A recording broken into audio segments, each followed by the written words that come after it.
just as equally. Right. There are people playing with this in real estate markets. I mean, so collectibles, is just one of the areas that this thing is interesting in. But in terms of esports, I think it connects very much to, when you think about all the work that you do as a gamer in these ecosystems. What happens if one day this ecosystem, this company that controls this ecosystem, no longer exists?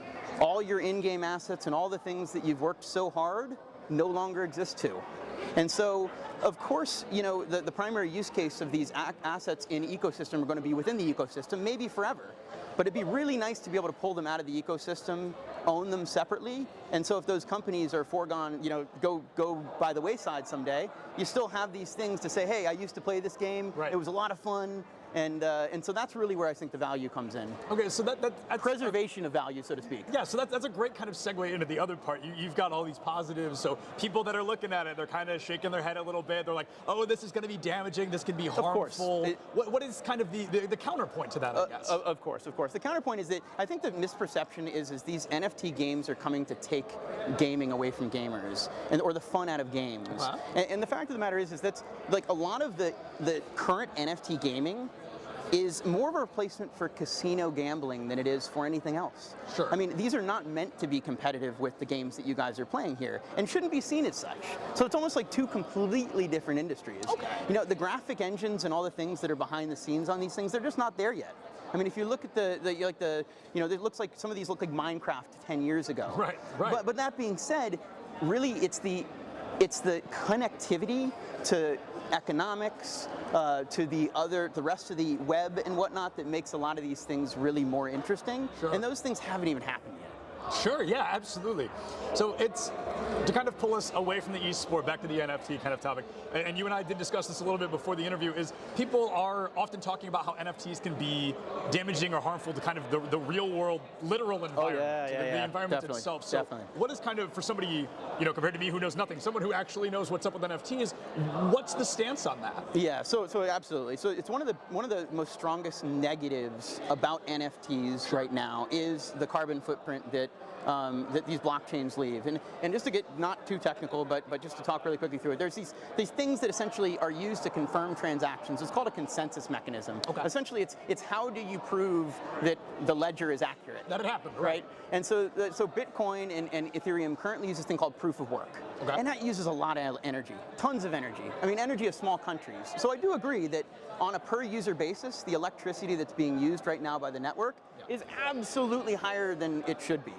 That being said, Ethereum in particular is going through a change this year that's going to reduce the emissions by something like 99.5%. Wow. So it's really like, it's kind of like one of those things that is a current problem, but that problem gets solved really quickly. Right. And I sometimes question the areas that these narratives come from. Because when you think about it, right, like negative narratives tend to come from industries that don't want something to succeed. And you look at the things like crypto industries or whatnot. And there's a lot of industries that stand to lose if crypto wins. So I'll just leave it at that. But there's a lot of false narratives being perpetuated, especially around the environment. And the fact of the matter is whereas they are currently concerns, they very quickly become non-concerns. Sure. And a lot of actually the current blockchains that are being used actually already uses consensus mechanism. Okay. So really take very, very, very little power. Yeah, so I guess the question is, are you afraid that even after they fix this, the 99% goes on, Sure. Are you afraid that's going to damage the longevity of this idea, of this concept? I think that it has the potential to, right? Sure. Because we're still in the early adoption phase. Right. And so anytime you get a narrative as strong, especially environmental ones, which I am very attuned with, environmental concerns, it alienates a large group of people. So there are groups of people, that like lobbyists for all intents and purposes that are taking the counterpoint and are essentially lobbying for the crypto industry. So lobbyists everywhere, basically. Yeah, and I guess, so we've covered the NFT portion, we've covered a little bit of the gamer portion, but a gamer watching this, somebody gaming, absolutely. Where's the benefit for them? What's the benefit of kind of the gaming NFT? Absolutely. So I would say right now, very little. I'll be honest with you. Sure. But it's coming. And where it's coming is in the ability to own these in-game items and digital objects that you worked so hard to collect that commemorate things that you've done, things that you've won. I mean, it connects to a lot of different things, particular in esports, but also just in everyday life. Yeah. Ticketing for events is there's a lot of ticketing vendors that are moving to this as some way to keep these tickets immortalized in your wallet forever. Once in a while I'll find a little piece of paper that reminds me that I went to a concert in 1987, right. but generally speaking, that I don't find those that often. Yeah, absolutely. So there's a lot of really cool things, and I think that a lot of people get sort of any nascent industry is going to have cash grabs and scams. Right. The internet had that in '99 and 2000 as well, but here we are. So, that's kind of how I think about things. Yeah, absolutely. Well, hey, thank you so much for your time. Absolutely. I know that I have learned a lot. I hope people watching have learned a lot as well, but I really appreciate all that. Thank you so much. Appreciate it.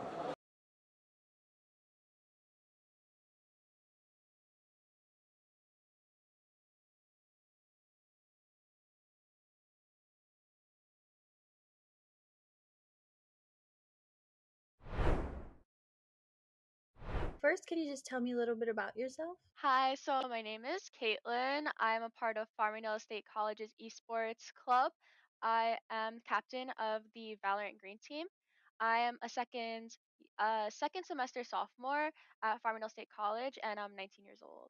Okay, do you like Farmingdale so far? Yeah, it's really great. The program I'm in is very specialized, and it's not offered that often in the East Coast, so it's pretty nice. I enjoy it. And what's your major? My major is aerospace professional pilot degree. Oh, wow, that's really cool. Thank you. So, is this your first time on an esports team? No, so I've been a part of the Valorant team for 2 semesters, and this is my third semester, and it's my first time ever being a captain. Okay, oh, that's awesome. Can you tell me a little bit about what it's like being a captain? So a lot of times I'm organizing the team, making sure everyone is properly set for upcoming games, um, getting scrims for our team, and kind of just making sure everyone is there, present, and possible, and able to play the games that we're gonna, you know, be participating in. We're participating in 2 leagues this semester, so it's kind of hectic. Oh, gosh, yeah, definitely. I can see that. How is it different for you as a player versus as a captain? Do you feel a lot of responsibility? I basically have the responsibility of choosing who, really plays, what type of characters everyone's playing, and what positions and roles we are all doing, as well as being there not only as a team member, but also being seen as in a leadership role and having that sort of respect there, and being able to delegate everyone's role in the team. So it's definitely a lot more different, and my voice is most definitely heard. So I like it. I like being a captain. Yeah, that's really good. What games do you play, or what is your main game? I know you mentioned Valorant. Right. So I play Valorant, but I started off with Counter-Strike, and I really always have been interested in FPSs. So that background has always been there. So my transfer onto Valorant was pretty easy. That's cool. What have you done to improve yourself in game over time? So one thing, for my teams especially, I have open communication where we're able to really give our constructive criticism without taking offense. And me as a captain, especially it being my first semester, I find it really important that everyone is able to come to me and communicate like, "Hey, Kate, I don't know how I feel about doing this," or "I want my voice to be heard about this specific thing." And just basically taking into consideration everyone's voice and having that open line of communication is really helpful, and that's something I find really important. Okay. Do you carry that strategy into your everyday life as well, would you say? Yeah, communication is really important to me, especially in aviation with crew members. You're always trying to communicate properly and efficiently to get the assigned goal completed, and that works in video games as well as in aviation. So, um, Thank you everyone for joining us here. We are ready to go with our nightly matchup here with ECAC. Going to be cruising along and having a blast here with League of Legends, and I believe it is the opening week here as well, so teams are starting to get the feel for it. They have had a singular match beforehand. Now it is time to see if one team will go 2-0 or if they will go 1-1, because we had the Battle of the Titans. That's what's coming up here today. Of course, my name is Ordle. With me is the best minion to ever wander off the rift. It is Random Minion Caster, and we will be casting the UAlbany versus Ball State matchup here, best of 3 series. And I do actually believe that Ball State Red will be on the blue side for this game one here. UAlbany actually going to be on the red side. So a bit of a swap up coming through from these teams here. And, as you mentioned, overall, both these teams currently sitting 1-0. It is the second week of the season, first week of broadcasts here. And despite being a Clash of Titans, it does feel a bit more like David versus Goliath here, as Ball State, their team looks utterly stacked when you look at the individual players they have. UAlbany, maybe not quite as good in terms of their solo queue rankings, but just last week they punched out another team who was also higher ranked than them. Yeah, and being able to punch up is a very good thing because it's going to be a week of the Titans. It's very, very dangerous, and, I mean, you might get squashed. So, we'll go ahead and take a look. We are into Game 1 draft as the teams. We're raring to go after a little bit of a delay, and again, if you were tuning in, we do appreciate your patience in that matter. We do see multiple bans on this side of UAlbany. We do see the Kali, the Renata, the Aatrox, and on the flip side, a couple junglers, the Amumu, the Silas in the top mid, and then the Rek'Sai, and then, of course, picking up that early Caitlyn, one that people really do like, and then the Hecarim for, not, of course, Inigo Montoya, but it is the Hecarim on that side, as well as the Sivir, and then the Lux to respond to a very heavy poke lane from UAlbany.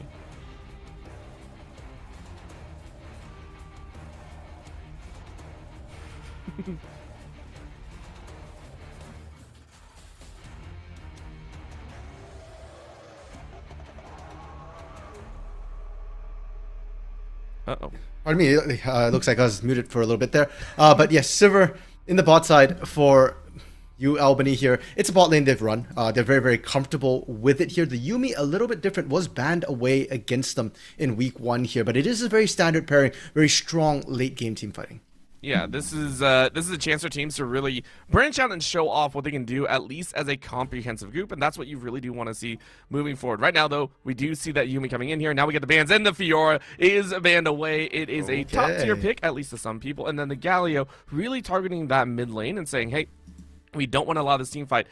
And again, I like the fact that they are targeting that team fight. You specifically mentioned it, banning away those champions, and then on the flip is the Ahri and Fiora, two great champions that are known to make plays, whether in the top or mid.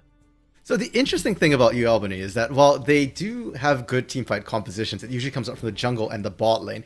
Their solo laners here, Corellius and Alia Wakili, generally like lane dominant champions. So I wouldn't be surprised if we see the Darius, come in for the top lane. That has been what Corellius has largely been playing thus far in the league. And in the mid lane, it looks like the Zoe going to be picked up here. Another sort of lane dominant pick, but more importantly, that's a champion that is great at picking in general here. So you'll have to be very, very careful when you've got squishies like the Caitlyn, like the Lux for Ball State. I mean, it's been a while since I think we've seen a Zoe, or at least I've cast one personally. It's been a very, very long time. There are other champions that feel a little bit more well-rounded. The Zoe's still seen as that long-range artillery mage, and because of that, you also enable a possible Veigar, and Veigar, of course, well known as being that kind of, you sacrifice the early game, get an advantage mid to late. It's now going to force UAlbany to kind of figure out exactly what they want to do, how they're going to work around this giant AoE. Sivir can, rest of the team, not so much. Now looking at what the top lane is going to be locking in here for Ball State. It's a blind pick setup. What are you going to go for? I liked a little bit of a Darius hover there. I think it's a great potential takeaway. And does it get locked in? So it is. Yeah, it is locked in here, Orbital. We had just mentioned that Corellius has been largely playing the Darius here.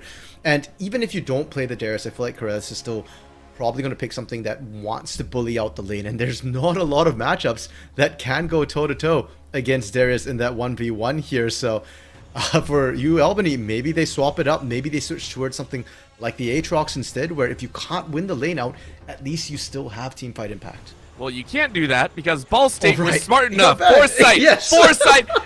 But they go for something vastly different. They're also going to go for a late game scaler. And the thing is I like the Kayle on its own.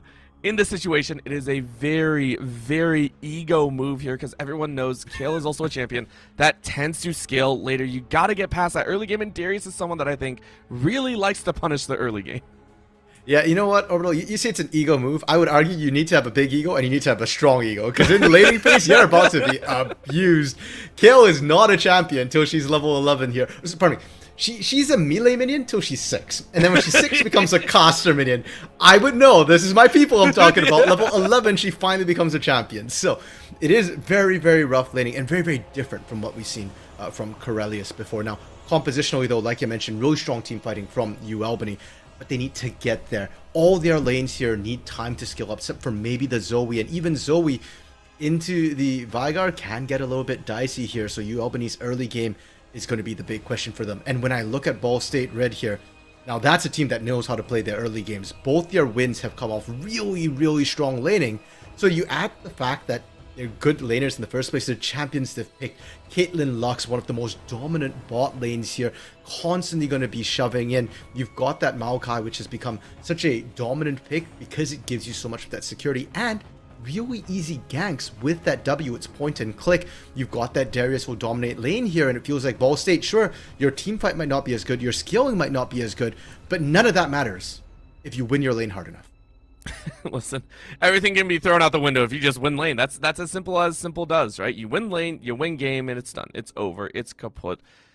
And I tend to agree a little bit, right? Like, this is one of those situations where you're just like looking at all sides, and it's just somewhat surprising. You're going, okay, what can we do if you Albany? And it starts to rest on Azeroth, right? The Hecarim is another champion that, you know, maybe not the Maokai, maybe not up there, but previously, before this current patch going on, was seen as a top tier pick. Is still able to make moves, but it does feel to get the lanes ahead here, that Hecarim is going to have to work overtime. It's going to be running day and night just to try and ensure the lanes get off to a good start.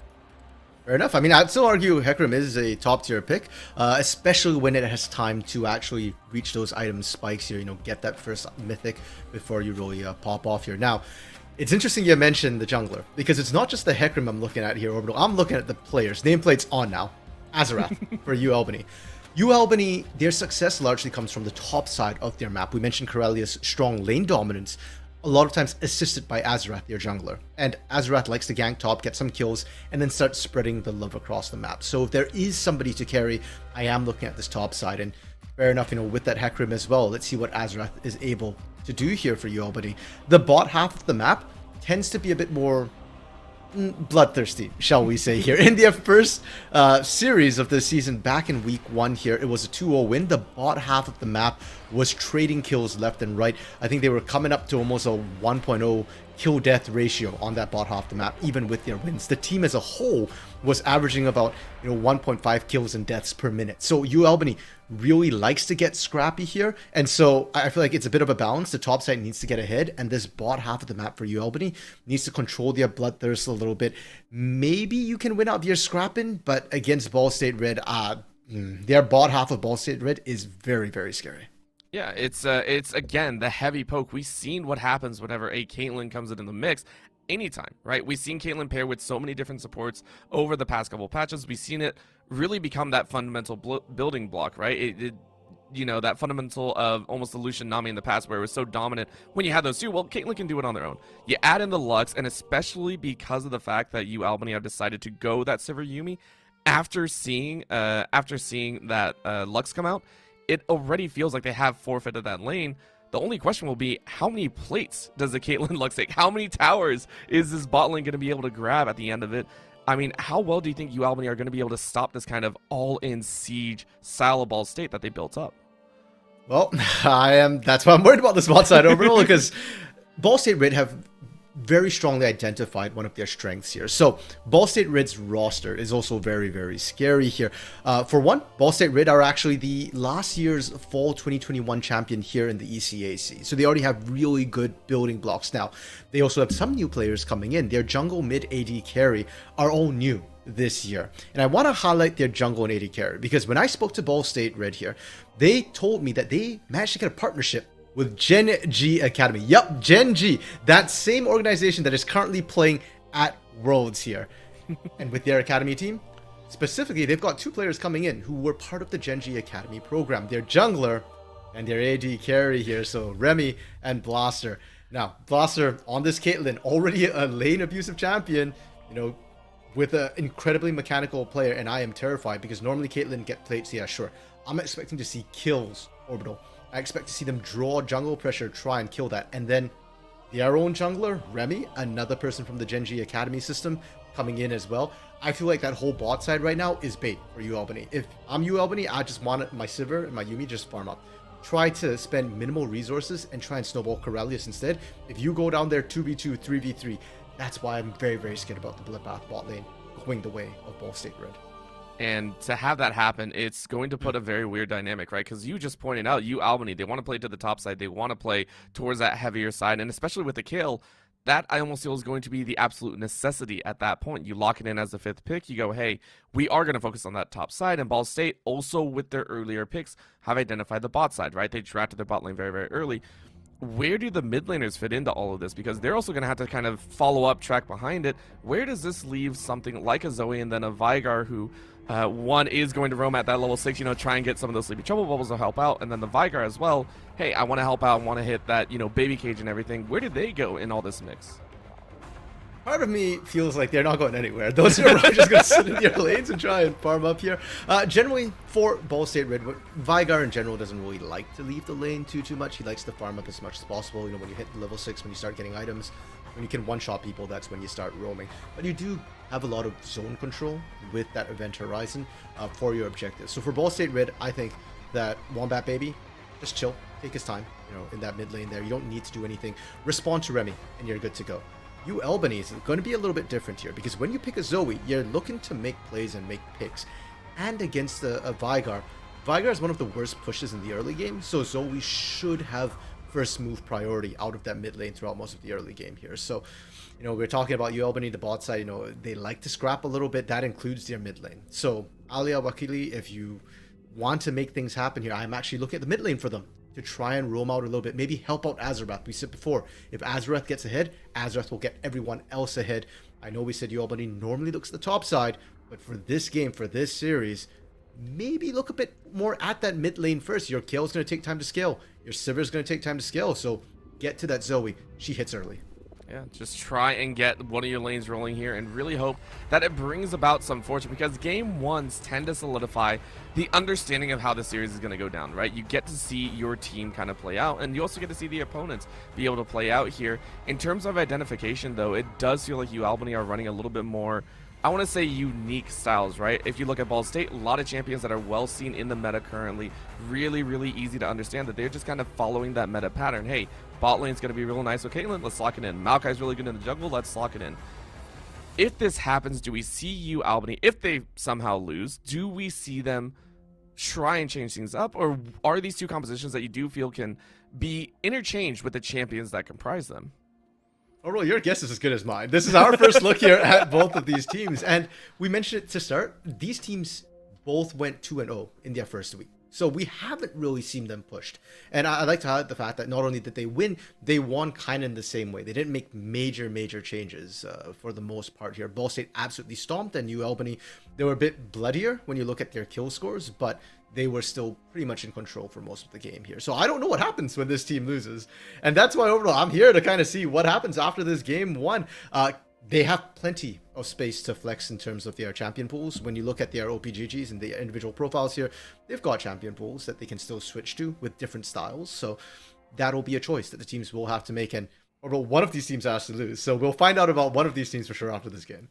Yeah, this is it's definitely going to be there. I've also gotten word that one of our good friends, Camcom, is currently also a huge fan of Ball State. They have stated that, hey, listen, it is their school. They're talking it up and saying that they are also very excited, right? This entire group of Ball State is very entertaining, and that gives me a lot of hope. Again, for me as a caster, I like action. For some people, they like to see the macro, they like to see the very standardized. Listen, I want bloody, and I love the fact that I get to sit here and cast these two amazing teams that are literally setting up a David versus Goliath matchup, and not just a David and Goliath, but the David and Goliath, because these two teams are still 1-0. That is another thing to keep in mind, is that these teams could easily still be the cream of the crop for their respective division, and that gives me a lot of hope. So we'll go ahead and get underway with game number one. It is Ball State Red versus University of Albany. You can go ahead, see him chasing onto the Rift,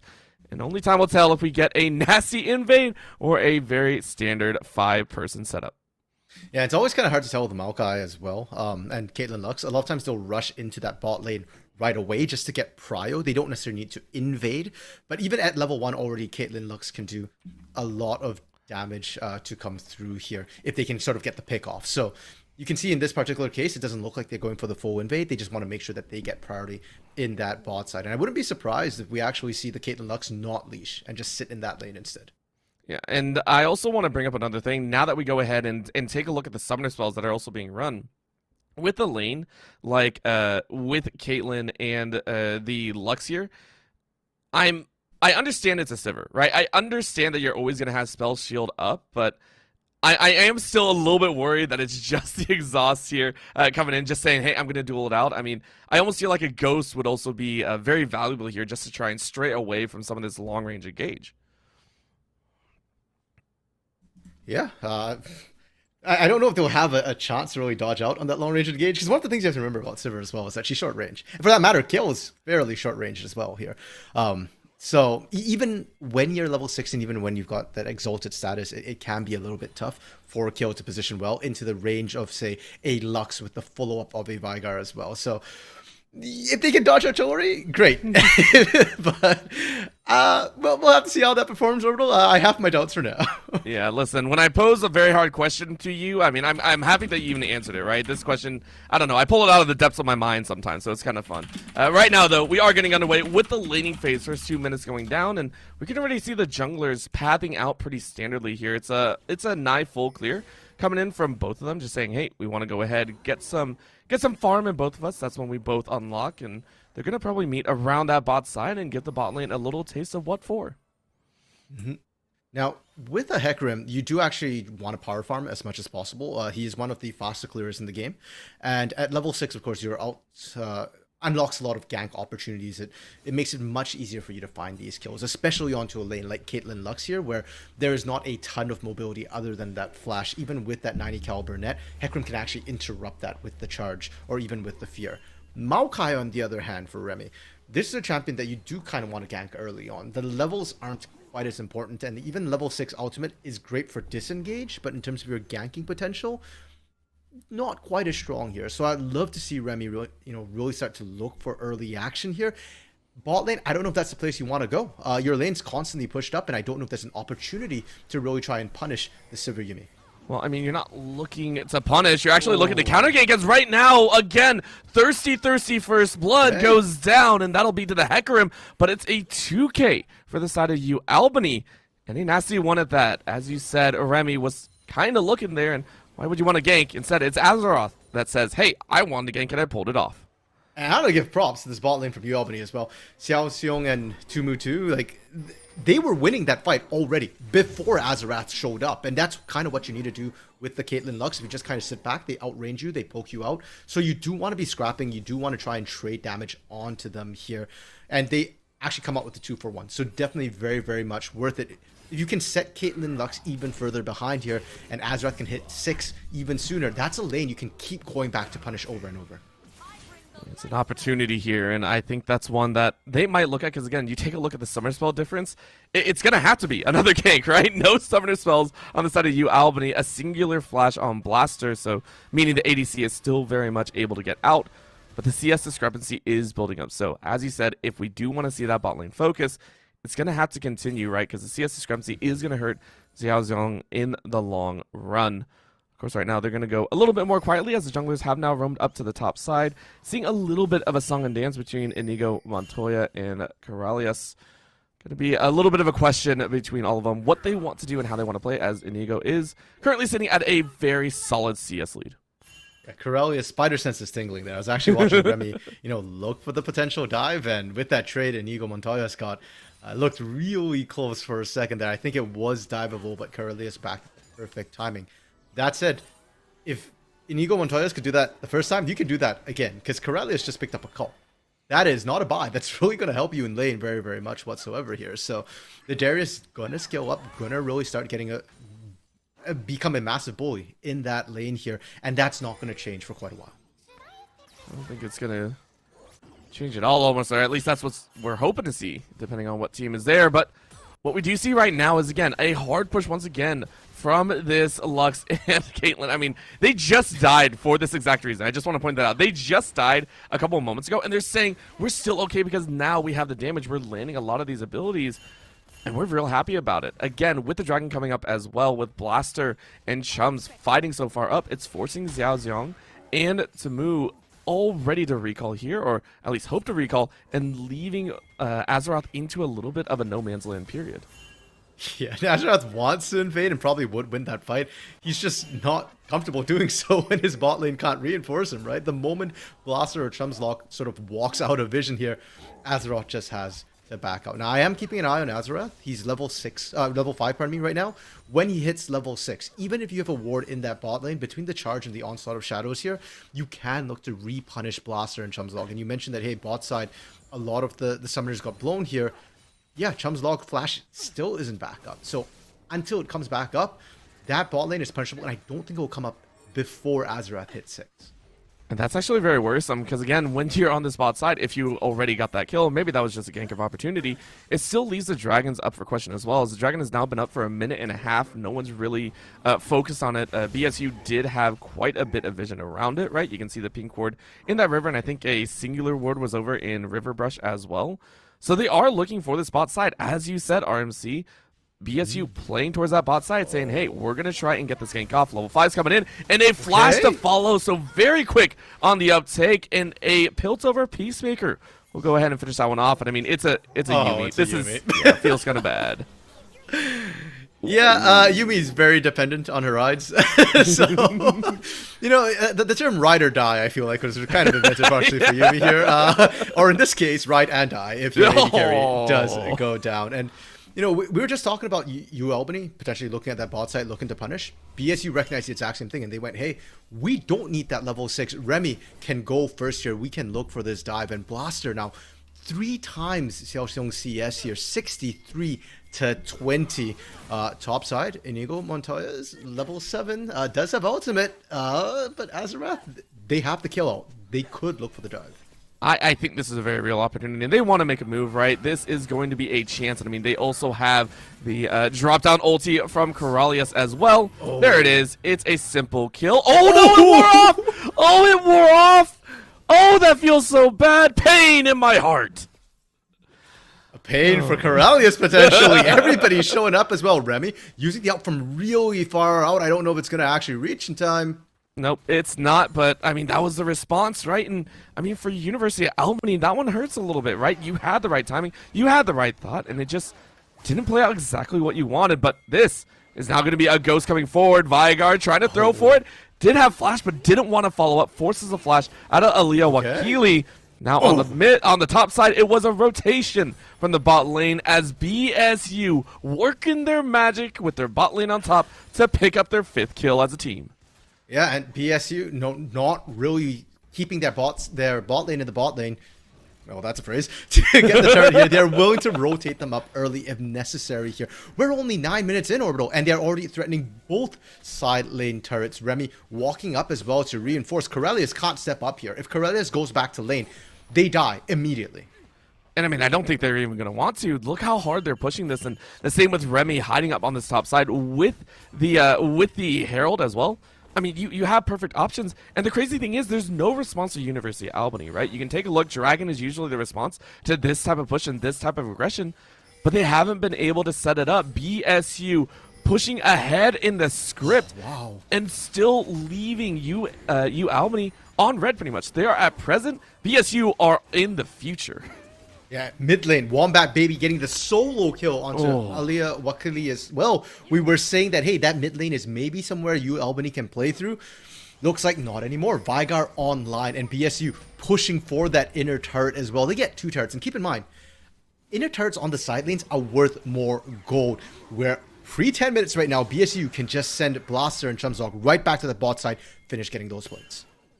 I mean, right now it's UAlbany trying to fish for some of these opportunities, and they are, but they don't know who else is coming around the corner, and they have to peel off. This is, again, look at that. The ult was used just a few moments ago to push Corralius out of lane, and uses it off a cooldown. Remy really being liberal with how these ultimates are being used just to keep the teammates safe.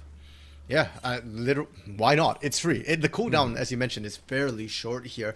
And you're not looking to make any big plays here. You already got the Herald topside. You got 2 turrets. Dragon was taken by UAlbany here. So BSU, the only thing they're looking to do is kind of lane swap the Caitlyn, Lux, the Demolition team back to this bot lane. And they should be nice and safe here. Remy will be clearing that top side and will be down with that bot side in about a minute or so. So as long as they don't get ganked in that minute or so, they're golden. For that 1 minute, you are safe. For that 1 minute, you are allowed to live. And they say, yeah, we're allowed to live, but guess who's not? Well, it's going to be Blaster, who says, give me a chance. I know what's coming after this. Fails the flash as well, but you know what? You know what you did. You pulled off a sneaky move, caught Xiao Zhong by surprise. And again, the bloodthirstiness leads to Blaster being 4-2-1. Was that the optimal move, Orbital? Probably not. I think Blaster had a bounty on him when he dropped there, but it sends a message for sure. And unfortunately for Azarath, yeah, you get the kill mid. What else are you going to find now? Well, you might find your death, as we do see the entire team wrapping around here. In they come, but the knockaway turns it around because they found a juicier target. Azeroth might have been the original, but the current pick was a cat. And Zoe, that was a painful one to find, and that one for you, Albany, they're not going to be too proud of. They are now getting run out as Remy. Remy's just taunting right now. Remy says, listen, I can hold you off of your own style because I know I can fight for it. Did he grab this mine? That is so rude. That is so wrong. Remy, you're a tree. You're not supposed to move this fast or this rudely. I love the fact that Remy was just trying to give vision for that headshot there. It forces the kill ultimate. And now Azarath is still stuck there. Look at Blaster pushing that wave bot side here. Backup is coming from UAlbany, but in equal numbers, you don't win this. Oh my gosh. Okay, they got him out. They got him out. Yeah, I just want to point out how strong this team is, because we are seeing a very large difference between 1-0s, right? And this is what it harkens back all the way to what you were talking about, right, RMC? You were talking about the lane dominance that Ball State Red can put out. You're talking about this aggression that they can lay down, and they're getting almost all the towers here. They have gotten all three, and they got all the plates, and this is why Singular Damages is bringing all the pain. Another kill to Wombat Baby. They're going to keep chasing, though, up in the mid lane and force the rest of you, Albany, off this tower. Yeah, and unfortunately, you're looking at the map and it looks like there's two people holding mid. There's three. There's Tumu as well, kind of attached onto Azarath. That is all they can send. And oh my goodness, Inigo Montoya. Inigo Montoya said, I have found who killed my father. It is time. Apparently it was a gang of three, but we don't know how that works. Inigo Montoya, though, so strong and now actually considerably one of the weaker players on the team right now. 1-1-1. Doesn't have the greatest kill record, right? Because you're looking at the Vigar in the mid lane, 3-0-1. You're looking at Blaster at 4-2-1. And then, of course, at Remy, 1-0-3, right? You're tied with your support, but you never felt this good as a Darius. I'm just going to say, I'm going to take a level 10 Darius over a level 9 Caitlyn in a team fight or in a 1v1 situation. Yeah, the Caitlyn's scary, but she needs backup. Darius does not. And yeah, the individual goal differences there. You're right. Inigo Montoya is actually the poorest person on his team. Even his support has more gold than him. So maybe we have to modify our expectations. Blaster, though, 7,400 gold, double his counterpart in that Sivir right now. That is not okay. Not okay at all. I mean, you're branching on of. I mean, even though we're only 14 minutes in, I'm terrified to see a Flame Horizon at the end of the day, because that would mean that from minute one, Blaster has had complete control, right? We saw the early kill. We saw the early roam down from Azarath to pull off that first gank, and it looked great, right? You're able to trade back. You're able to get two for yourself, but you weren't able to translate anything. Oh! Wombat. That wasn't a baby move. That was a man move right there. Dropping that comment and stealing that blue. Oh no, and now they're still looking for more here. They shouldn't be able to find anything, but this just speaks to the sheer map control that BSU have right now, right? And we're 14 minutes in. Turret plates just fell less than a minute ago, Orbital, and they already lost all their outer turrets. They lost inner turrets, for goodness sakes here. And normally this is the point where BSU starts looking for Baron. There is no Baron to look at. There is none, as Inigo Montoya fights off the band of three and says, hey, you guys are fighting me. Well, you know, I'm going to get some revenge and almost take Azarath's life. The burn's going to do it. Oh, do you stay alive? You almost do. You get the burn, and it should finish off Aaliyah. It is 2 in a 1v4 scenario. Brutal showing from Montoya. Hello, my name is Inigo Montoya. You stepped into my lane. Prepare to die. Welcome to League of Darius, man. Like... The worst part is Corralius definitely knows what this feels like because they've done it to other teams, right? We said it at the beginning that Darius is a pick that Corralius does enjoy on their own as well. So the fact that you're getting it turned against you is double the pain, right? That's why I loved seeing that pick, being denied in the picks and bans. And the big question we had for Corrales was what do you do when you're not playing lane dominant champions? That is what we've seen of him so far in the ECAC. Unfortunately, the kill pick wasn't it. He's not been able to do anything. Remember when I said you're level 11 and you finally start to become a champion? Corralius still isn't level 11. We're 16 minutes in right now, and he is still just a caster minion. Not even that, right? Not even just a caster minion. You're still working off your coal. That's how dominant it's been. We saw that. That was the first purchase that Corralius made. And you're still sitting with 21 stacks. Not single-digit stacks. 21 stacks to complete. That is how ridiculously strong Ball State are. And I mean, in a first week scenario, this is impressive. I have to give huge props. From lane to lane, even with the jungle or without the jungler's help, Ball State Red are showing themselves to be an absolute monster, that the rumors about them are very, very true.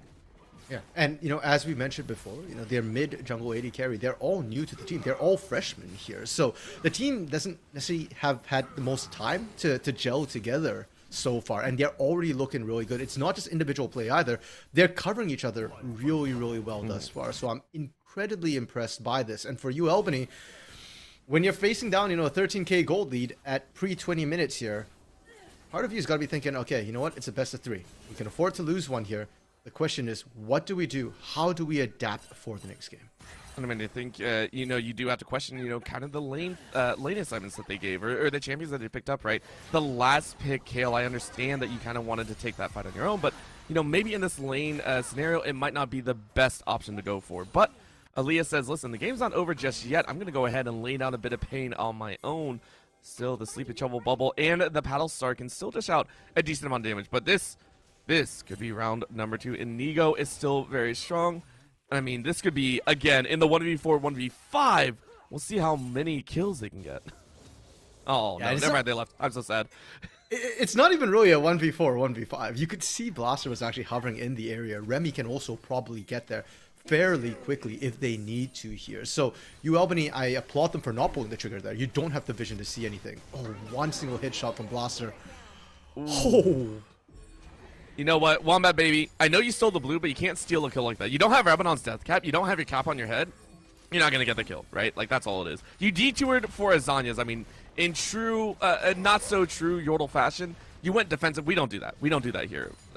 Ridiculous, though. Still being able to do that with only an item and a half in there at 18 and a half minutes. This Vigar is having a blast. And right now, Shelly going to try and break down at least one more before they die. Nope.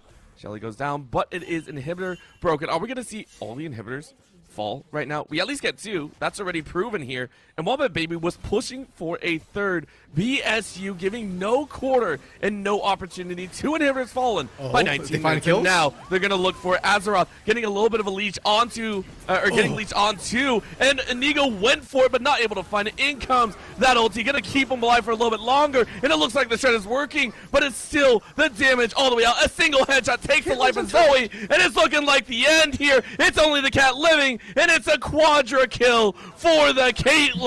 Blaster blasts away, and that will be the ace. Blaster, this Genji import, let's call him here, from the academy system over there. The highest ranked member on his team. 72nd on the ladder as of earlier today here. Top 100 player in NA, strutting his stuff here. 8-2-2 to end it, and that bot lane, overall, that bot lane was where everything started, and right now bot lane's where everything's ending. Listen, if you wanted to see what Ball State has in store for anyone, that is a sub 20-minute game. In a game specifically designed to give more emphasis to the early game, we gave the tower plates, we gave it extra armor, we gave it extra magic resist. Ball State said, we don't care. We don't care about anything you throw at us. We will dominate the lane from minute 1. We don't care if you kill us early. We will take the lead. And UAlbany, they realize the type of giant that they're going up against, and they're like, man, we can't win with just one David. We got to win with that 5, 10. We need some buddies to help us out. Yeah, for UAlbany here, I do want to highlight this as well. If you do look up UAlbany's players, their average rank is near, high end of plat, low end of diamond here. But this team plays better than that. Just last week, they faced a team of, high diamonds and master players, and they won. They beat them in lanes as well as in the team fights here. So what we're seeing from BSU is truly very, very impressive when you consider what UAlbany have managed to accomplish. Now, the kill pick. I'm going to keep coming back to this one, overall, because you mentioned it. It's not the style of Corellius. It was the R5 pick here. If you're red side, you're R5, you want to counter. You can't be picking losing lanes across the board here. Your one winning lane's the Zoe lane, or not even the winning lane, but sort of your matched lane, your even lane. You didn't really gank. We didn't see Azarath go to there. We saw Azarath go to bot side, and while Azarath did manage to find kills and was useful down there, Sivir just takes way too much time to scale up in comparison to that Caitlyn Lux. So I think UAlbany, they've got some thoughts of what they need to do here. And I think when you're up against such a strong mechanical giant on the other side, you can't be looking for scaling late here. You need to start winning in your lanes. You need to start getting some advantageous matchups. I mean, it was a hard matchup, but I think UAlbany definitely know what it's like to have their backs against the wall and to face an opponent stronger than them. I think game 2 will go differently, whether it is yet to be seen or not. I know BSU are also going to be coming out with some fire of their own. We'll go ahead and go to a very short break, and we'll be back for game number 2. Don't go anywhere.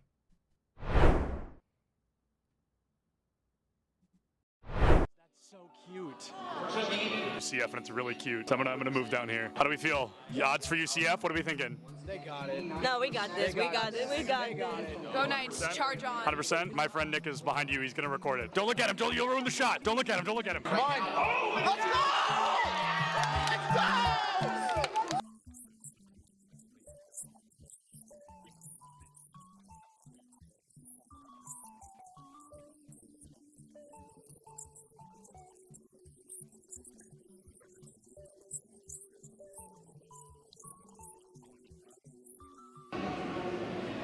My smile's probably really creepy. I was just being weird. Oh, I love being in the shadows, though. Big shout out to the shadows. We could interview Dilly just because I think he's handsome. You weren't supposed to hear it. Here's the thing about the event. I'm the greatest that's ever lived. Literally true. I know him. I think everyone knows that. I think everyone's aware of that. Hey, do you have a VIP access badge on? I actually have an all access. Oh, an all access. I thought it said VIP access. And that's only available for the best.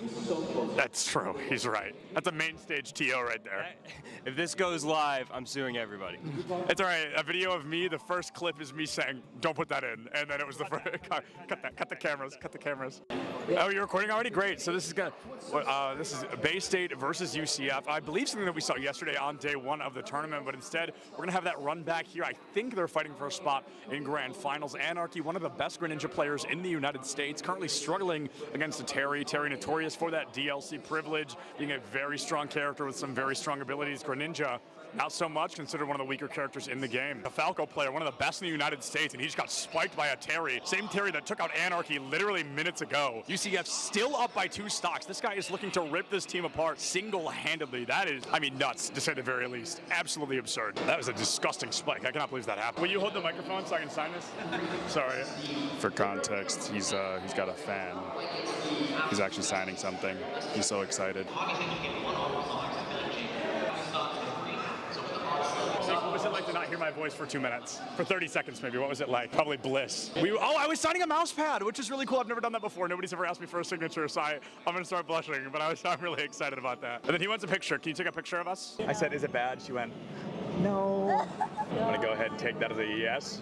Turns out I can't tie a tie sitting down. What do you think is the appropriate face to screen ratio for a Valorant player? Face to screen, like how close I sit? Yeah, like how close should a player sit? Personally, I play really, really close. I think it depends on your eyesight, but for me, I like playing close because it helps me focus on my crosshair. Is the value of sitting close, the crosshair being the only thing in your line of sight? Yeah, that's pretty much the main benefit of it. It's so funny how close some of these guys sit. Oh my goodness. What do you think is the healthy face to screen distance for a Valorant player? I think it's all kind of personal preference. I guess I would consider myself like pretty close when I play because I like to zone in on my crosshair. It is the second person to say that. It's all about the crosshair. And then what's up with the horizontal keyboard? I don't know, like it just kind of fits like the form when I'm close to monitor. Like I don't know, it might sound cringy, but I like to be one with my gun, you know? No, bro, I feel it absolutely.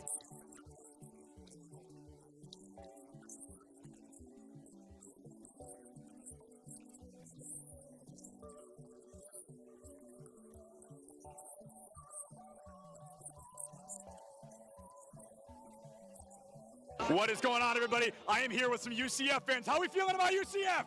Let's go! Let's go! We've got a bunch of UCF fans in the crowd right now. UCF, they are up by a single game. They're looking to find their third and possibly final, secure a spot moving forward. Things looking great for them against Northwood here today. This guy's playing Minecraft right now. He keeps double building instead of placing the dirt.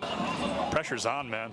Everybody's watching. Just kidding. Just me. Cameraman's not over here. Just kidding. He's behind you. There's actually always cameras on you if I'm around. Do you double build all of those? No excuses, bro. I can't play Minecraft. Your college esports Minecraft team absolutely rolled.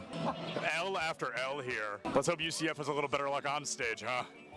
What is going on, everybody? I am Septilins. I have the honor of welcoming you to the Collegiate Esport Commissioners Cup here in Atlanta, Georgia. All right, that was good. That was good. Good content, good content.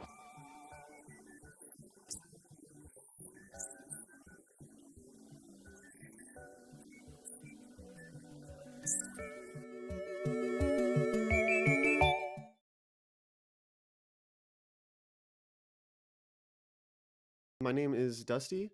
I'm 24 years old, and this is my first year at Bay State College and first year towards my bachelor's there. But I've been going to college for a few years now, or several years now. Cool. What are you studying? Right now, I am studying human resource management in Nice. business. Yeah. Do you like Bay State so far? Yes. Yeah. It's been pretty good so far. It's only been one quarter, but I like it so far. So. Where are you from? I'm from SoCal. I'm doing it remotely from Southern California. So what games do you play? What's your main game? My main game is Smash Brothers, and that's what I compete in. So Super Smash Brothers Ultimate. Okay, what character do you like? Wii Fit Trainer is my main character. So how has it been being part of a collegiate team at Bay State? Have you been on a collegiate team before? I've been on teams before. I don't know if I've been on a collegiate team before. I think this is my first collegiate team, but it is really nice, and the teammates are really supportive, and I've met some cool people, so that's nice. But I definitely do have experience like with teams, so it's nothing like super new, but it's always good to be in a team, have that support. A fresh team. Yeah, that's cool. So how long have you been playing Smash? I've been playing Smash for about like 7-ish years now. Well, I've kind of played it since I was like really young, but like competitively I've played it like 7 years. And welcome back. We're ready to go for game number 2, which honestly, game number 1, Ball State Red came out and said, listen, we had something to prove on this Friday. We want to go out on the town. Let's go ahead and give a fast game. And they did. 20 minutes game time. That, or less than actually, 30 seconds off of that. Yeah. A ridiculous pace for what is known as the current League of Legends meta, and the teams are just moving at a breakneck pace as well. We are already into draft, and we can already see some changes being made. Yeah, well, one change that wasn't made is that Ball State Red is still on the blue side here. UAlbany have opted for the red, and frankly, I think I agree with that decision here. I think counterpick is going to be very, very important to try and decide what you want to handle. Now, in terms of bans, as you kind of mentioned there, we are seeing some change-ups in the bans. The Galio instead of the Aatrox for Ball State, and the Caitlyn ban. I really appreciate that, considering what Blaster just did to them last game with that champion. I mean, yes, and then at the same time, you're like, it felt more like Blaster could just do that on anyone, because at the end game, it was just, let me just style on you. Let me use, a little bit of style to get that kill and run away and then flash into a wall. So, whatever floats your boat at that point. Amumu is still banned away, still targeting Remy in terms of that gank potential and the ability to lay down a suppression for the rest of the team. I mean, we know what they can do with the, gosh dang it. I'm losing my words here because I just saw what was going on. Listen, if you're going to play up to your name, you're going to do it. You're going to do it. We got the Sword Fighter looking for the man with 6 fingers. This is also the first game where Fiora has not been banned against Inigo Montoya. To be fair, usually the bans, come in the second phase for the most part, but not this time. Inigo Montoya goes, I'm not waiting. I'm taking it before they ban it here. Do love to see it being locked in. Now, the Amumu. I don't actually think that's a Remy ban. I think that one's more at Chumslog in the support position. At least so I'd like to think. Because I think Amumu enables a lot of early aggression. When you got Amumu, you can play things like Misfortune, Callista, with a lot more ease, even things like Lucian here. So you take away the Caitlyn, you take away the Amumu, and suddenly the bot side early aggression is a little bit less dangerous for the side of UAlbany.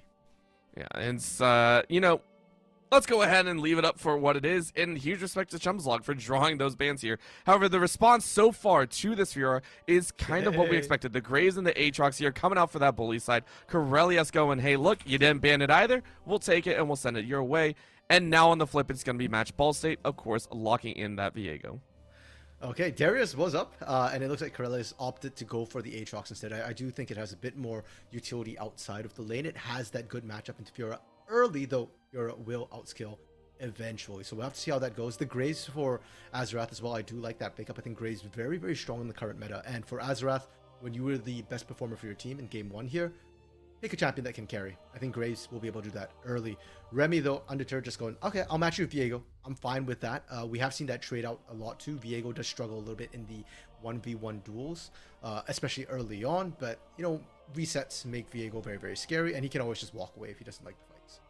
And the fact that we're actually seeing both top, jungle, and mid coming out for both teams is shying away from what they did in game number 1, right? Game number 1, very focused on the bot lane, because right now we're seeing even a Silence Hover and a lock-in. So gathering all those champions before the bans go out, what do you, Albany, decide to do then? Do they follow the same trend? Yeah, that's what I'm curious about. Or do they just pick their AD carry? Because we've only seen Xiao Xiong really play the Sivir. And when I look at his solo queue OPGG profile, he actually looks more like a top laner than he does an AD carry. So I'm not sure if maybe his pool in that position is wide enough. So it's not the Sivir, but they do decide to pick that champion before they go into that second phase. I do like the Ezreal. It's got a lot of safety. And when we look at the short range of Fiora, Viego, Sylas here, having that mobility, having that space is key for your AD carry in team fights. And this now leads to a very hard stagger of what the bans are coming out for. You can see UAlbany focusing still on that bot side, saying what can gap close, what can get to our ADC for Ball State. It might still be that factor of we can ban whatever we want. We can still try and take away that support, or we can go for that mid lane, give Sylas an even better matchup, and it looks like that is what they're going to aim for. That Zoe last game for UAlbany did have a little bit of bite to it. We saw it at the late game, that CP Trouble Bubble plus the Paddle Star. It can do damage. And I think part of this is also just for Ball State here. Well, you know, we don't need to necessarily ban anything, so let's just remove what they played in game 1, force them off onto a different style of champion. I think the Zoe also does synergize quite well with the Ezreal in terms of being able to poke and pick. So, you know, I think it's a good removal from here. UAlbany pinching the support pool a little bit here with that Rakan here and Noddle. So not only are they denying supports, they're also denying engage from this team, because Sylas, Viego, Fiora, especially when there's no big engage out for UAlbany thus far, don't actually have an easy way to start a fight just yet.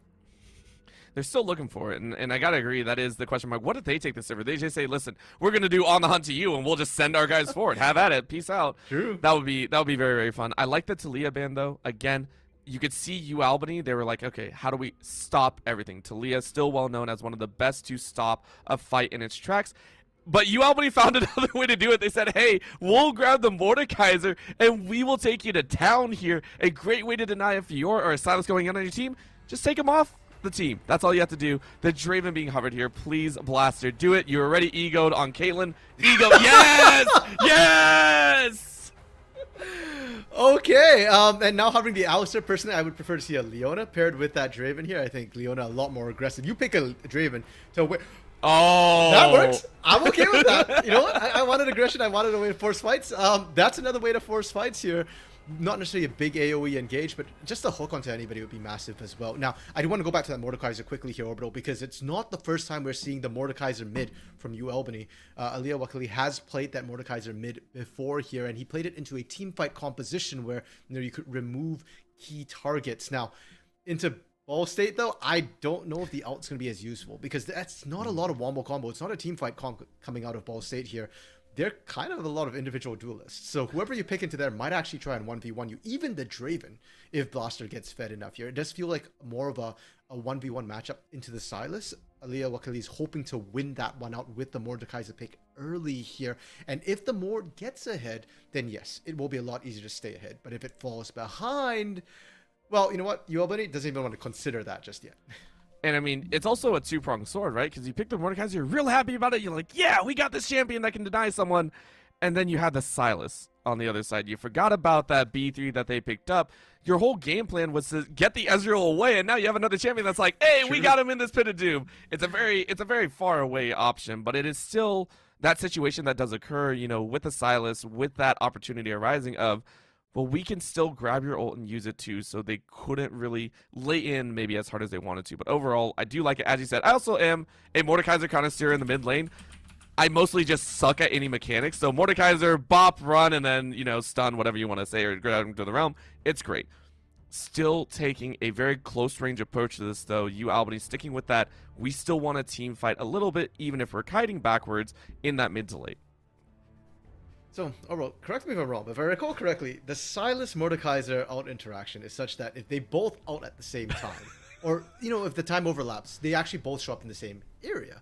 So, to be fair, it's not like Aliyah Wakili's really messing up Xiao Xiong, because worst comes to worst, if the Silas ult goes onto Ezreal, you know what, the Mordekaiser is going to be right there with you. So, it'll be 2v2 at worst here. So, you know, it's not the worst. And, you know, I'm sure that they've considered that particular interaction and the way they want this particular thing to go. Now, the R5 pick from UAlbany was the Braum to come through here.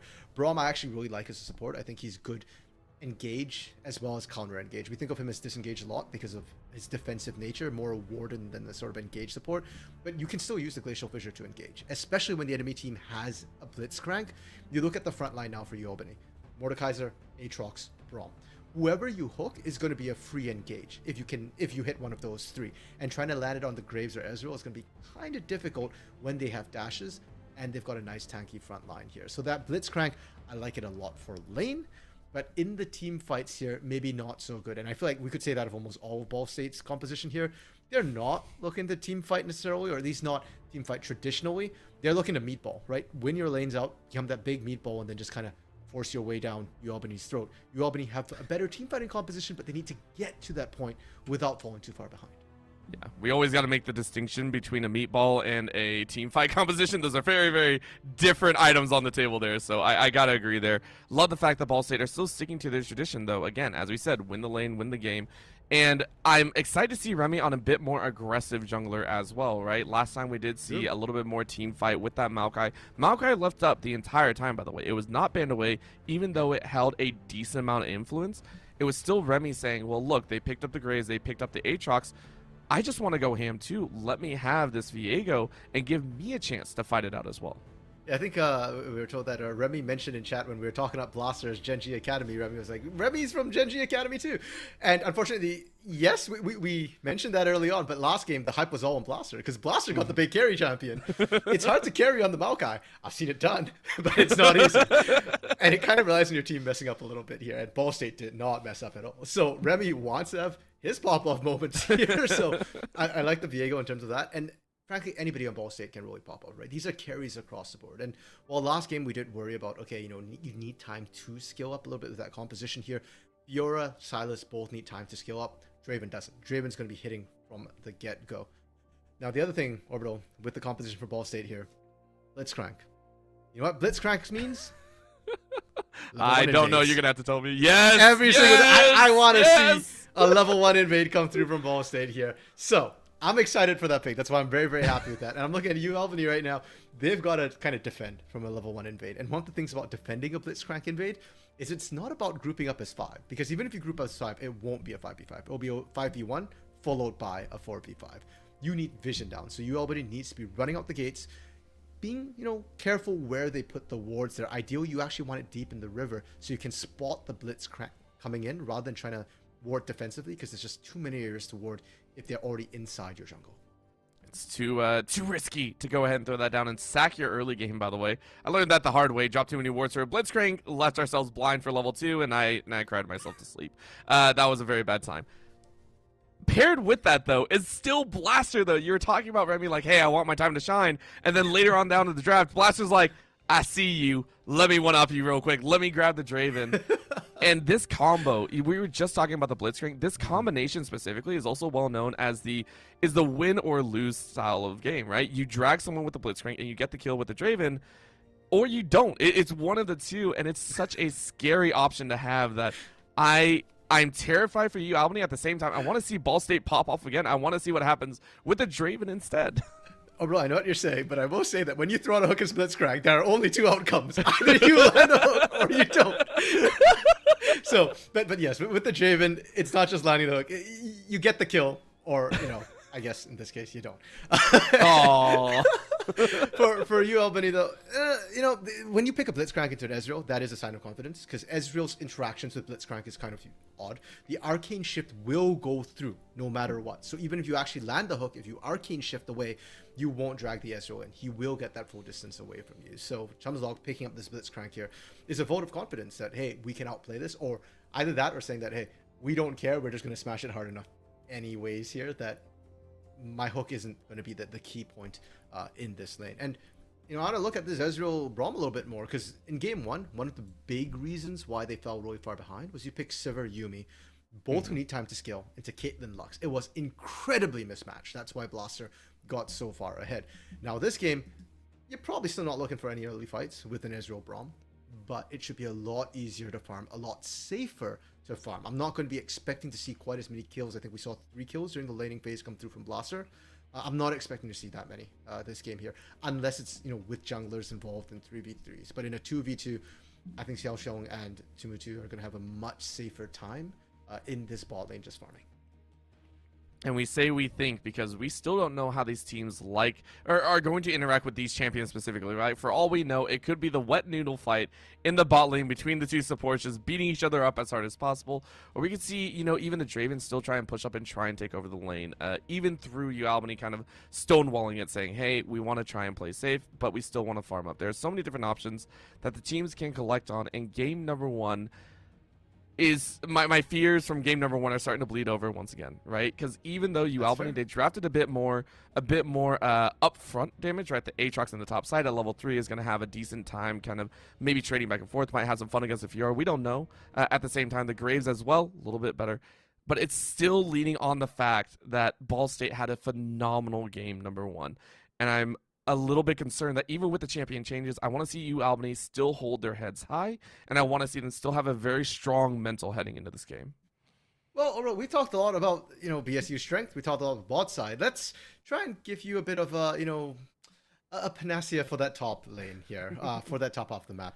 Azarath and Corellius, we mentioned before, these are the big carries. They tend to be where a lot of UAlbany likes to put their early resources into. And we mentioned the Graves, right? Really, really strong jungler with a lot more agency this time. And Corellius should have an easier laning phase against Inigo Montoya's Fiora here. So if there is a chance for UAlbany, I want to see it come from that top side. I'd love to see early ganks, early pressure come through. Now, invade from Blitzcrank, we call for it. They're doing it. I love it.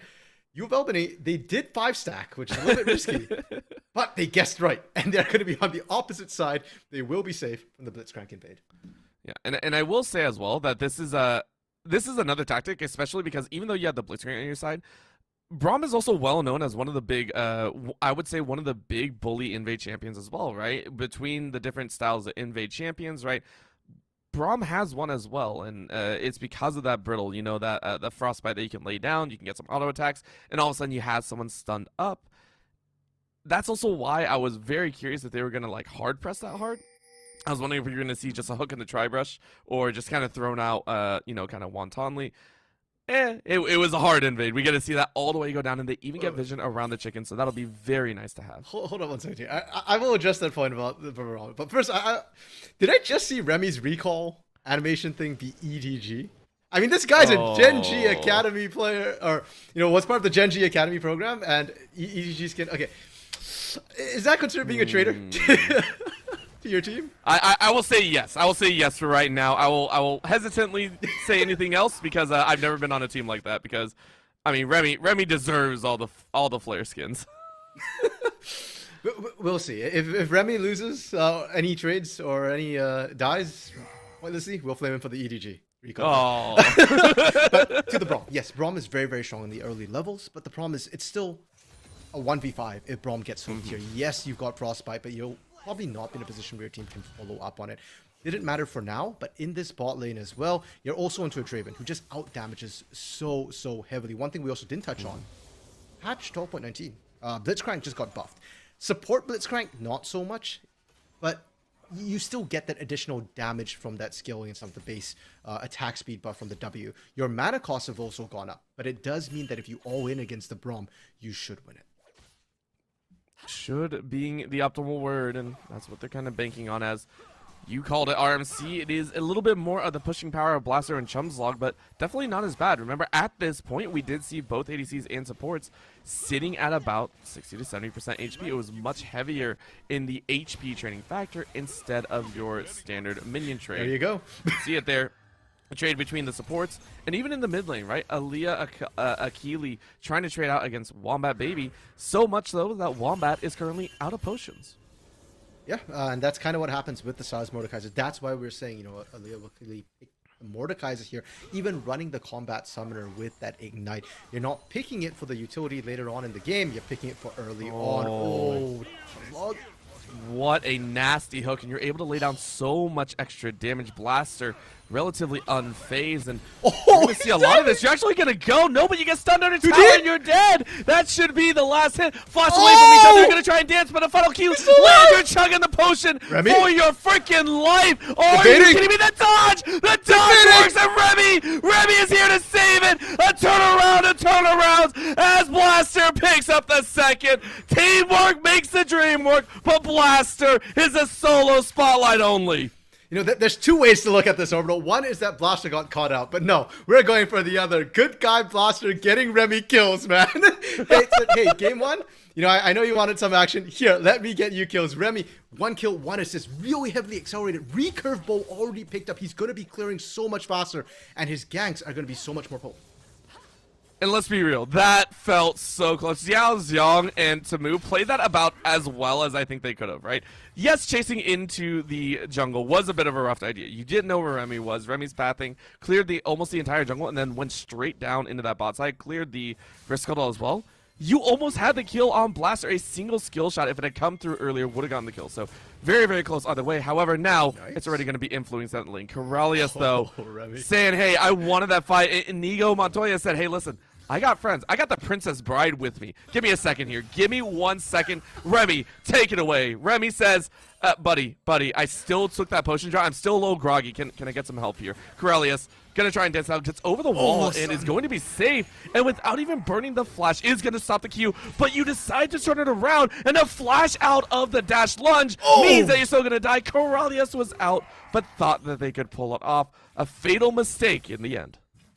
Remy must be so happy right now. It's like, literally, I just based, guys. I'm just coming top. I'm going to clear my... Oh, wait, never mind. Forget my jungle. I'm farming champions instead. We got this. And for UAlbany, this is a bit of a hit to them because Corellius was winning that trade in the 1-1 as expected with the Aatrox, and that was why I was calling for ganks. Now, we didn't see the gank top. Are we going to see it mid here? Azrath is waiting in the shadows.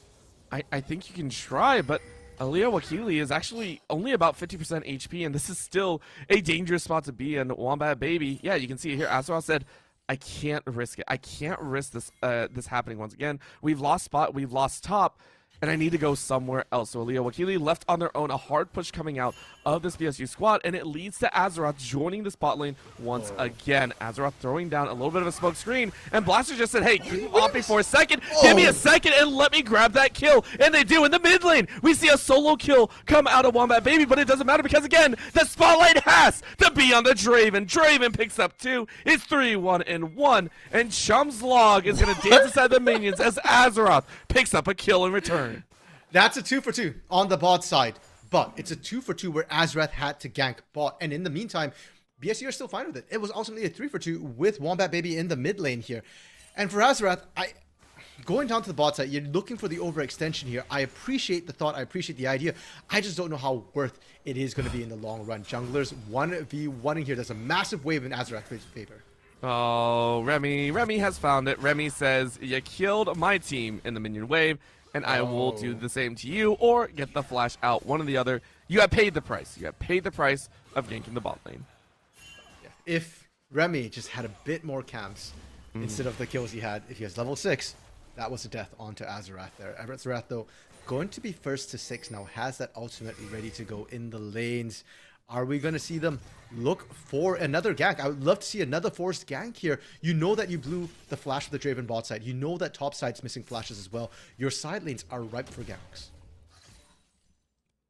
So many paths to be able to choose from. All of them leading to what could be very, very juicy gold intakes. But right now, one of those paths is closing. As Inigo Montoya said, hey, you know what? You turned in to try and fight me last time.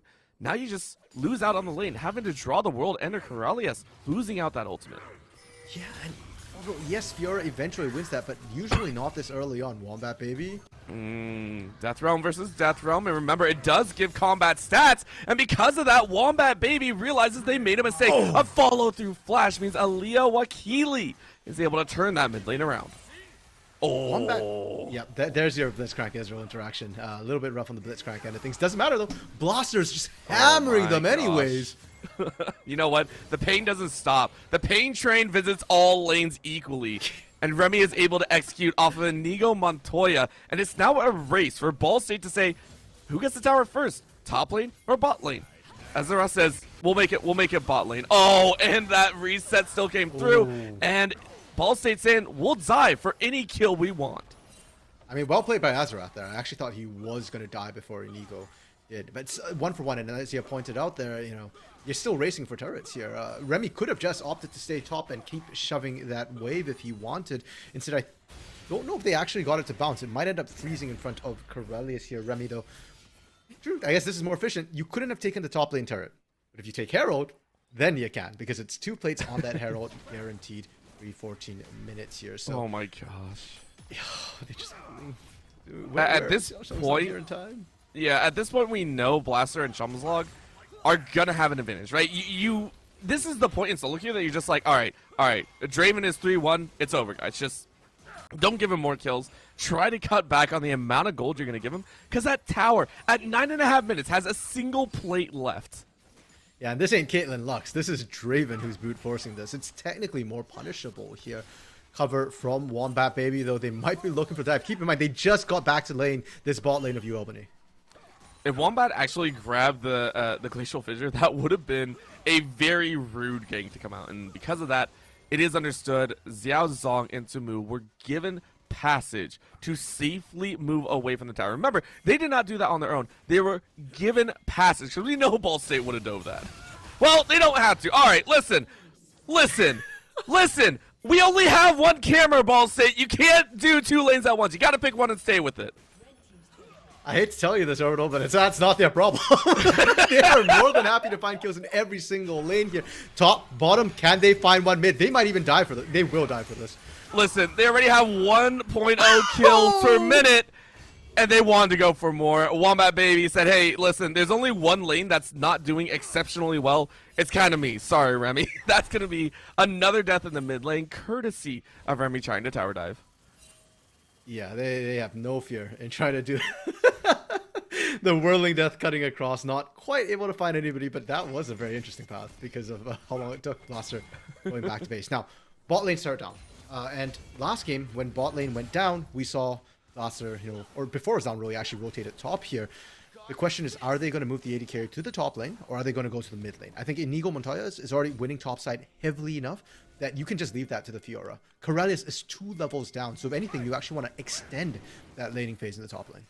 Yeah, and you can already see it, right? They're running towards that mid lane, and UAlbany said, hey, let's go ahead and go for that dragon. But because they did that, Aaliyah Wakili said, hey, I got to take a fight one way or another, and a tower shot's actually going to help, and they pick it up. So before they die, they are able to cash in on the stacks, and the adoration comes raining in. Now Corellius flashes into still certain death, and it brings together a 2-0 dragon, falling to UAlbany, but they paid quite a heavy price. And they are still paying that price right now. Orbital, they've got for BSU priority on that mid lane. Top side, Inigo Montoya's free top lane. Corellius walked all the way down. Keep in mind, top laners didn't take TP this game. So they could easily take this top lane turret if they want. I'd recommend they take their time. If let the turret clear the waves. Why not here? If Corellius sticks around, if that turret's still standing, it just becomes diveable territory. And in the mid lane, Blaster won the 1v1 against a Mordekaiser in that death realm. It was Corellius who finished off the kill. It was more like 1.5 with the tower, tower getting a shot in there. It kind of hurts. However, over the top side, Xiao Zong said, hey, I can make a flashy play too, was able to turn around that kill, and they wallop down a shutdown to Corellius as the entire team of UAlbany chasing the top side to turn it around. Now Aaliyah Wakili getting pain brought to them. Blaster said, hey, last time you had the Realm of Death, this time you ain't got nothing. Blaster takes their 5th kill of the game. And meanwhile, Wombat Baby, this feels like it's going to be the theme of the game. Always when you see kills, and there's going to be one person split pushing. Oh my gosh. It's just never stopping. It's not stopping at all. And right now, we're less than 13 minutes in, and 2 towers in the bot lane are down, by the way. So to give a little bit of perspective, it was 13.5 minutes that we saw all outer towers fall back in game number 1. And this is Wombat doing his own thing. This time around, we're seeing it happen, I think, once again, right? They got 3 towers at the start. The only difference is they could still knock down the mid lane tower and take 4 before 14 minutes. That would be ridiculous. They're going to drop the Herald. They're going to take 5 before 14 minutes. Yeah. Oh, my. What? I blinked. I missed that. Xiao Zhang is RMC's lost brethren here, as they just blew up like a minion caster. That was how quick the Ezreal died. There was no chance to react at all. A kill back, though. A kill back as Chumslog ate a bit too much damage. But overall, still, BSU break open the map, and it is a ridiculous 9k gold lead. Yeah, and while you were talking about the fact they took that bot side inner turret, last game they did that using Herald. This game they didn't. They used Herald in the mid lane to break the outer and get the second charge off. So if anything, BSU are accelerating this game. Last game they finished pre-20 minutes. Can they do it again? They're on track to.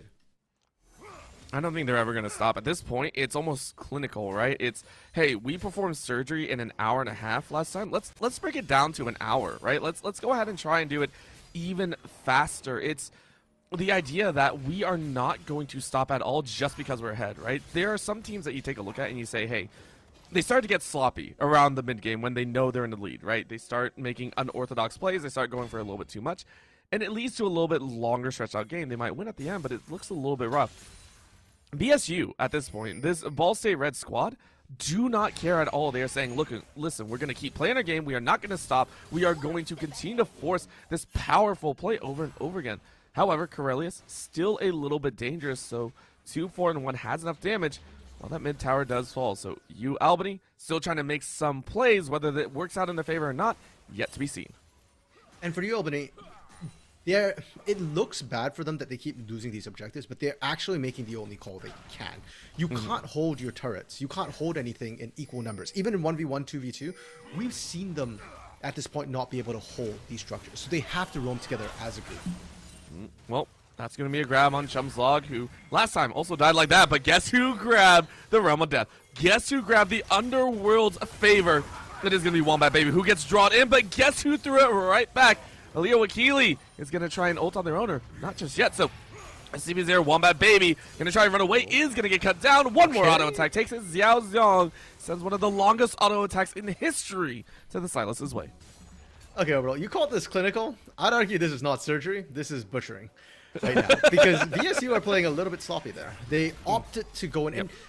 I want to highlight that it's not like they didn't know the right play. They're just feeling themselves. Wombat Baby wanted that highlight moment, take that Death Realm, look for the outplay in the 1v5. Didn't have to. Opted to. Likewise with Blaster and Chumslog, they were pushed up. They saw, they had wards. They knew UAlbany was collapsing on them, but they got greedy and stuck around a little bit. Does it really matter? Not really. They're still 9k gold up despite giving those bounties over. And like I said, UAlbany, I think they're playing this right. They are losing some turrets, yes, but they are still looking for picks. And you're seeing them being rewarded here. If BSU make mistakes, UAlbany are positioned to capitalize on it. They just need BSU to actually make said mistakes first. And those mistakes come in the form of overplays, underplays, whatever you want to say. What we do see right now is Tamu trying to set up to help out around this dragon, which is going to be the second one for UAlbany, as the Infernal does roar to life. But the dangerous thing is this chase. It is going to be a little bit of a Shirelli as they go all the way in. Huge wall, though. Huge turnaround here. This is going to be a brutal showing from UAlbany, as they say, you made that mistake. You made that happen. And we are going to bring back a fight into your face. That is 3 kills taken after a dragon and Wombat Baby. I don't think you want anything to do right here. You grab that True Shot Barrage, but really, what you going to do about this? I mean, he should be fine. He can kind of just walk away here. You can see there's not really enough damage really to try and punish a running away Silas, but we were just saying UAlbany are positioned perfectly to punish mistakes, and BSU did just that again. They just kind of walked in. Remember, they don't have a team fighting composition, and even with a meatball composition, you still need to engage together. Rolling Death comes across here. Is it enough? It might be. As you can see, Aaliyah said, I don't want to do anything here, and it's going to be a dance. These are the 2 solo lanes that are trying to dance it out, but it's an opportunity. UAlbany trying to get the kills before the rest of the team shows up, but the rest of the team has already done so. The damage has been done. A draw of Aaliyah Wakili drew in a very, very stacked Remy, who is going to get the stun against the wall, and the kill. Follow through with a little bit of a ignite. Azeroth taken quite low, and is now going to be sliced through. 3. All you need is one more. It's a triple kill for Remy. As BSU say, we made one mistake, we ain't going to do it again. Yeah, and that's unfortunately the big lead that BSU built up before this. Everything, literally everything went their way before this year, so they can afford that mistake. A costly one, but it doesn't ultimately matter. And now they're just going to push right on in. Corellius, the lone survivor here, Xiaoxiong, did just respawn. But yeah, you're pushing off Blaster. Look bot. Wombat Baby's pushing there. Wombat Baby has honestly soaked up a lot of free CS that way too. We saw it last time, you know, the bottom lane tower, the inner tower was taken by Wombat as well. So Wombat, after losing in the original 1v1 or the second 1v1 in the mid lane, was thrown a bone by the rest of the team, was like, okay, go farm, just go farm. We'll use you later. Don't worry about it, right? Right now, taking a look, UAlbany, they found 1 or 2 items, and I think they've also started to realize that if BSU keep making mistakes, they'll still be granted some opportunities, because the kills at this point do kind of pull the wool over our eyes. 19-14 seems like a very close score if you didn't take a look at the towers, at the dragons, at some of these gold intakes with the CS differentials, right? This is UAlbany saying, we can still fight, even though we are lower with our pockets. I feel like that meme right now when you're saying that about the whole, oh, you know, this team's better if they just work on this, and the other. Yeah. Yeah, you know, UAlbany isn't that fine if you just, like, turn off your monitoring and everything else. No, like, fact is UAlbany is far behind. But they are still able to capitalize, and I think that's the thing that we still need to watch out for. Already this game will go longer than Game 1. And they are actually not as far behind as they were in Game 1. Game 1, they were down 10k gold at about, was it 16 minutes, I believe? 17 minutes here? They're still within that 10k gold here. And with Baron on the table, that is another potential turning point. If BSU mess up the Baron, you can kill them there. They still have strong team fighting with the Braum, with the Aatrox, and Azarath. Azarath still hurts. Azarath will continue to hurt as well. I mean, Corellius is also doing some work, right? We saw that 3-man wall up between the Aatrox and the Mordekaiser. A single Q from either of them can actually do a lot of damage, right? It's a very, very nice kind of stunner on top, but if we're taking a look at BSU, right now they are starting to try and kind of crawl up on their own, right? You can go ahead and see them falling back into their usual style. Find the picks, find the solo members, and try and break your way there. Chumslog, though, might have split off a little bit too much. That's going to be a huge kill between Xiao Zhang as well as Azeroth. They run down that Blitzcrank. And I was just thinking, PSU played this well. If you can throw a Baron, just don't do Baron, right? Like, you don't need to. You can kind of force plays elsewhere, but Chumslog getting caught is an issue now. Inigo Montoya on his own here, playing a little bit with fire. Are they just trying to buy space and bait out the Baron? I mean, they could. Dragon is up in 50 seconds, so you don't have to worry about it. And right now, Draven is sitting on 3 completed items, most in the game right now. And 190 CS, Flame Horizoning over Xiao Zhang. I mean, that is one to watch for, right? You know, usually you expect more kills in a Draven. You don't always expect more CS. Sure.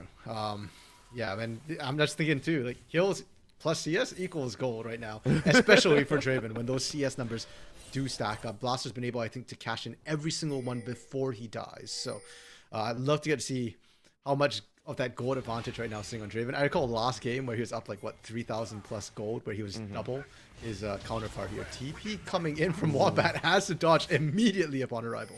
Yeah, I was about to say, we want to look at the gold, but we can't right now because the fight around this dragon is about to break out. And Inigo Montoya on the weaker side of the flank and is going to get the parry off or the riposte, but can you really do too much? Because again, Azeroth, as you said, hurts so much. That's a huge collateral damage that is going to bring BSU to their knees ever so slightly.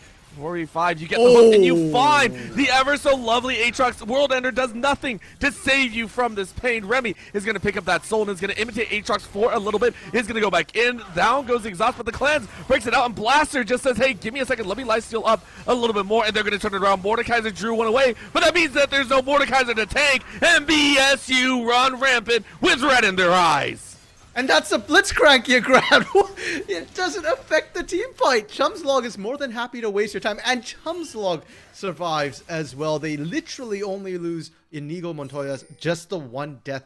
And frankly, that was off a mispositioned pick right off the front. Now, Dragon in their pocket here. BSU turning their eyes on Baron here. This is an interesting choice. I thought they'd actually go for the base with so many turrets low, but no, they're going to play this by the book here. If you take that Baron, I guess, those turrets which are low will follow anyways. You know what? Go for the safer option. It's not their style, and, we look down on them a little bit for it, but, it's a good call. It's a good call.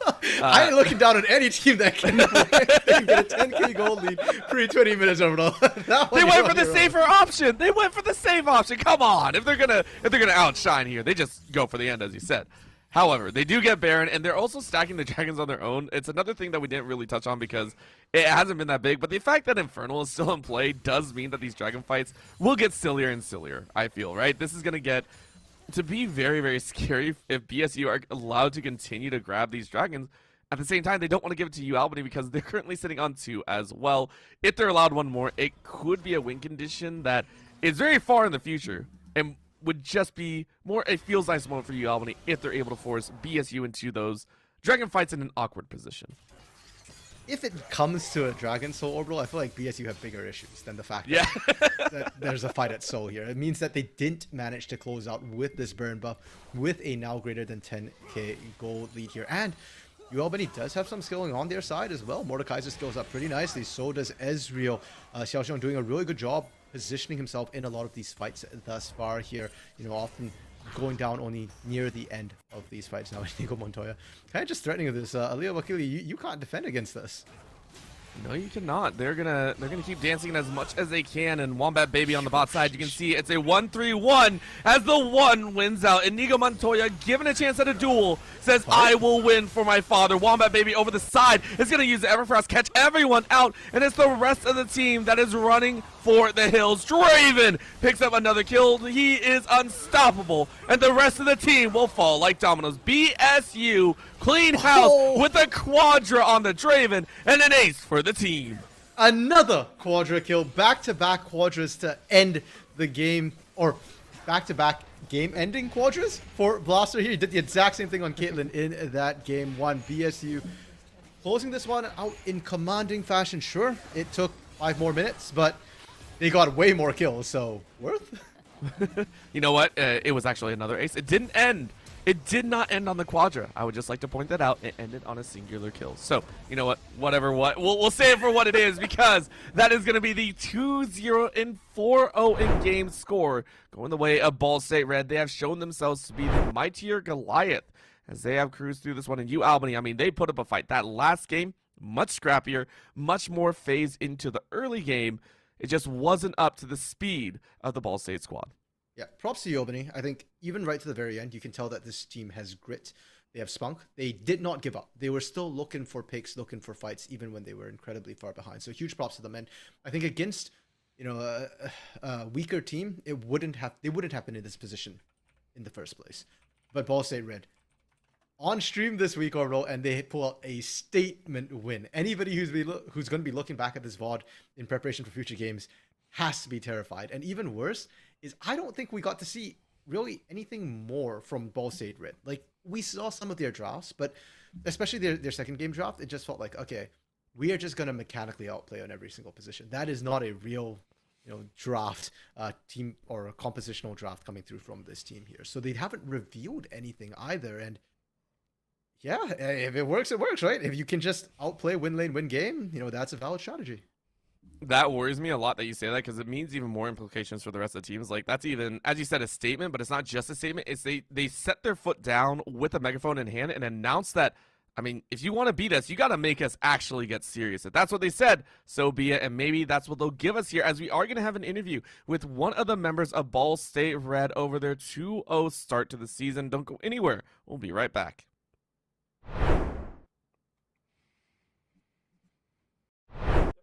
These preconceived notions, and we're willing to listen to our membership and read the room, read college athletics and how it's connected and how it's not, and take what we have expertise in championships, but also throw out some of the other stuff. I remember when we first started, there were some conferences were applying their amateurism rules to all of their esports competitors, and I think we knew enough to know that no, that's not going to work in an esports culture. It's got to be very different. And by the way, the NCAA was going in a different direction. You could see the train had already left the station on that, and so it's an incredibly dynamic area and ever changing, and will continue to change. And just as we didn't know when we started what it's going to be looking like, I think similarly we still don't know what it's going to be in another 5 years.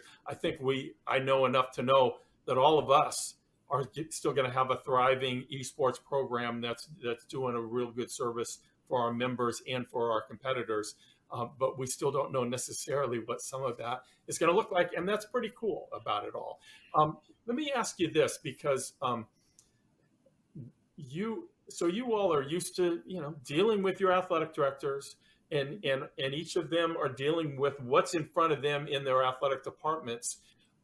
My guess is at least some of your schools are that this is not necessarily operating within the athletic department. And can you talk about how you navigate that in a conference office, and maybe the best way to handle that, or do you have preferences? Do you try to steer them one way or the other? And just talk a little bit about that, if you don't mind. Sure. The majority of our schools are not under the athletics umbrella. We have one institution that perhaps by next year will be under the auspices of athletics, but most of them are in other departments across campus. Right. One of the things that has helped us is that we have support from the president's office. And so in order to participate in Mountain West events, you have to have an adult non-student administrator that oversees that, the eSport program. And that's where we get assistance with, eligibility checks and, what, please complete your roster, things like that. I don't know in the future, and it depends on, who's sitting in the athletics director's chairs, whether or not more esport teams will go under the umbrella of athletics. And I'm kind of indifferent in terms of whether it should, because I don't want esports to go down the road that some conventional sports have gone down with the NCAA. So we have a unique opportunity to kind of craft esports in a way that fits what esports is, as opposed to trying to fit it into a conventional athletics box, so to speak. Right. I think the success of our program and getting participation is exactly that. The fact that we're not tying it in necessarily to athletics and NCAA eligibility. Like Carolyn, we probably have 3 or 4 schools that are under athletics. And I know it puts them in a difficult position sometimes trying to make some decisions. I got a request recently to consider allowing part-time students to participate during this year, because some schools struggle sometimes to fill out all the games that they want to play with us. And we held off on that for now. We defer to the institution and say, what's your policy for those that are under student development or activities? What's your policy for allowing students to participate? And if you certify that they're eligible under your current policies, then that's good for us. I also think, and I was part of some of the conversations early on with the NCAA years ago about the NCAA getting involved as a Division II representative, and I was crossing my fingers that wouldn't happen, just because I think this needs time to grow, and expand. Can I ask a question, because you mentioned part-time enrollment, and one of the things that we've done here is that as a conference, we've just set eligibility standards, full-time enrollment, making progress towards your degree as the institution. Welcome back, everyone. I am getting flamed by my production here because we are back. Unfortunately, there is no interview. The rest of Ball State Red said that they wanted to go and watch World, so we'll go ahead and let them do so because they deserve it. Fantastic series from them. They have earned their 2-0 record to the start of this season, and hopefully we see them continue onwards ever forward and maybe into the playoffs. Maybe do a back-to-back win of those seasons, but only time will tell. Of course, my name is Orbital. With me here has been Random Minion Caster, as well as our production has been Colton, as well as Sam. This has been a fantastic broadcast. Thank you so much for tuning in, and have a fantastic evening.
Hello, everyone, and welcome to Esports U, where we are set for our matchup between DVSU and WFU. I'm Horizon Cast, and that's Rare Adam. And Adam, should be a pretty good game set up for today.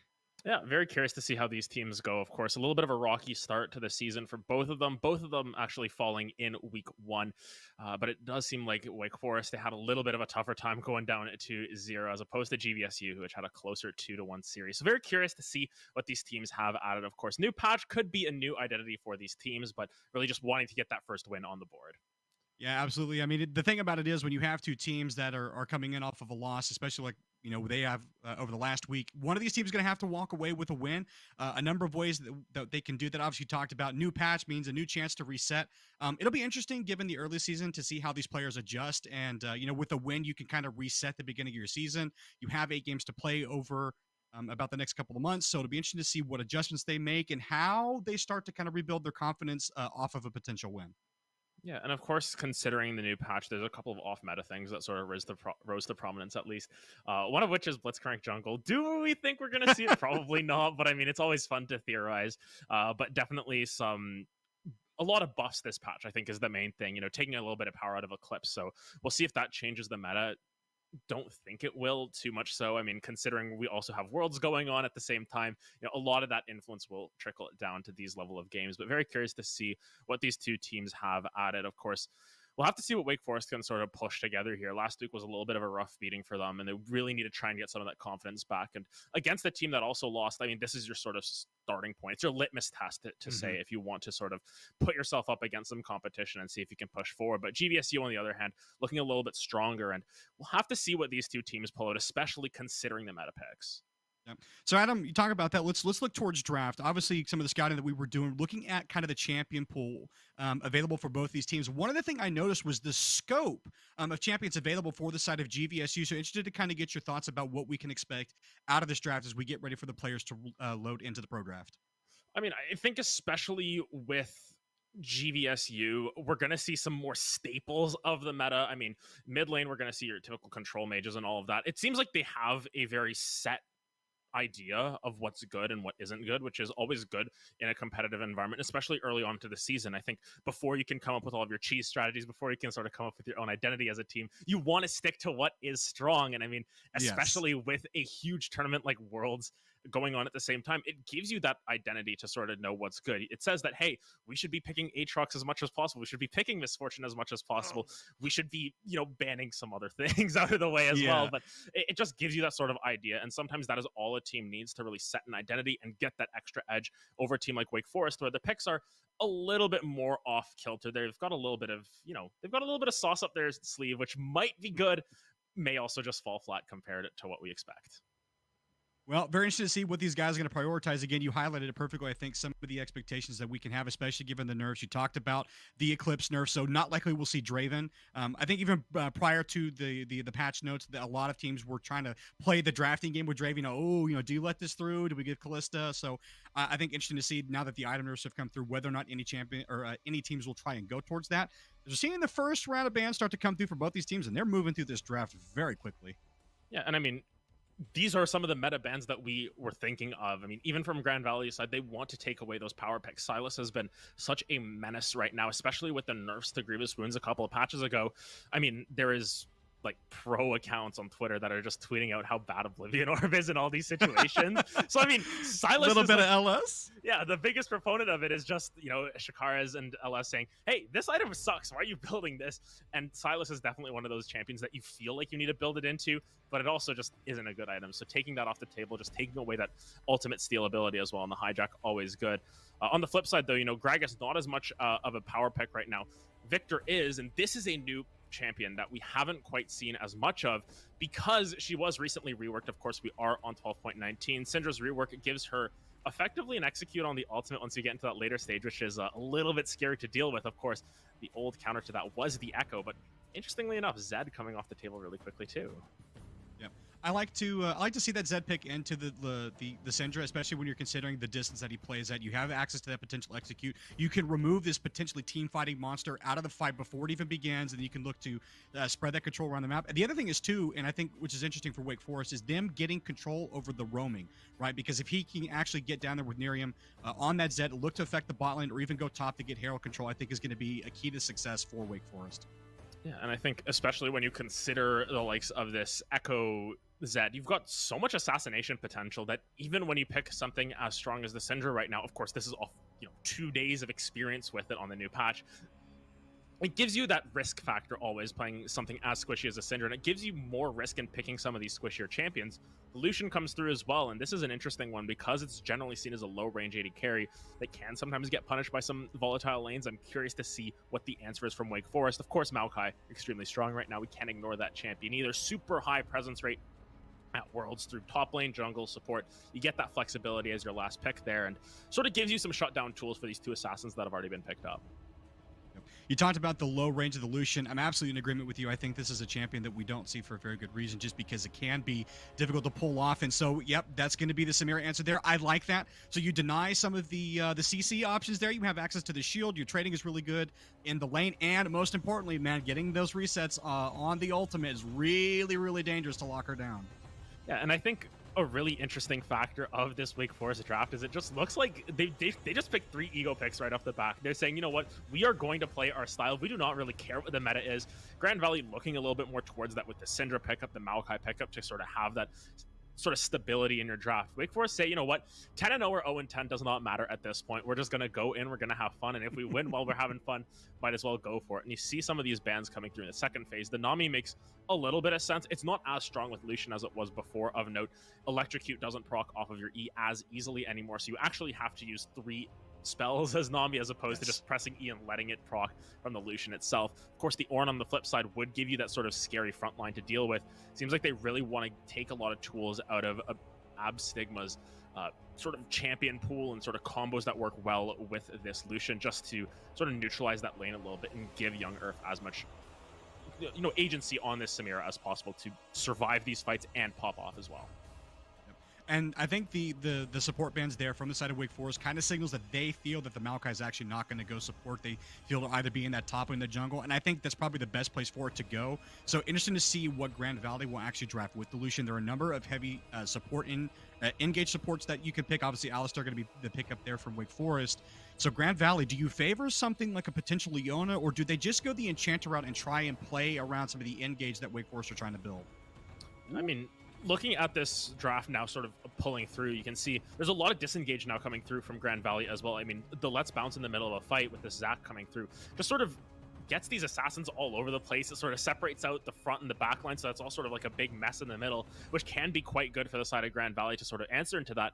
Of course, we still have to worry about how much engage is coming through from Wake Forest now that we've got this Alistar, they lock that in, which is such a strong pick. The Darius, though. Oh, the Darius!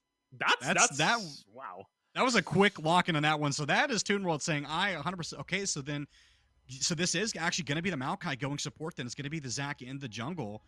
Okay, so interesting. And then the Aatrox hover right now, if Wake locks that in, they'd have some decent team fighting. There would be a lot to unpack if they don't lock in the tank here. Instead, choose to go that more damage-heavy route. It looks like it's going to be locked that in. Okay, so drafts completed. Interesting last-second lock-ins for both Grand Valley and Wake Forest. A little bit of an interesting one overall. I think the main thing to point out is just the blind Darius. That is a little bit, ballsy, yeah. if we say so. It's a little bit more of an ego pick back the other way, but of course the Aatrox has the answer into it. I'm not 100% sure if it's actually a true answer as much as I think they wish it would be.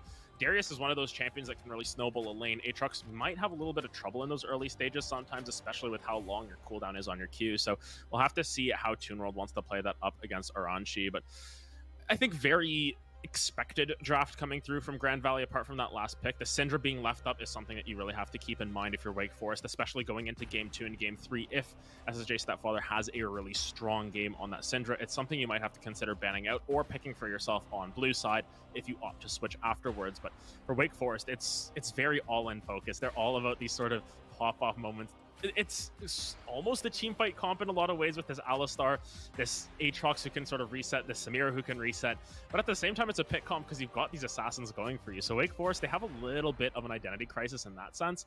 I'm curious to see how they play it out into the front line that Grand Valley have sort of drafted for themselves, but nonetheless, should it be interesting to see how these two teams want to play this one out.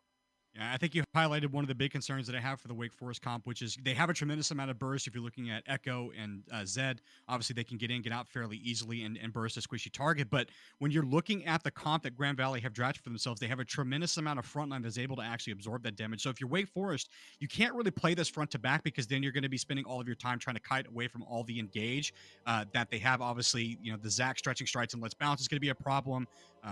The Maokai Ultimate is also going to create a lot of space in zoning, so it's going to be able to set up Lucian and Syndra for some of these decent team fights. The other thing that I'm a little bit concerned about when you talk about the Darius being the lock-in there is this is a champion that we don't see a lot because he can't struggle in the laning phase. Obviously, Aatrox is a tremendously good pick in getting through those early stages, particularly when you don't have a lot of damage to kind of fight him with. I would have expected Toonwell to actually lock that in himself, given the fact that they had access to it on that 5th pick. So interesting they've locked in the Darius, but it could be, I think, a signal of confidence that, hey, we're actually not concerned at all about your Aatrox. We think that we can not only lane against it, but we can out-team fight it. So, as anything, it's going to come down to execution in that top. And I think especially when you've got a Darius, it's one of those lanes that can struggle if it goes even, if it goes behind, in that sort of situation. If you're able to get first blood on this Darius, you just are able to snowball the game so quickly because of, your mounting passive damage that can stack up, your execute as well. You have a lot more tools to sort of kill at 6 than the Aatrox does inherently. I mean, the other thing is that Darius is just an easier champion to pilot. Sometimes when you get into these situations, you can get a little bit of nerves. You can get that performance anxiety knowing you're going up against a champion like Darius. If the Aatrox misses an Infernal Chains or misses one of those sweet spots at a key moment, it could mean the turning point there. And especially when you've got a gank heavy jungler like a Zac. Zac likes to clear, likes to get that first clear out of the way, but afterwards, if you're able to start to jump on top of these backlines, if you're able to really look for the dive in a lot of these situations, Aatrox can sometimes struggle in that situation as well. Has a lot of healing in the kit, but if you're able to shut that down, if you're able to get on top of this Aatrox early, if you're able to put the Aatrox really far behind, it will mean very good things for the side of Grand Valley. I'm curious to see how this one turns out, though, because of course, Wake Forest comp is just super exciting and super fun. Yeah, well, you talked about it. I mean, the team fighting capability for Darius is not to be underestimated, and especially when you're, rather than trying to find a specific person to lock down as Darius, you can kind of just swing your axe in a circle, get bleed stacks, deny any of the sustainability, and then just press R 5 times. And, if it's set up right, you end up with 5 kills. So definitely ease of execution is there for Grand Valley. I think Wake Forest, though, if they can execute on this comp, then it's going to be very interesting for them going into the second draft. Obviously, you have some picks that are standout, and then it introduces some questions, into the drafting for the second game for Grand Valley of what they choose to answer with.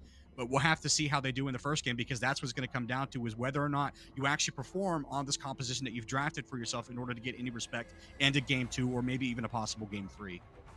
And I think especially when you've got this Syndra as a pick, it's something that not a lot of people have a whole lot of, I guess, information on it. That, as we said, 2 days into the patch, it's a champion that, got all those rework notes. Everyone gets those PvE notifications that show up on Twitter or something. It shows up on that Thursday or Friday. People are like, oh my goodness, this is so crazy. And then it's almost as if some people forget about it. They don't really test out the Syndra. They don't go on PvE. They don't have time for that. They're too busy playing like on live patch and everything. Earth's out. I got time. I got to play Earth. Exactly. Then it comes through and it's like, okay, maybe we need to start to look at this champion as a meta pick because it's available right away in this league. There's some leagues that do actually wait for the champion to have a week on the patch or 2 weeks on the patch, but in this situation we get Syndra right away. So I'm curious to see where it goes. Another thing I want to actually point out, it's very, very unlikely, but there is a chance that Nerium Oleander opts to play the Echo mid lane. Syndra versus Echo is an old school counter in that matchup. It's one of the counters that we saw 2016, 2017 when Echo mid lane, Syndra mid lane were super popular. And it could be the Zed jungle. Zed does have a strong jungle clear.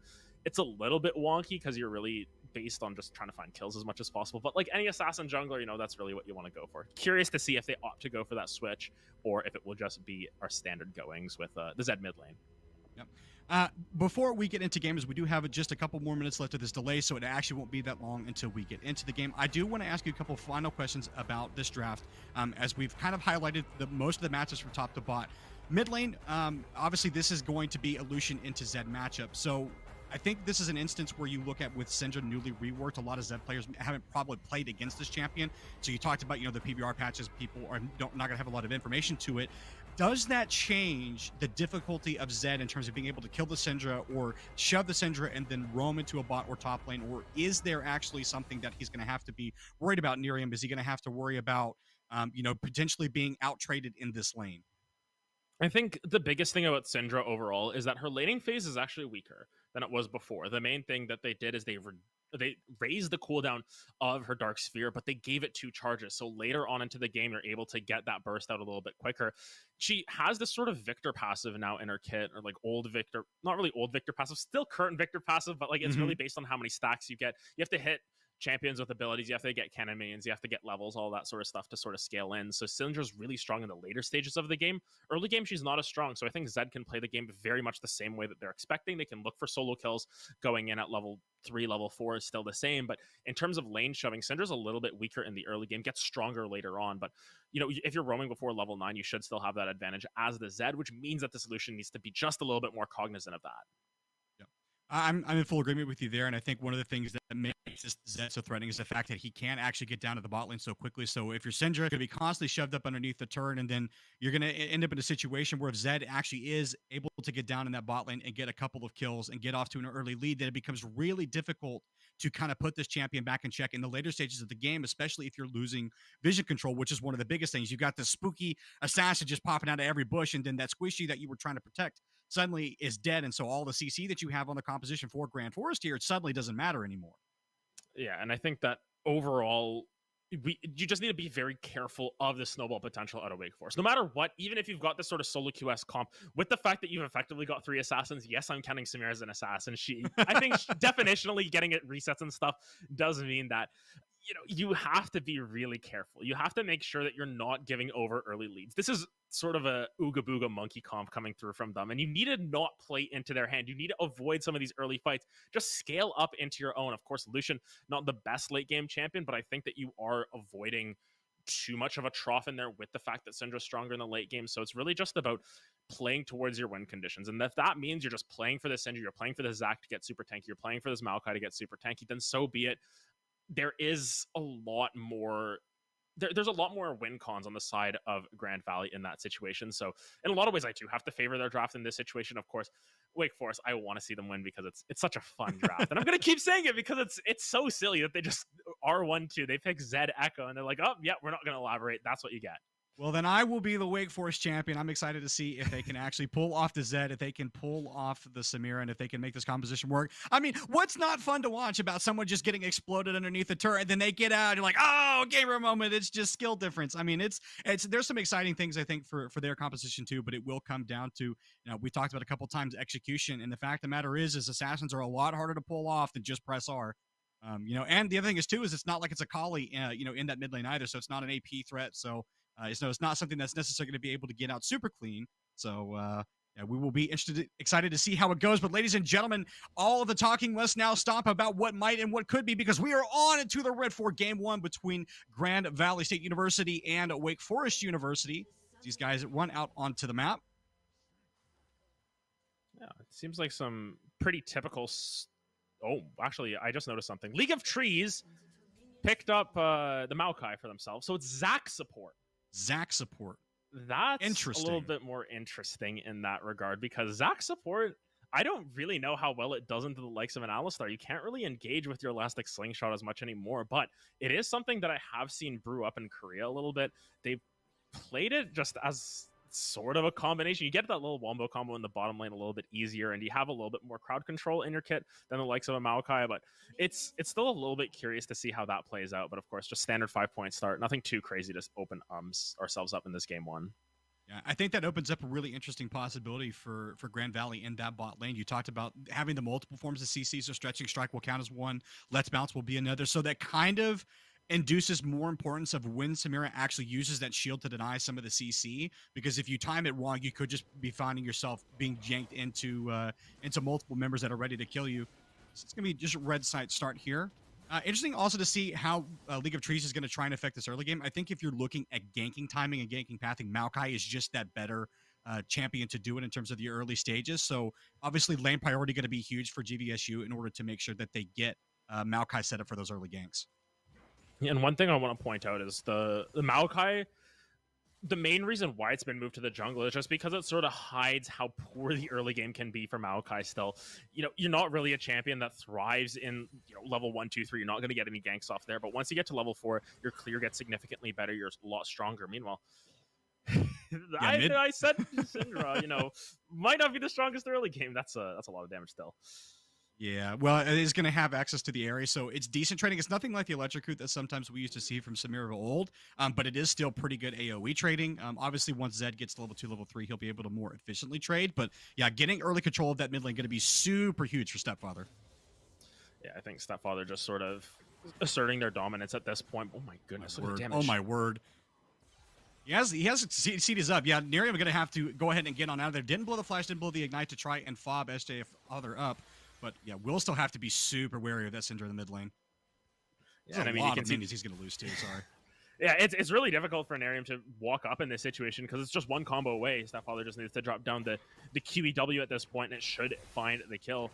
Actually going in for it themselves, but once again, stand up underneath the turret. Yeah.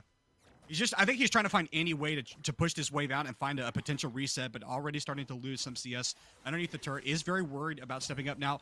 No vision, so the Echo is hovering around here. Stepfather trying to play the lower part of that, doesn't want to risk any potential gank. Palmtree's going to ride behind here. He's going to caught underneath the turret. Thrown out. Palmtree not going to be able to throw anything else, so doesn't have to blow the flash. Gets out pretty much scot-free and says, nice gank, bro. Tell me another story.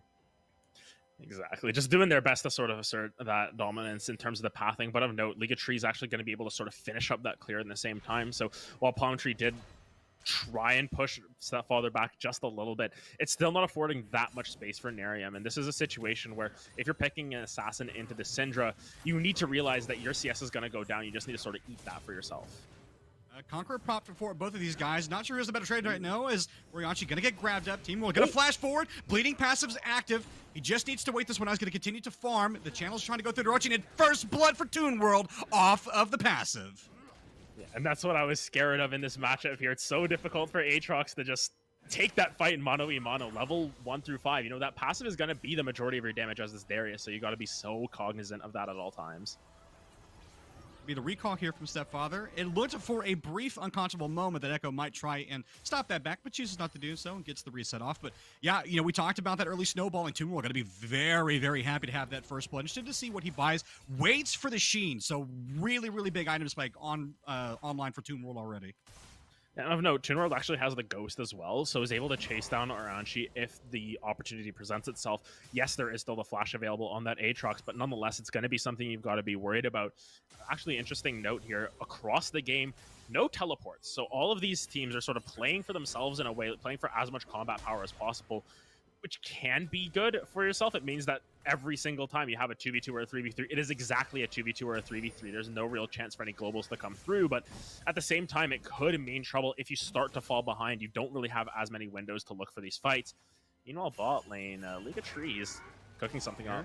Oh. Gonna be the bouncing. Do try and get in. Young Earth just trying to make sure that he can get clear of this. Doesn't want to get CC'd up if he can possibly board. That's going to be the shield. Knock up onto 3, and they're going to walk their way out. So investment of time, but they do shove out the bot lane for WFU.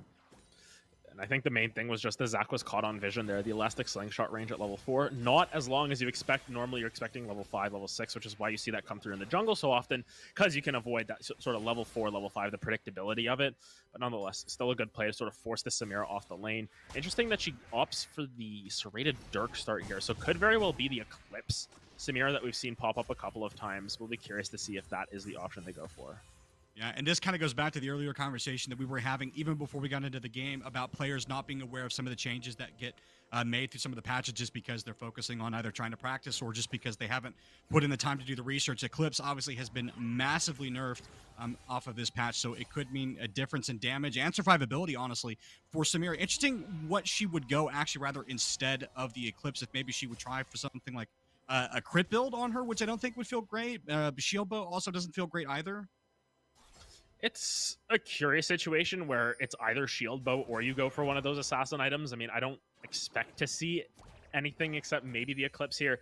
Would be curious to see what the mindset behind that is, but as we can see already in that top side, 600 CS lead, or 600 gold lead, sorry. 600 CS lead would be, 600 gold lead for the Darius already over this Aatrox, and it's really just preventing Uranchi from walking up and having any sort of interaction in this lane. Toon World is just able to threaten at a moment's notice, and especially with League of Trees sort of in the area at all times, you know, this Maokai sort of playing towards the top side with the 2 winning lanes thus far, it can be a little bit challenging for them to find anything. Oh my goodness, what's this?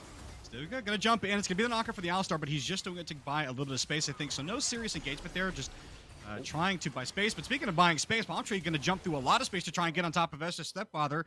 I'm going to be pushed out. League of Trees, again, just waiting around in the bushes, making sure that no one gets too crazy from the side of WFU, and we'll just walk his way on out of there. Yeah, and I think the main thing is that we saw Nerium Oleander's ult go down. I think they were looking for a window on to Stepfather there, but unfortunately, Palm Tree just sort of burns the flash for nothing. Yes, the exhaust was expended from the Syndra on an earlier play, but overall, just a little bit of an interesting play to even bother with that engage of the Stigma. Oh my goodness. Now, Palm Tree is here, so it is a 3v2 of a Stigma. Not going to have any kind of ability to get out of this one, so should just be dropping. Can they survive on his passive, though? No teleport to save him, so exactly what we're talking about later, but he's not going to be able to respond. The Smite's going to get it, and now League of Trees may be in a little bit of trouble himself. Knockback, and it's a double kill. Young Earth going to be very happy to get that one, sorry. 2 kills going over. Breakbone manages to trade onto Riven. It's a 1 for 2 in the end.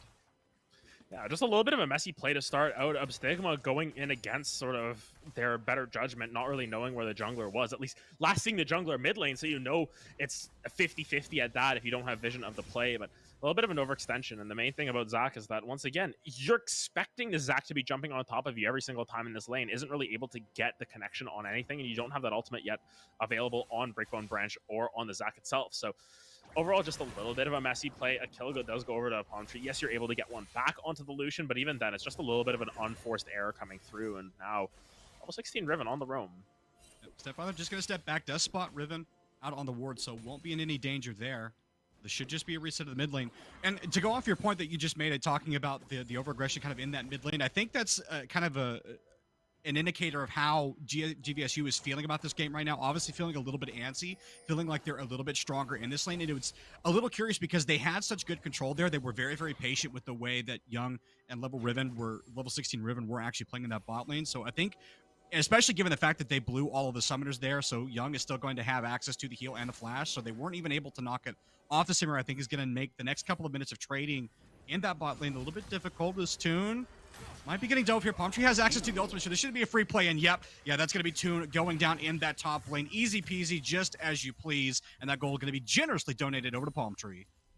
Yeah, honestly, well played from Palm Tree to be able to find the opening on that top side, sort of taking advantage of the fact that Toon World burned that Ghost earlier as well, and Uranchi is just a little bit tanky, just to be able to tank up a couple of those tower shots. Again, this is a solo dragon going down. A little bit interesting to see the Maokai opting for this. This is often something Echoes will do. Tanks don't take it very fast, especially not a Maokai, but with no presence in the area, you know that you can guarantee that objective, and at least it's a cross-map trade, but thus far, Wake Forest doing a really good job in this early stage just to put the pressure on at the very least. Nerium going to be ulting Stepfather underneath the turret. This will be the confirmed kill. The execution's not going to come through, though. Nerium's going to get out nice and clean. They get a dragon, but they lose their mid laner in the process. Yeah, and the main thing about Syndra's new ultimate, it executes once you get to 100 stacks. So actually, of note, we're going to have to get a check on those stacks at a certain point to see exactly where the Syndra is at. But overall, really good play from the Zed once again. And thus far, Wake Forest actually overperforming, I think, what we were expecting of them, especially in this early game, just sort of playing towards their advantages, playing to snowball as well. Yes, it's only about a 1,000 gold lead for them, but if they continue to snowball this, if they can find these solo kills, these outplays across the map, it will bode well for them as the game progresses. Curious, though, that they did not choose to trade for the Herald, knowing that League of Trees was going to be in that bot lane. I don't know if Nerium ever actually saw League of Trees starting that dragon up, but of course, that's the pretty standard play. If you see the jungler in the top lane, then you just go ahead and opt for that neutral objective. But knowing that that dragon went down, I'm very surprised to see Palm Tree not actually play for that objective and look to snowball the mid lane or top lane even harder. I'm just going to be here. They're going to try and gank on top of Toon World. He just wants to go ahead and kite this out. Does not have access to the Ghost or the Flash. Gets the whirl. And he'd survive up long enough. It's going to be League of Trees getting here. Palm Tree has access to the ultimate. Shouldn't be too afraid. Oranchi going to pop the Iron Spike Whip just to sustain just a little bit longer. It's a long, drawn-out fight, but it's going to be Toon World dropping first, and now League of Trees has to beat a crazy retreat. Stepfather's here. Long, drawn-out fight. What else can they get? Can they manage to trade for something? Oranchi trying to survive right now. He gets another one. It's going to be League of Trees dropping. And now the Zed is here. Nerium going to try and lock down Stepfather. No stun up just yet. Palm Tree low on mana, and Stepfather should be able to get free. Gets the knockup from Syndra, but they will just make it out. It's going to be 2 kills for none. Meanwhile, in the bot lane, though, non-stop action, as it's going to be Samira Farhan. Young's going to fall, and so will Riven. Double kill for the Zac. Oh, you would have liked to have seen that gold go on to the Lucian, but you'll take it in response to what was going on in the top lane.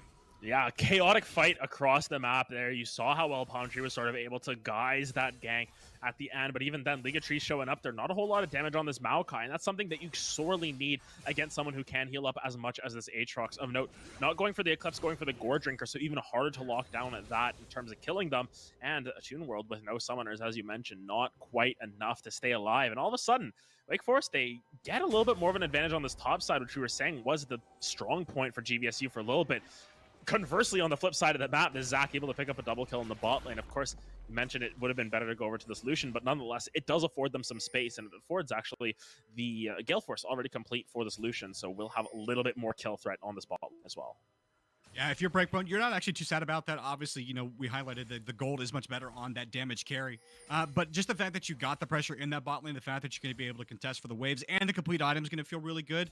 And again, the interesting thing off this, and we see this a lot in professional play too, where the team that kind of dies quicker in that top lane just gets the chance to go for the earlier objective. Again, curious that League of Trees is just going to go ahead and start this off by himself. Echo not really in the area, is pathing towards the mid lane. But, you know, again, just something that we see a lot of kind of on the trade is you give up kills, get the reset, and then be able to get the objective. Palm Tree waiting here, though.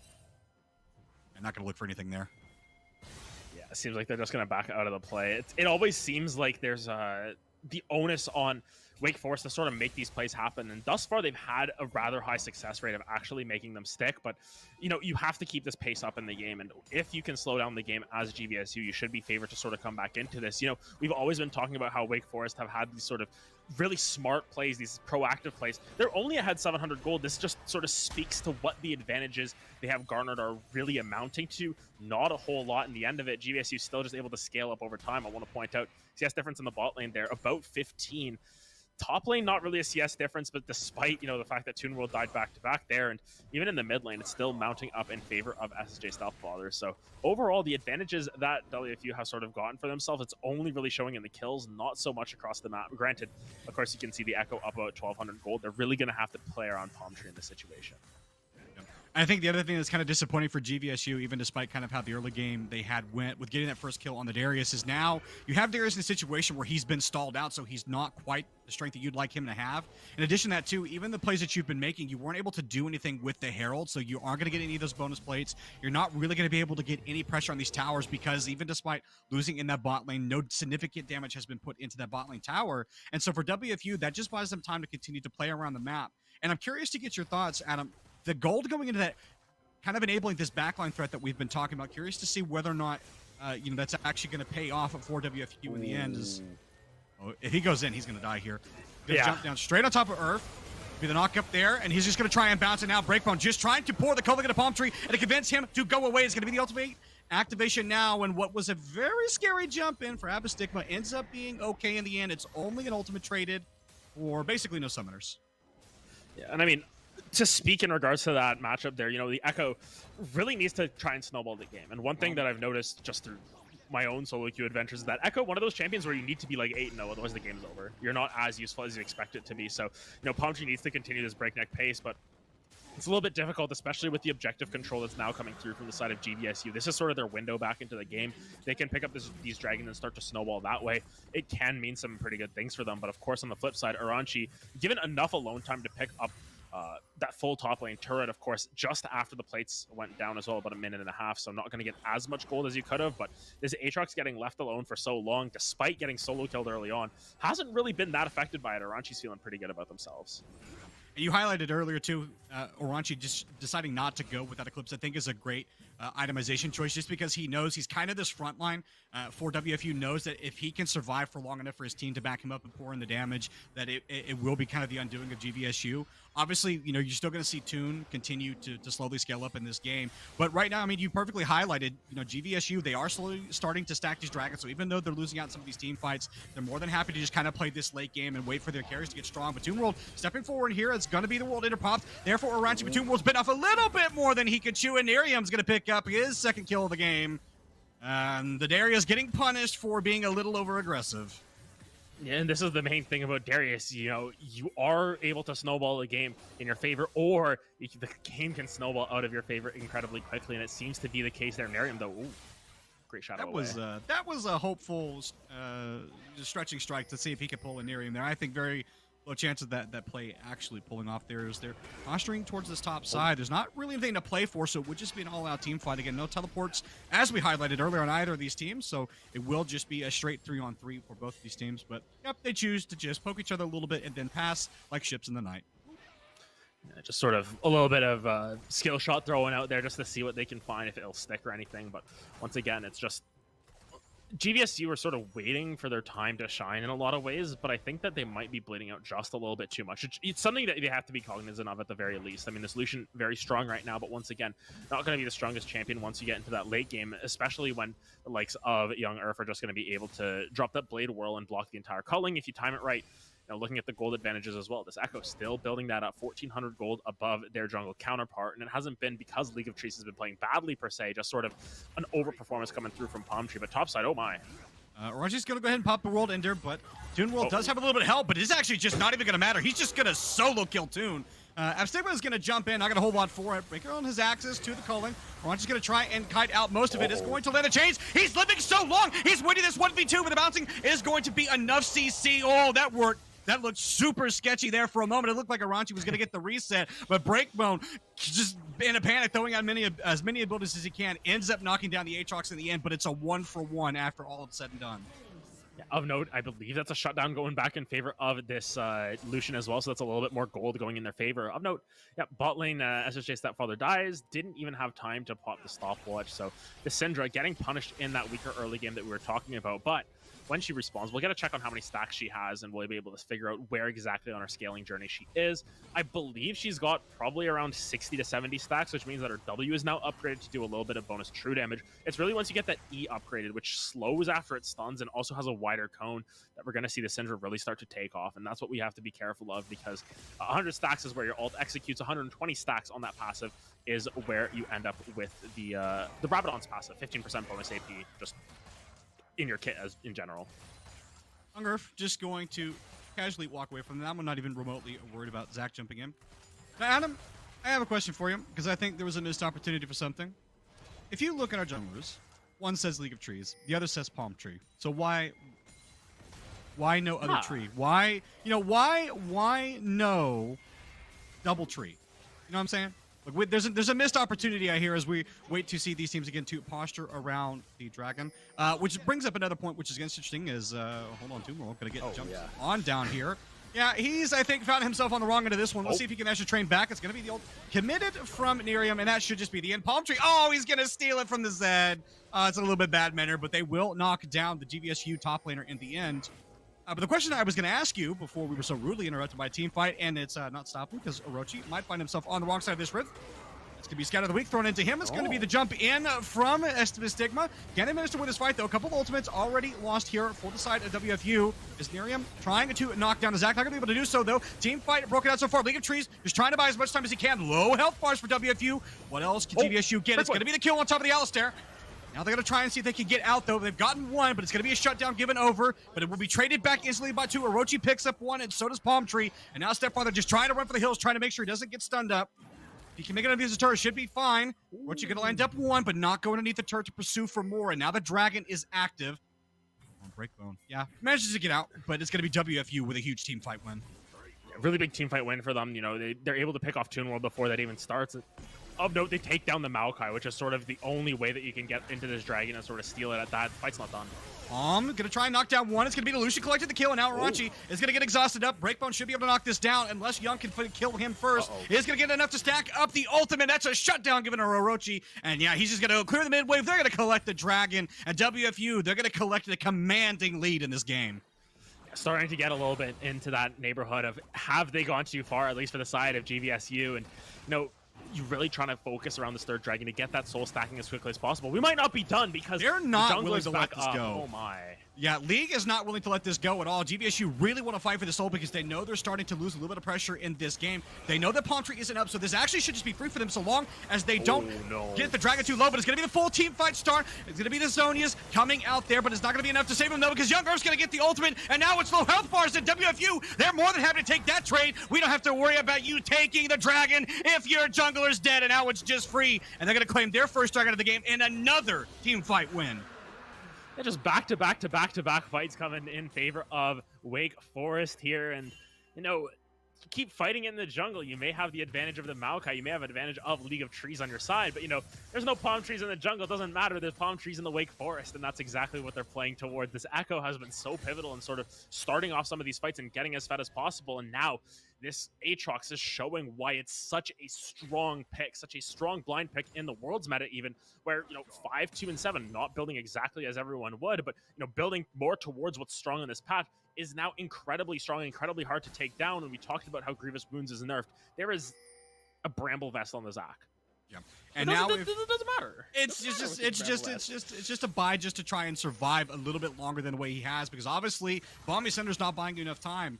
And Adam, there is a completed Black Cleaver on Aranchi. We're only 22 minutes into the game. That item is actually fairly expensive to buy for people who are not aware of how the economy works in League of Legends. That is a nice piece of kit to have for the Aatrox, which means anybody trying to stack armor here for the side of GVSU, you're just going to get shredded.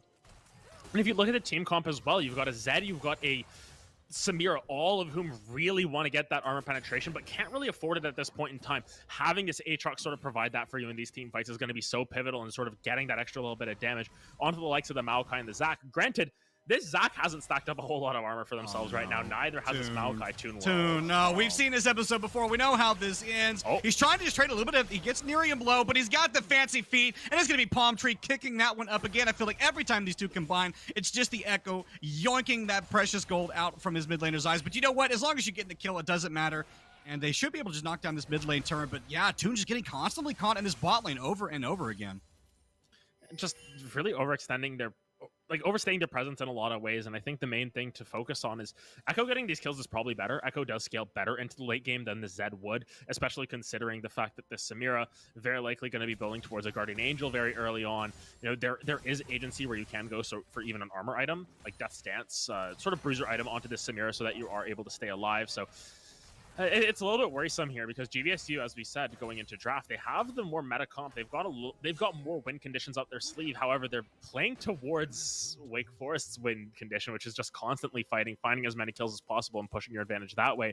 Granted, you look at the objectives on the map, it's only been one tower taken apiece at 24 minutes into this one, so we might be in for a little bit of a longer matchup here. This is a little bit of a slower game in terms of the macro plays. You know, 3 dragons have been taken, heralds were taken and everything, but still, no towers have really gone down. Stigma, I've seen this one before. He's going to get the stretching strike, and then he's going to have to get his way on out of there. It's going to be the full team kind of commit. Now, Scatter the Week on the 2. No further follow-up from there. Nerium waiting, just trying to make sure he doesn't get CC'd up by League of Trees. So it will throw out a bunch of abilities, do a bunch of damage, and then walk away. And Adam, off of your earlier point, one of the things I want to talk about is, so we've seen how WFU have kind of really taken control of this game. Obviously, they're sitting at about a 4K lead. They have one dragon, so they've effectively stopped GVSU's one of their win conditions, which was this dragon stacking that they've had going on. For GVSU, I mean, who are you looking to get back in this game? Is Toon? Yeah, caught on his top side again. He may not even be able to get out of this. Is he just going to stay? What is he playing for? Yeah, he's trying to draw attention now into that bot side to allow him to play mid, but that's not going to work. But I mean, if you are GVSU, like, who are you looking to get back in this game? Because your Lucian is not far enough ahead really to carry you right now. Your Darius has been set so far behind, had a goal, or sorry, CS advantage. Now it's gone. It's a little bit challenging to find your win condition here. I mean, it feels like it has to be Lucian, but of course that timer's starting to run out. Syndra's still going to be incredibly relevant in the later stages, but even then, you know, those are sort of your 2 damage threats right now. This Darius just going to be sort of a side lane monster, if anything, but even then at 1 and 7, not as much of a monster as you want to be. If we can get a check on the Syndra stacks, we might be able to get some more information in regards to if she has that ultimate upgrade, because that is an extra little thing that you have to play around. It's just 85% health. Darius is going to die here. They know he's in that bush. They're bringing 4 people to make sure. trying to make sure that we all get assist gold. That way we can maximize the gold value of killing this guy. And yep, it's going to be 3 people at least getting the gold value, but they should be trading that for a mid lane turret. They're running up there. They didn't really expend much to knock Toon down, but all the same, they won't be here in time to stop the structure going down. So GVSU managing to find a way to get a little bit of pressure on this map. They're getting chased down. Arachi, he's going to pop the World Injure for a little bit of speed. Trying to get on a couple of people. Flashes forward, lands 1 Q, trying to land another. If they can lock up League, this would make sure that they can get the Baron, because if they kill the jungler, it's just a free objective. It's going to be the belt forward. Palm Tree's going to get it and out. They're just going to run straight towards Baron. Yeah, it's just a really nice pickup onto the jungler. Once again, Toon World just sort of caught sleeping in a sense. I mean, it was an expected play. I think they were trying to draw as much power. Yes, you are able to get that tier 2 mid lane turret, but you overextend, you overstay, and now Wake Forest just going to be going towards this Baron. This is going to be a window for them to sort of end the game off of this. They're up 4,000 gold. They're really looking to push as much power as possible through, but nonetheless, Wake Forest just sort of able to find as many advantages as possible. Yes, you'll be able to get onto Soul Point as GVSU, but even then it's a Cloud Soul. It's not really as impactful as you would like, and unfortunately, it just seems as if GVSU not really prepared for what Wake Forest were prepping up here, because even in terms of their drafting, they just sort of let them get these assassins, and then their answers weren't as strong as you want. Yes, you picked the Zac support, but what has it really done for you thus far? Yeah, I'm in full agreement there, and I think with WFU, they're going to be very happy with the way this game has gone so far. Obviously, their picks are working for them. Yes, they do give up Soul Point to GVSU, but given that they've secured the Baron, that gives them the siege that they need, because if you're looking at this comp, they are very, very short range. You have Samira, and that's pretty much it, and then you have just an Aatrox, and while he can siege underneath turrets, he's obviously not a ranged champion, so this will give them some of the push that they need, and I think for GVSU now, you're really reliant on WFU overextending. You're really reliant on getting a pick on one of these pivotal members, like the Zed, Samira, or the Aatrox, and WFU, they can look to just play this slowly. I don't think they're even remotely concerned about the team fighting coming out from Grand Valley. Yeah, I think at a certain point it will become a worry, and one thing to note is SSJ Stepfather has 110 stacks, I believe, so that means they're about 10 stacks away, 2 levels, or 10 cannon minions, or landing 2 abilities on champions 5 times, to be able to get that effectively Rabadon's passive, mini Rabadon's passive, where you get 15% bonus AP. That's going to be a little bit of a stronger point. I mean, SSJ Stepfather is strong. They can have that one-shot potential onto someone, but look at this fight once again. The Stigma going to get jumped on by Nerium, trying to get over the wall. Ult's not going to kill in the end. Now they're just going to take a slow team fight underneath this mid lane turret. Arachi's going to be on the back. He's going to try and lock down multiple members. They're trying to jump on top of him, but it doesn't matter because Young Earth's going to slay him. And now they're just going to lock down this mid lane turret. That's the jungler dead for GVSU. And now the siege continues for WFU as they continue to move towards. They're going to go down the bot lane. I'd like to see them just go ahead and knock down that remaining structure, pick up the remaining gold. But great pick off there for Wake Forest. Yeah, Wake Forest doing a really good job of sort of slamming the door and preventing any sort of comeback potential coming through from GVSU. You saw they were trying to find a fight under their turret, but with the Baroned up minions, it's so difficult to take him down. Nerium He just broke everybody's ankles. It disappears halfway back up the land where he started, and now level 16 Riven, though, may be caught out. If they kill him, it'll only be a consolation prize. Flash to try and secure that a little bit. Or no, sorry, that was the flash out from Young Riven, so manages to get himself to safety. And now it's going to be Nerium possibly on the wrong side of this one. Just back into the middle of 4 people. Not sure why he didn't just walk on out of there, but he's going to get shut down. That gold's going to go over to Toon World, which is not what you wanted. Aranchi, what is going on here? They're trying to just secure a couple of the kills. He's going to scatter the weak, going to knock him down. He doesn't have any other survivability once this ult ends. Breakbone just trying to put in a little bit of damage. It's going to be another shutdown going into Toon. He's going to grab another. It's going to be Young Earth's going to get knocked down as well. League of Trees knocks it back in. Shutdown goes over to Stepfather, and now this has gone horribly, horribly wrong for Wake Forest. They get punished in the mid lane in Grand Valley. They're going to be happy to pick up that gold.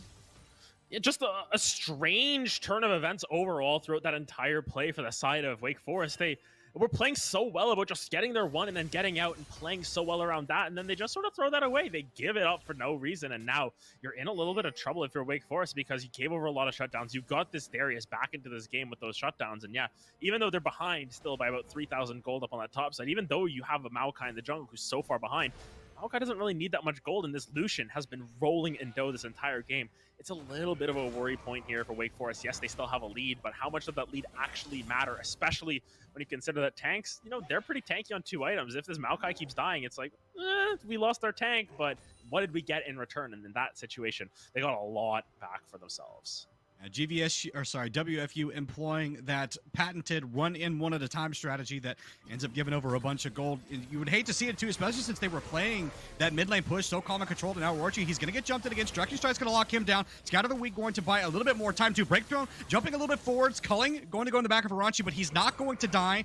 And now GVSU, they're going to continue to siege this out. Palm Tree is going to have to find himself back in the middle of two people. Oh. He wasn't monitoring where his ult was. He thought he was clear. There was no vision, and now he dies for it. And now GVSU, they are completely back in this game. They have the mid lane push, and they can just look to kite back towards the dragon. They continue to shove these waves out. And WFU, they have dropped a couple of pivotal plays here, giving over gold to the people they don't want to be. And now they might be giving over drag point or drag soul here.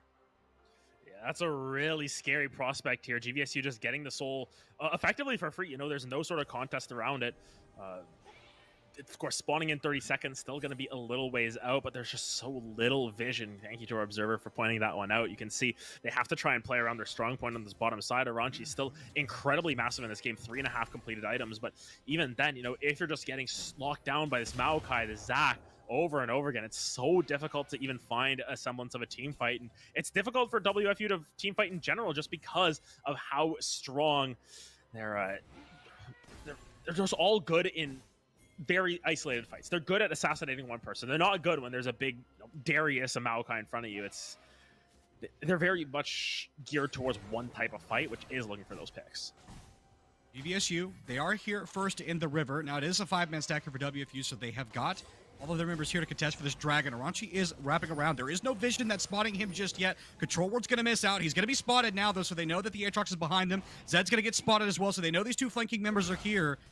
It looked like they want to disengage, but it's going to be Riven going in first. Toon World going to be happy to fight this one now. It's going to be who's going to be the first to drop? There's going to be stunned on multiple people coming into the back line. And now what else can they do, though? Breakbone not going to drop just yet, but Young Earth going to get the damage. It's a double kill. And now he's looking to get everything. He's not being stopped. He might just get the triple. He's going into the stasis. He gets out. And now what else can he do? It's going to be the ult reset. He's underneath the turret. It's a quadra kill, but he's going to drop through the intro. It won't be the Penta, but that will be the team fight win. Knock up underneath the turret for level 16 Riven. And he should be dropping as well, though. But Aatrox should be strong enough to secure this one. It's going to be the Zed pushing in the top lane. They win the team fight and they get the drag, and they're actually going to get their first inhibitor of the game. Yeah, and Miriam just on that split push the entire time. It was effectively a 4v5 fight, and an amazing play coming through from Young Earth to be able to find all those kills. Miriam, though, got to be careful. Should be able to get out and manage just to live. Obviously, no ultimate available for Stepfather, so wasn't scary, but he may not have known that. So, yeah, doesn't end up getting the inhibitor in the end, but Palm Tree is shoving in the mid lane. Just consistently pushing on these lanes, and I mean, you pick up another dragon in favor of Wake Forest, preventing that soul from going down, and it was only stopped by Rework Syndra. Realistically, the execute coming through onto Young Earth prevented them from healing through it, but overall, it's just been a really, really good game coming through, not only from Palm Tree, who sort of got them through that early game, but now coming through from Young Earth, who's going to be such a menace now to deal with. You know, you don't really have as much defensive stats on this Maokai and Zac as you wanted to. I alluded to the fact that, you know, they're not great in those team fights unless, that's the point we never got to in that fight before it sort of broke out, unless Young Earth is able to reset all over them, drop a bunch of Death Blossoms, and cries a devil may, but nonetheless, now over to this Baron they go. Wake Forest, they're just slapping him with his wallets at this point.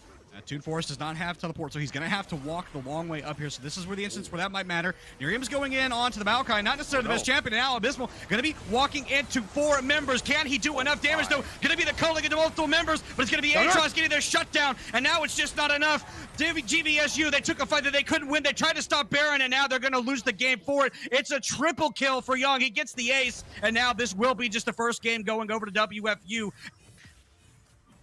Yeah, with respawn timers coming up, you know, 30 seconds down the line, it's more than enough time for this team to sort of push through and end the game.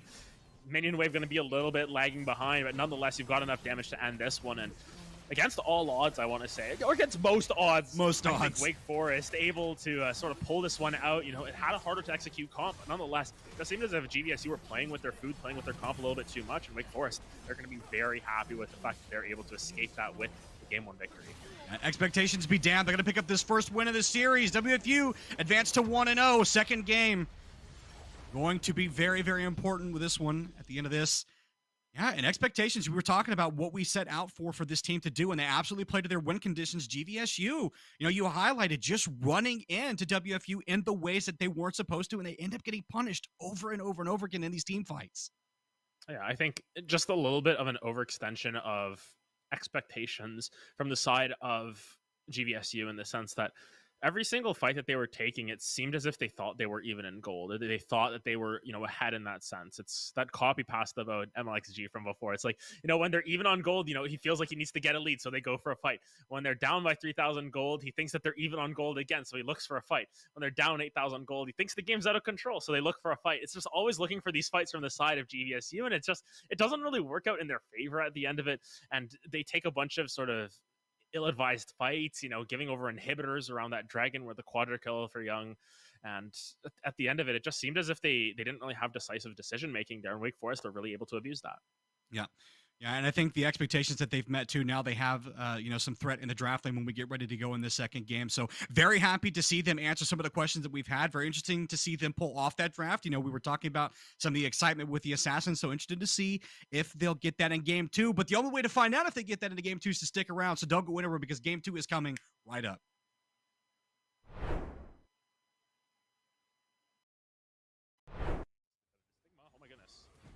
Now, Palm Tree is here, so it is a 3v2 of a Stigma. Not going to have any kind of ability to get out of this one, so should just be dropping. Can they survive on his passive, though? No teleport to save him, so exactly what we're talking about later, but he's not going to be able to respond. The Smite's going to get it, and now League of Trees may be in a little bit of trouble himself. Knockback, and it's a double kill. Young Earth going to be very happy to get that one, sorry. 2 kills going over. Breakbone manages to trade onto Riven. Doing a really good job in this early stage just to put the pressure on at the very least. Nerium going to be ulting, step underneath the turret. This will be the confirmed kill. The execution's not going to come through, though. Nerium's going to get out. Nice. More than happy to just kind of play this late game and wait for their carries to get strong. But Toon World stepping forward here. It's going to be the World Interpops. Therefore, Orange, but Toon World's bitten off a little bit more than he could chew, and Nerium's going to pick up his second kill of the game. Alongside this Rift. It's going to be Scout of the Week thrown into him. It's going to be the jump in from Stigma. Can they manage to win this fight, though? A couple of ultimates already lost here for the side of WFU. Is Nerium trying to knock down Zach? Not going to be able to do so, though. Team fight broken out so far. League of Trees just trying to buy as much time as he can. Low health bars for WFU. What else can GVSU get? It's going to be the kill on top of the Alistair. Now they're going to try and see if they can get out, though. They've gotten one, but it's going to be a shutdown given over. But it will be traded back instantly by 2. Orochi picks up 1, and so does Palm Tree. And now Stepfather just trying to run for the hills, trying to make sure he doesn't get stunned out. Let this go at all. GVSU really want to fight for this soul because they know they're starting to lose a little bit of pressure in this game. They know that Palm Tree isn't up, so this actually should just be free for them so long as they don't get the Dragon too low. But it's going to be the full team fight start. It's going to be the Zonias coming out there, but it's not going to be enough to save them, though, because Young Earth's going to get the ultimate, and now it's low health bars at WFU. They're more than happy to take that trade. We don't have to worry about you taking the Dragon if your jungler's dead, and now it's just free. Stigma gonna get jumped on by Nerium, trying to get over the wall. Ult's not gonna kill in the end. Now they're just gonna take a slow team fight underneath this mid lane turret. Rachi's gonna be on the back. He's gonna try and lock down multiple members. They're trying to jump on top of him, but it doesn't matter because Young Earth's gonna slay him, and now they're just gonna lock down this mid lane turret. Zed's gonna get spotted as well, so they know these 2 flanking members are here. It looked like they want to disengage, but it's going to be Riven going in first. Toon World going to be happy to fight this one now. It's going to be who's going to be the first to drop? There's going to be stunned on multiple people coming into the back line. And now what else can they do? Though Breakbone not going to drop just yet, but Young Earth going to get the damage. It's a double kill. And now he's looking to get everything. He's not being stopped. He might just get the triple. He's going into the stasis. He gets out. And now what else can he do? It's going to be the ult reset. He's underneath the turret. It's a quadra kill, but he's going to drop through the intro. It won't be the Penta, but that will be the team fight win. Knock up underneath the turret for level 16 Riven. And he should be dropping as well, though. But Aatrox should be strong. Nerium's going in onto the Maokai. Not necessarily the best champion. Now Abysmal going to be walking into 4 members. Can he do enough damage, though? Going to be the culling into multiple members, but it's going to be Aatrox getting their shutdown, and now it's just not enough. GVSU, they took a fight that they couldn't win. They tried to stop Baron, and now they're going to lose the game for it. It's a triple kill for Young. He gets the GVSU were playing with their food, playing with their comp a little bit too much, and Wake Forest, they're going to be very happy with the fact that they're able to escape that with the game 1 victory. I can't say that. I'll get in trouble. There's one for each game, so teams this weekend, somebody's going to have to explain to TSA why they're coming home with an extra trophy. Fine. We're fine. This is going to be great. Why is everybody staring at me? I'm not even doing anything yet. Is it because I'm in a suit? It looks nice. It's new. I'm stressing. It's all right. We win these. We absolutely win these. I've never seen us lose these. I love him. I don't remember his name. What is going on, everybody? And are we ready? I'll start over. Okay. What's going on, everybody? We are here at the Collegiate Esport Commissioners Cup 2022 in Atlanta, Georgia. The players are just now entering the arena for day 1. A lot of them had the opportunity to be here yesterday to get jerseys, to get familiar with the area, and to get to know one another. But today, the friendly gloves have to come off, and they are all here. Earlier, I was talking to these guys. This mannequin, when they didn't have anything else set up, I could see it from all the way down there, and I thought it was a person. And I stood there for like 5 minutes, and I was like, why is he standing like that? And I thought it was like a smooth criminal. I thought somebody was giving us like a Michael Jackson impression, and then it was a mannequin. I was really embarrassed to admit that. Oh my God, that's a lot of people. Hold on, let's go over this one. window. Let's go over by this window. It just keeps going. There's so many people outside. There are so many people outside. We're gonna interview people when they come in. I don't really want to go outside. It looks like it's gonna rain, and this suit is new. So, oh, there's Doc Haskell. Hi, Doc. How are you? He brings a full notebook with him and like writes notes down. It was pretty insane. He had it yesterday. He's gonna be coming through this metal detector right here. I don't know his name though, but I recognize his hair. Jen. You're Jen. All right, we're gonna interview Jen, who's supporting Kennesaw. I'm gonna ask you like, a couple of very simple questions. Okay. Are we ready? All right, great. College. I really like Georgia College's color scheme. It's just red, white, and blue, I think, but I think they did it in a really clever way. Mineral area wearing hoodies, even though it is 75 degrees outside here in Atlanta, Georgia. Absolute legends. If only Nick could hear you. Nick, come back. If he's over 100 feet away, he can't. You were whispering something, and he started smiling. I'm like, are you whispering? Oh yeah, because he's got his headphone in if we're close enough. But Bless you. Gesundheit. Gesundheit again. You're welcome. I'm gonna go find him. Oh, there he is. Oh my. Oh, okay. Real stuff is starting. Real stuff. Competitive integrity needs to be upheld. We gotta get out of here. Yeah, I don't want to get in trouble. I get really embarrassed when I get yelled at. 30s. Okay. Wow, it's not 10:30 yet. It's only barely 10. Woo! All right, it's gonna be a long. Hey, what's up? Surprise interview. Join me over here this week. We have a cool backdrop.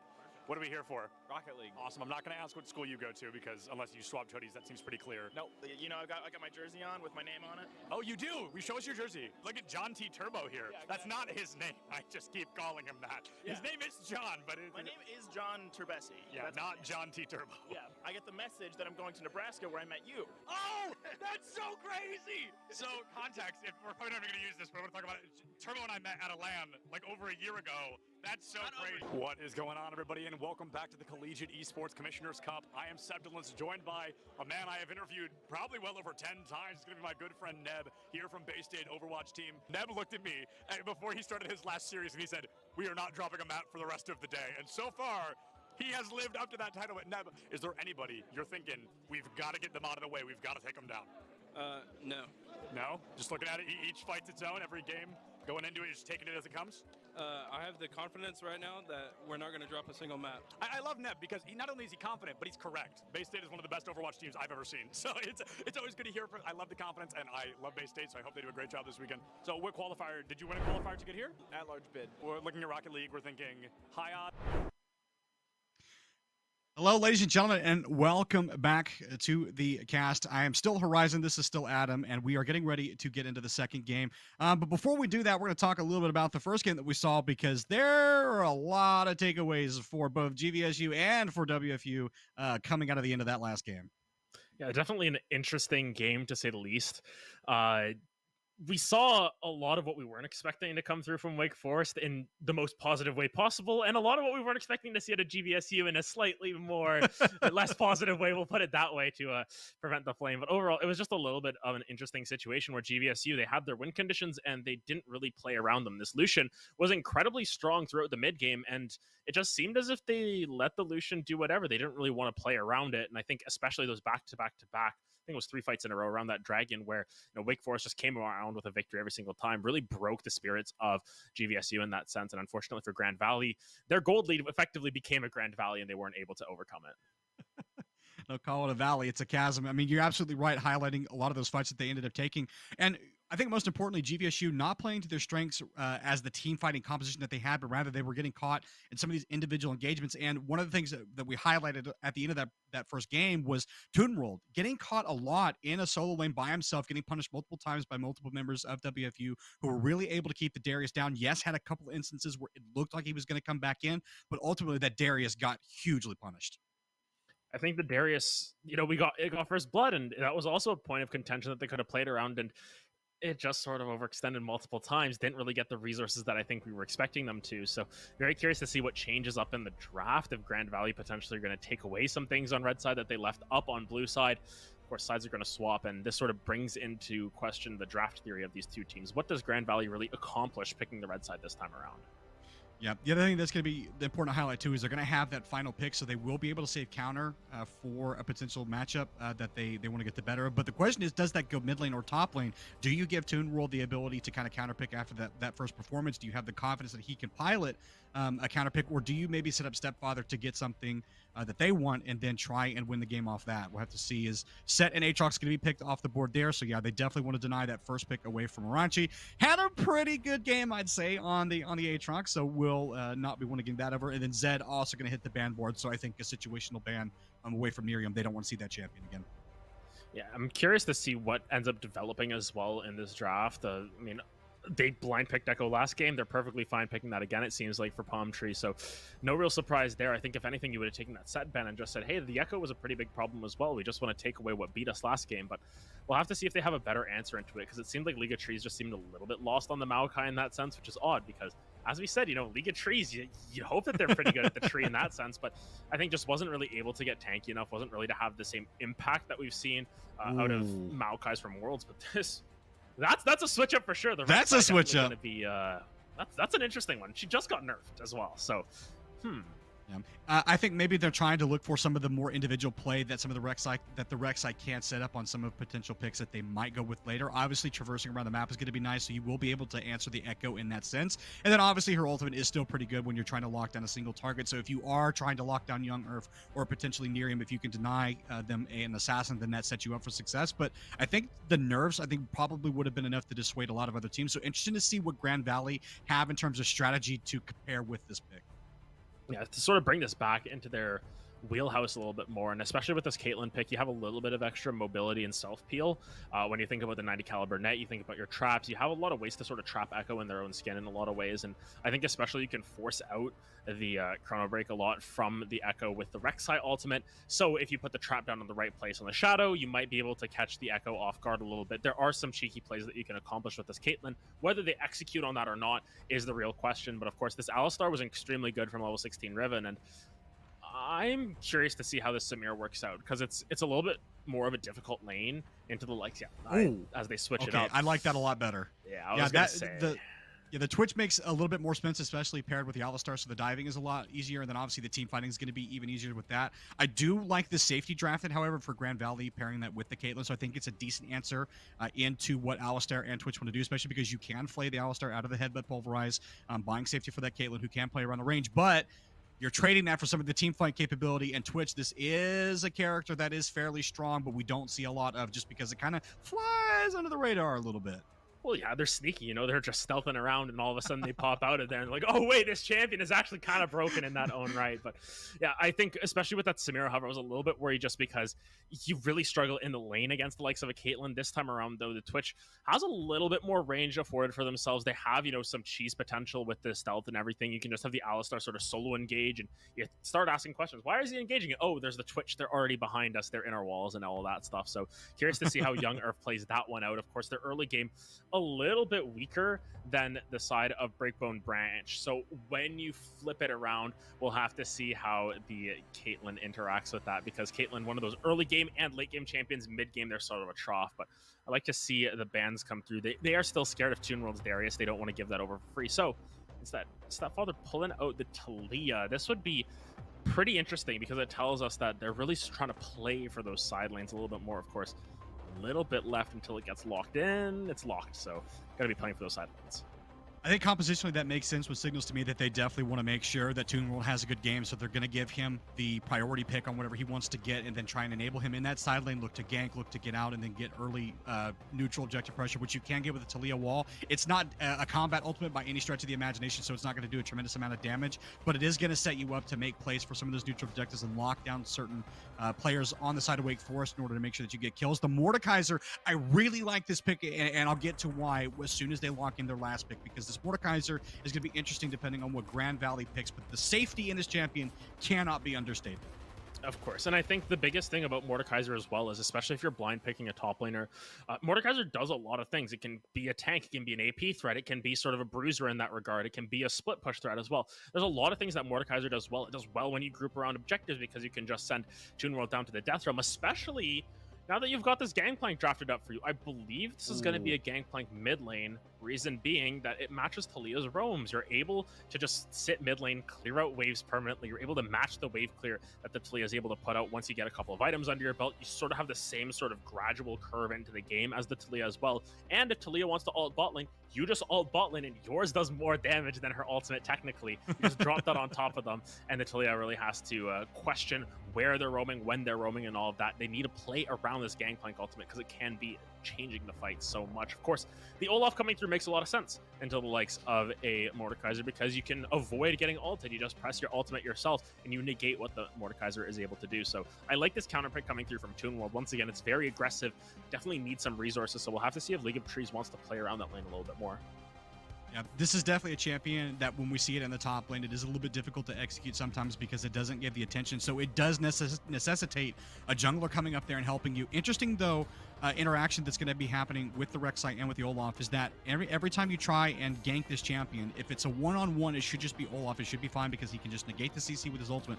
However, if they bring Toon World up there, that's where things actually get difficult because then Aranji can just ultimate the Rek'Sai and not have to worry about it. You can lock that jungler in a 1v1 and you can buy time to escape, and you can actually wait out the Olaf ultimate if he doesn't save it for when you come out of the Death Realm. So in this particular instance, it's in a weird foot on the gas and the brakes at the same time, because you want to give Olaf additional help in that top lane to make sure that he gets ahead, but you can't bring a jungler up there without giving Young additional safety to get out of any potential engages. So interesting to see how Grand Valley is going to try and play around that dynamic.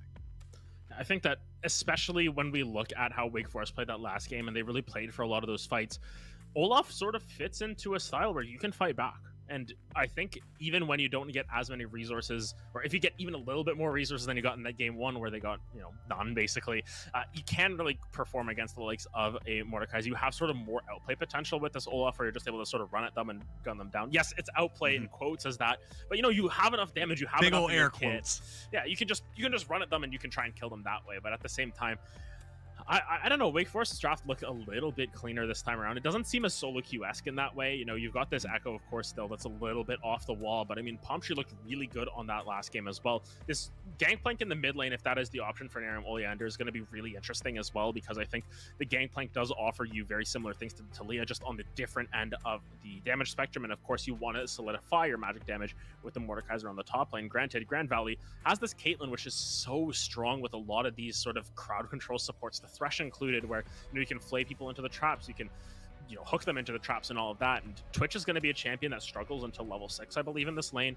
The Alistar can't really do that much in the early game, especially into the likes of a Thresh. So I think Grand Valley has set themselves up for success through that bot lane. It's just, are they going to play around Breakbone Branch this time around to make sure that that lead actually means something, or are Wake Forest just going to be able to make the map as chaotic as possible and find a victory for themselves again? It's difficult to say. I don't really know, especially after last game where I was definitely wrong on my predictions. Yeah, I think the other thing that you're looking at too is possibly one of the scaling aspects when you're looking at Wake Forest. You definitely have to favor the Mordekaiser and the Gangplank in that. You reach a point where one barrel chain will essentially annihilate every squishy on the side of Grand Valley if they get caught in any kind of situation where they don't have vision. And then you'll end up seeing a lot of these squishies drop very, very quickly. The other thing that I'm concerned about from Grand Valley, and this is somewhat echoed on the side of Wake Forest, but I think it's a different situation for them, and I'll explain, is that Grand Valley does not have a ton of reliable CC, right? So they have a lot of kiting potential. They have a lot of ability to sort of run at people, but when you're looking at set piece CC capability, you're super reliant on SSJ Stepfather landing the toss back. You're super reliant on Abystigma landing hooks, getting flays, and if you don't do that, then it's really, really difficult for you to start a fight short of walling a couple people off and then having Toon World just run at people. Whereas if you look on the side of Wake Forest, they actually have some solid CC capabilities. Obviously, the biggest one is Ranchi, who can just turn a 5v5 and ult someone super important and go, hey, you're in here for a little while. We're just going to sit here and time out. Oh, by the way, I'm going to keep whacking you on the head with a hammer while I'm burning you to death to see, what happens. So, and then obviously Alistar, very easy engage, can flash, headbutt, pulverize. So some tools there that I think are a little bit more reliable. Obviously, we'll have to see how Grand Valley plays around that.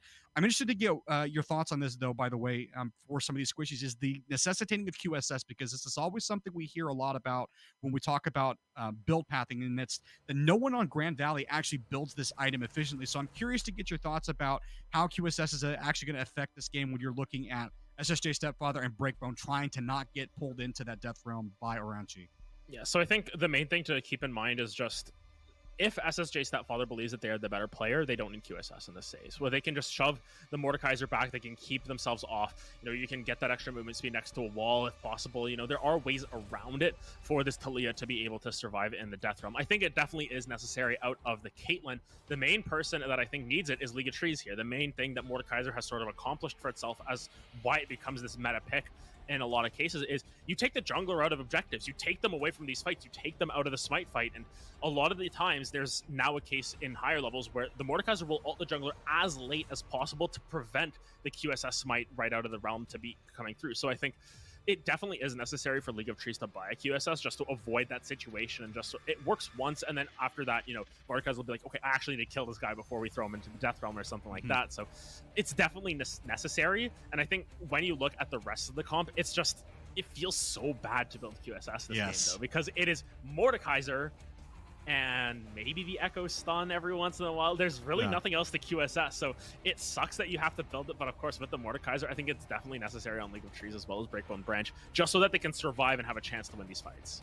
Yeah, and I think that's one of the difficulties that you run into with the Mordekaiser. If he does get kills, you're kind of playing this very, very thin line. There's this razor edge where you're like, I really don't want to build this item. I'm hoping that we can just outplay this champion. He doesn't become strong. But then the minute he gets a couple of kills, then you're like, oh, now I have to build this item now.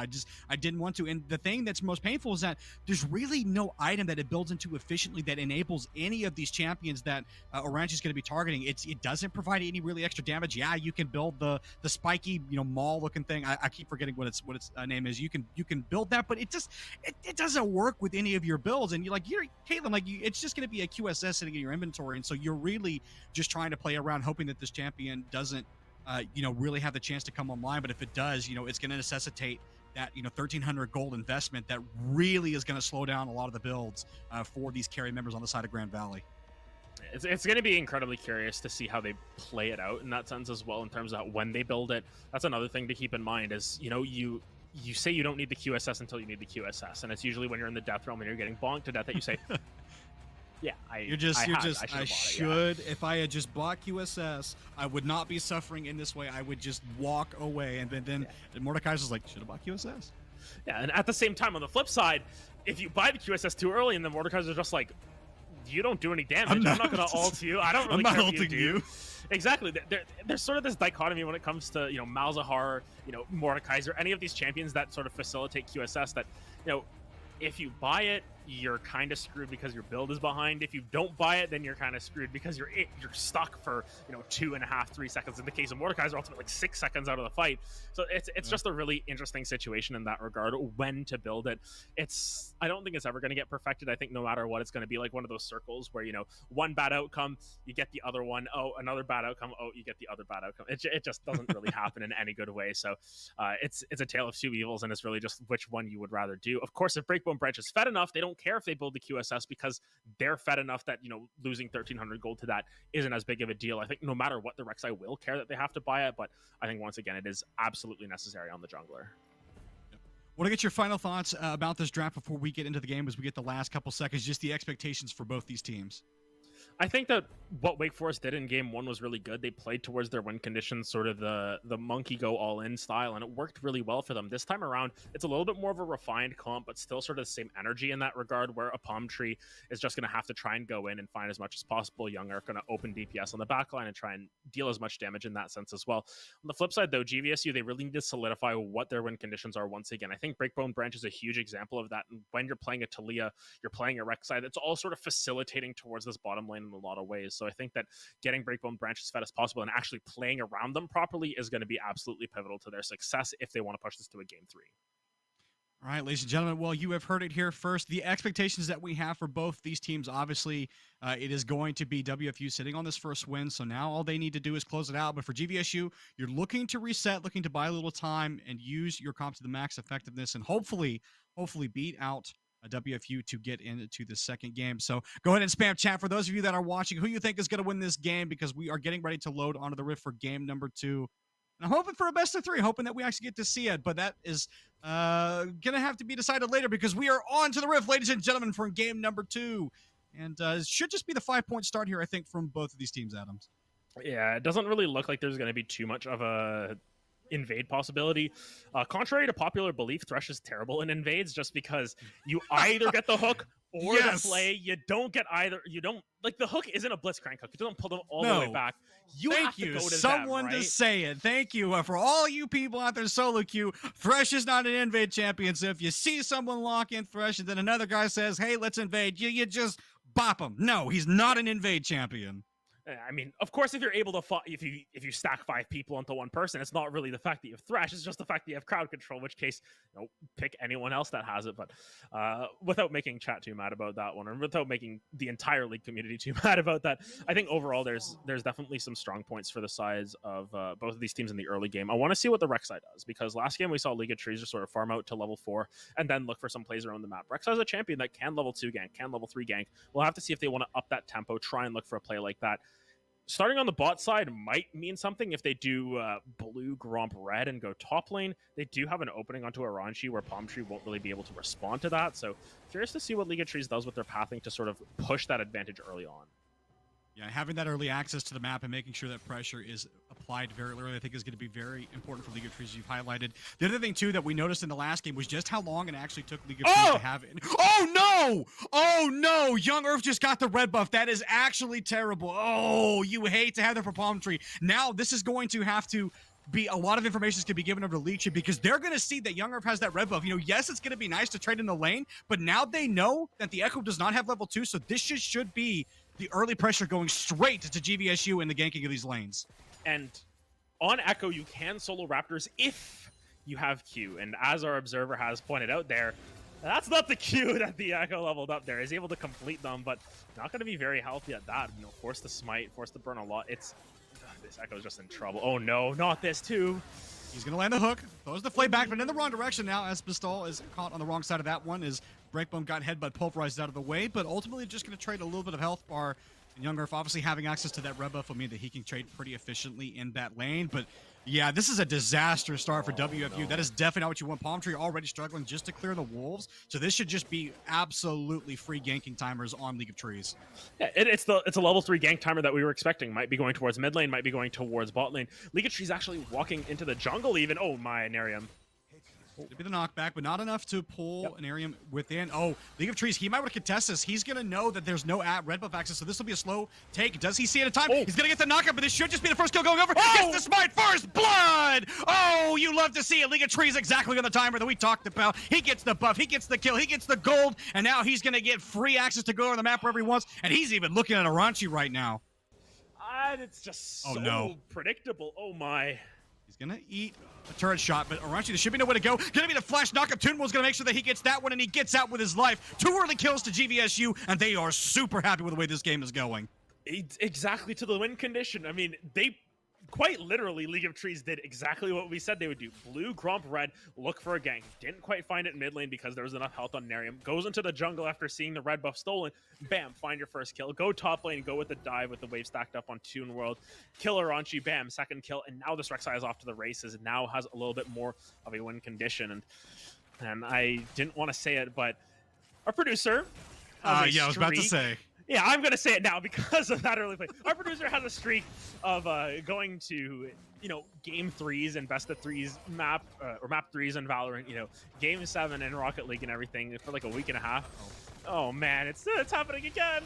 Gonna be the knock-up. He's gonna get the flash out, but he may not have the ability to live it here. Gets underneath the turret, but the knock-up's made further. Oh! One more did it, and SSJ Stepfather. He's gonna get a kill. Everyone gets a kill. Top, jungle, and mid. We're all celebrating. We've got our arms in the air like we just don't care. Oh, and League of Trees, he is absolutely making his presence felt in this game so far. GVSU, they have to be smiling ear to ear right now. Like, 2/3 of the gold lead at this point is all on this Rek'Sai. Rek'Sai has double the Echo's gold. Of course, not completely the Echo's fault in that sense, just because of the red buff incident, as we'll call it. But still, it feels so bad for Palm Tree, who had such a good game 1 to get just. I mean, the term in TFT is more dogged. I don't know what they really call it in League, but you're just so unlucky in that situation where you just miss out on so much of the map and you're not able to reply to these ganks. And now Palm Tree's just sitting mid lane to try and get level 4. They can't get any crabs. They can't get any of their camps because they're all in respawn timers. Oh, he's This gonna regank Rek'Sai is this. almost a full level, might be 2 levels up at this point, and Palm Tree can't do He anything. hasn't been spotted. He has not been spotted. They don't know that he's there, but he's not going to be caught in the lane right now. Nerium wrapping around. Rek'Sai just sitting as the Tremor Sense, so he knows when the Gangplank's going to walk across. He's in there. He doesn't want to sit here for too long, though. Doesn't want to give over too much time for Palm Tree to get back in this one. And as you highlighted, like having to sit there in the mid to absorb that experience is going to hurt both him and his mid laner. Just in the time. But yeah, so I think great call by League. Just decides to call it off, says, I'm not going to gank this right now, and then go back to farming. But Adam, one thing I want to talk about right now, because obviously this is a really, really rough early game for WFU, is how do they slowly start to eat their way back into this? What adjustments can they make now that it's sort of calmed down and Palm Tree is starting to get his farm again? What can they do to eke their way slowly back into this game? I mean, it's going to have to be in... They just need to play towards a little bit of their scaling in a sense. This time around, they actually do have some pretty good late game scaling. Rek'Sai is going to fall off as the game goes on. You know, Twitch, Gangplank, very good later game champions. Aranchi needs to be careful and not die here. That's a way that they can get back in the game. He has access to level 6, so he will just be locked to the 1v1 with League of Trees, but all League of Trees needs to do is buy time, slowly ticking. Aranchi's going to walk his way on out of there, and that's what we talked about in that pregame lobby where he can just ult the Rek'Sai and walk on out of there by time. So, but it ultimately will force that ability out of Aranchi. So that means that Toon World is just safe to continually shove this underneath the turret and contest Aranchi for any of the CS that he's going to want to get. And I think that League of Trees, especially with that gold lead that they've adopted themselves, should really look towards the QSS. Oh, great hook. That was a Hex Tech flash into the hook, into the flay. Young Earth just trying to survive right now. Shadow, sorry, Brook and Branch going to go ahead and continue pounding the auto win. That was a flashy play, and ultimately it gets them into a bunch of damage. But most importantly, Young Earth doesn't blow any summers there.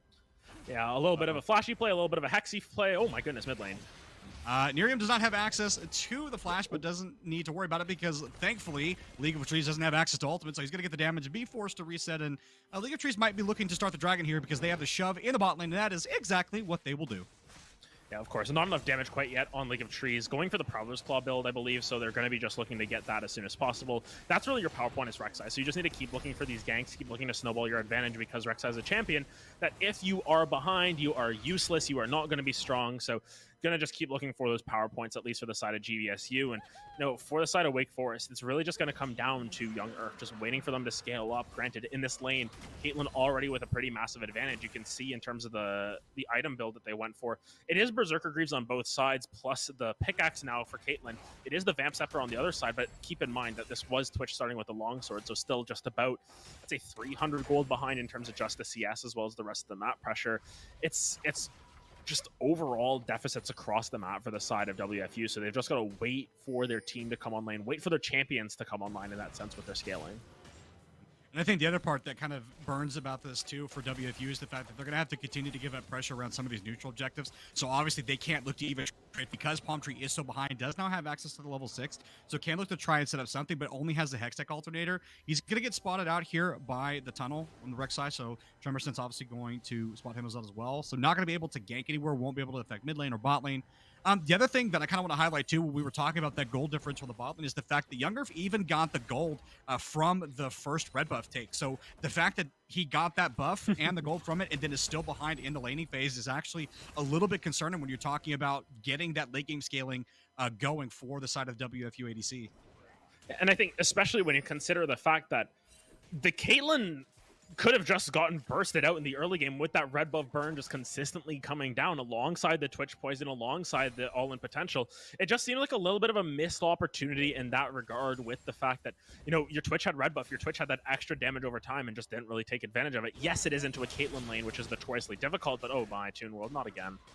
He is going to die into this top lane. Won't have access to the ultimate, is not going to be able to make it out in time. And that was one of the concerns that we had, was kind of navigating that 1v1. Just a step farther, not gonna be able to knock Aranchi any farther. Wants to try and finish this up, has the shield, gets the healing from it. Can he make his way out of here though? Palm Tree gonna try and walk back in, but these two are minus ultimates. Except they're not really able to get any further trading. League of Trees is here though. Tremor Sense gonna knock him back too as well, and that's gonna be able to pick up his second kill of the game. Palm Tree gonna fall, and now League of Trees should just be able to go ahead and start up this Herald. And look at that. It's an early QSS buy from League of Trees. Of course, not being relevant there at all, but at the very least, it's just League of Trees knowing what their role is. Oh my. He's not letting this go. He's not letting this go at all. He has access to the ultimate. He wasn't able to stop it. Does he commit? No. No, he's just going to walk out. Oh, that feels so bad if you're the Rek'Sai. You wanted to try and stop the back and potentially get him a little bit lower so you could guarantee the kill, but wasn't able to do so. So didn't take the risk and will just instead to opt to take Herald.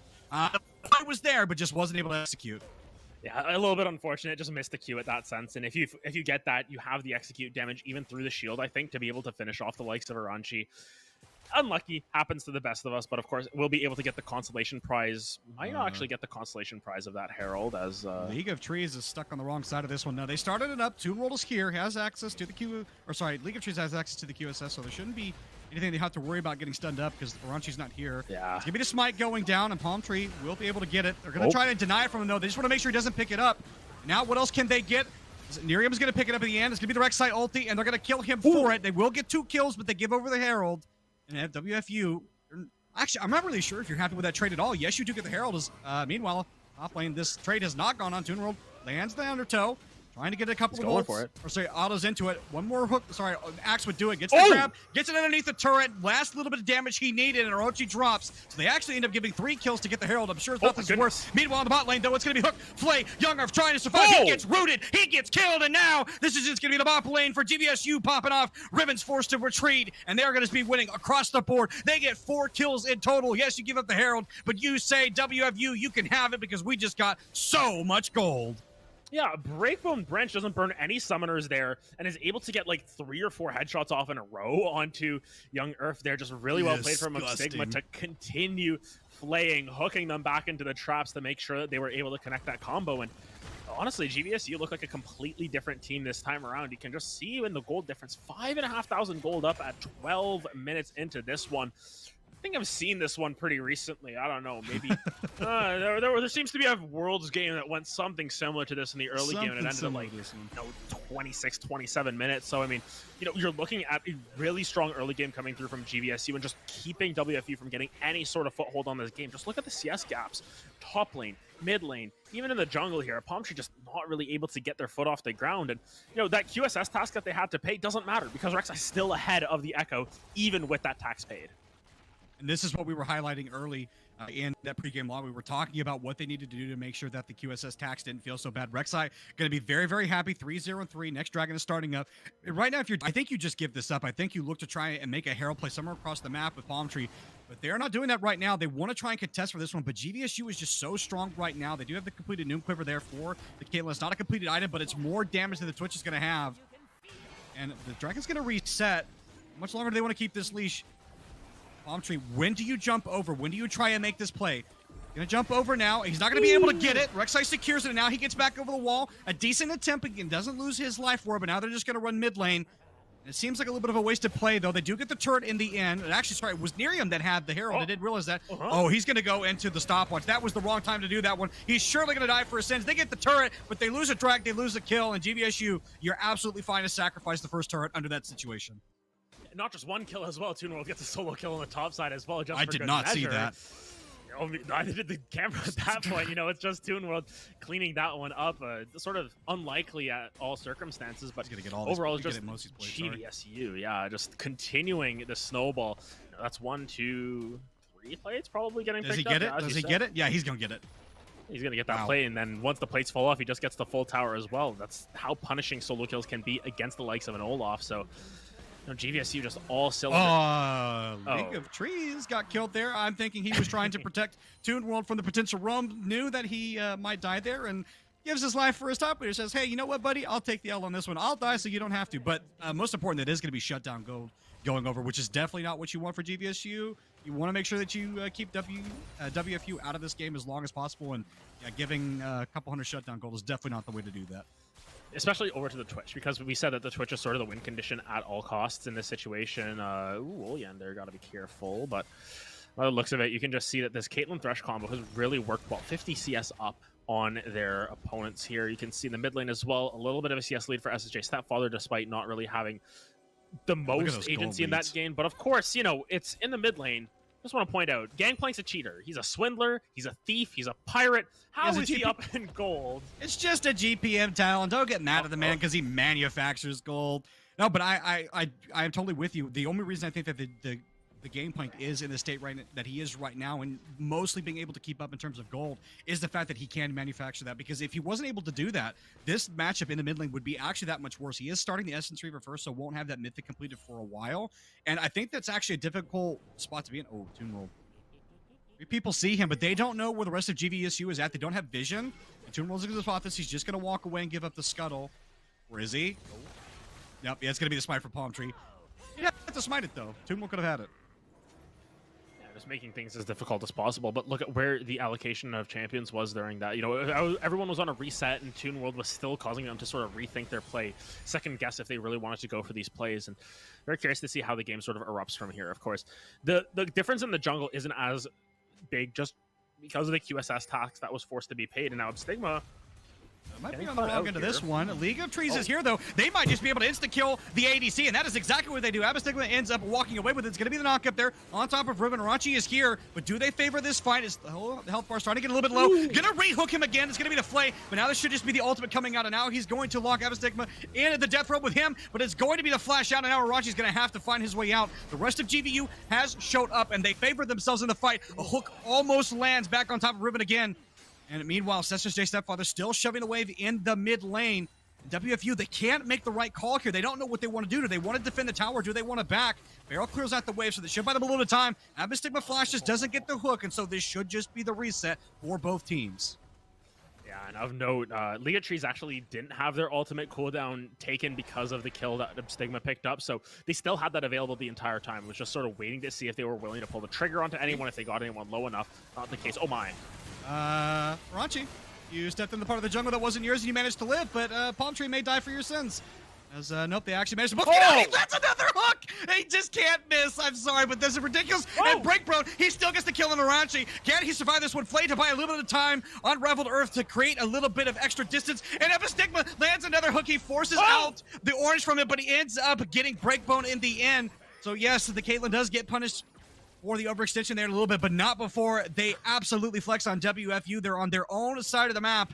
That's only their third kill of the game, and they are really struggling to prevent GVSU from doing what they want. Yeah, of course, at the end of that, it's a pretty significant kill actually to pick up. It's the Gangplank getting a shutdown onto the Caitlyn, of course, through the barrel combo, showing that Naramoliander, you know, they know what's up. And look at that gold difference in the mid lane now, up to 1,400 between the Gangplank and the Talia. And once again, Wake Forest just refusing to relent in this situation. Of course, there's still a very significant gold lead. Turret, second tier. They're actually going to shove this out because they know that no one is really here to stop them. Where is the rest of WFU where this plate is going down? They can still get this. They ends up trading 1-for-1 right now. The Toon was taking away so much of that turret. League of Trees has to flash over. They will get the turret, but it's a 1-for-1. The goal is going to go fairly even, I think, after that play, or will actually be in GVSU's favor after that, but man, that was an interesting interaction there, given the fact that GP lived for so long, and Toon World was tanking all of that tower aggro. Oh my. But a Stigma just doesn't give up. Look at Young Earth, though. He's here. He's going to continue flaying. He's going to continue landing all the CC. There's going to be the ult back into the back of Palm Tree, just trying to survive right now. Young Earth on the complete wrong end of this one. Breakbone will die for the end. Stepfather can. They managed to get out. Aranchi doesn't want to step too far forward into Talia, as the Rek'Sai had reset, and it ends up being another 1-for-1 trade. Palm Tree just barely living with a sliver of health, as they're going to get the crash down onto that third tier top turret. Oh no! Flashes. Oh. TP coming in as well. This fight just doesn't end. What's going on here? Like, there's no one has any control. There's League of Trees is here as well, but Palm Tree's not around. Ultimate. Oh my goodness. That's the shielding. GP ult's going to come down on top of it, though. League of Trees got into the wrong spot. Wasn't able to get to the Lantern. This is a split fight for a bunch of different reasons. It's going to be a Talia wall coming in. Hook misses, and the end of Nerium's going to drop as well, and now Toon is going to be absolutely immune to everything. Arachi, he's trying to run. Get him off me! It tries to land a Barasp in the wrong direction. One more Autotoad would do it, and now level 16 Riven. He tried to save the Mord, but he only sacrifices his Rife. He's trying not to become a hamburger, but Toon World, he doesn't want to let him go. One more Undertoad would do it. He gets a triple kill, add a burger to that happy meal, and he's going to go pick up the rest of this farm. GVSU, and one of the wildest fights I've ever seen, somehow come out ahead on that play. It looked like it was over, then it wasn't over, and once again, it's very much similar to the back-to-back-to-back fights that Wake Forest won in Game 1, except GVSU this time, just slapping them with their wallets. This lead is massive. 20 minutes into this one, 9,000 gold. Doing math on cast is never a good idea, but 9.2 thousand gold in the lead. And even though that Gangplank is ahead of the Talia somehow, some way, even though she's 4-0-4 with a shutdown, just look at how far ahead this Olaf is. Almost 5,000 gold up. The junglers, 3,000 gold separating them. Bot lane even, despite the Caitlyn getting shut down a couple of times and the Twitch, stealing red buff. We're going to keep saying it because it was such a pivotal moment in this game. Caitlyn's still up in this lead. And of course, Stigma just looks like a different beast on this Thresh, landing so many hooks, landing so many plays. It is absolutely... Look at the level differential in that top lane between Toon World and Aranchi. It is 4 levels difference. Ladies and gentlemen, if you do not understand how much extra damage that is effectively having a full extra item in levels, but your abilities because they do so much damage. That Olaf is absolutely a monster right now. 6-2-4, has the Trinity Force, has the Maul of Mount Mortius, so he is not afraid of any of the damage that Aranchi's going to be throwing out. And this is what we talked about is Stigma. He's going to land a hook. He's going to be able to ult out on Palm Tree, but it's just going to be the ult follow-up. He saved it for the exact reason that we talked about. You could just wait for Echo to blow the ultimate, and they have no safety even on their side of the jungle. As if Stigma had hit that hook, I would have lost my mind. Yeah, there is no safety in the jungle. There is no safety in this game for Wake Forest. The Forest was their friend last game, not so much this time around because it has woken up. And unfortunately, Grand Valley are the ones living in it. Good ultimate here from the Gangplank just to scout this out. I don't think they really care. Stigma sure doesn't, as they're just sort of tanking that all through. And there's no real way for them to steal this away. No smite available. Toon World just going to go for the fight anyways. Aranchi was trying to get there, but Toon World made sure that he couldn't get access to anywhere near that Baron. Obviously, you don't want, even though it's only a level 11 Mordekaiser, you really don't want that guy landing into the middle of 4 potentially low health members, but the GP ulti didn't end up mattering all that much. They will just trade it for a tower in this bot lane. And exactly like you highlighted, GVSU are just so online this game. They have done everything that they needed to do. This Rek'Sai has been 100% online. Toon World having a much better game. And now WFU, you never want to call a game over before it's over, but it really feels like they need a miracle to get back in this one. Yeah, 10,000 gold at 22 minutes. It's pretty ridiculous how far ahead they are, and that's even with a Gangplank on the enemy team who is just pilfering everyone for gold. Once again, though, that is your win condition if you're the side of Wake Forest. You have to play around this Gangplank. You have to look for these barrel chains because at 60% crit there, the Infinity Edge online, you're one-shotting people at a certain point here. I mean, SSJ Stepfather hasn't built up any armor, has felt, confident enough in their gameplay that they don't need the Zanyas.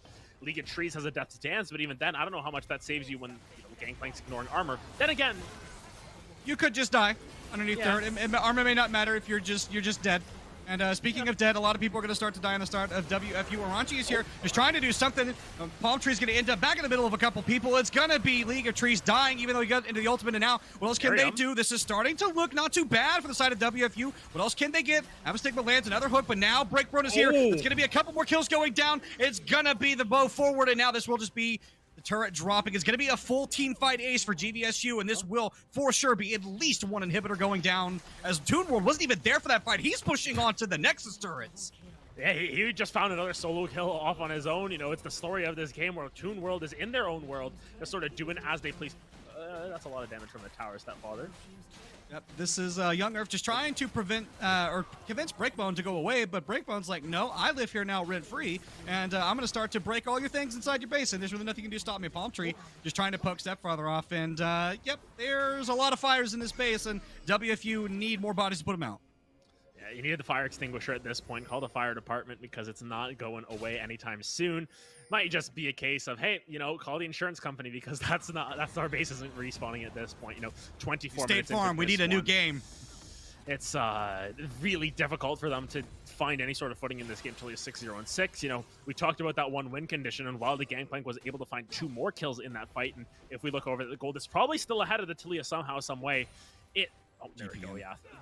Just GP things, 1,300 gold up on the enemy mid laner, who is 6-0-6, having a fantastic game. I should reiterate, but GVSU, they're too fed at this point. 14,000 gold up. Stigma misses their second hook of the game, I think. After that's crazy. That's so unacceptable. Just find a new support. I can't believe he missed a second hook.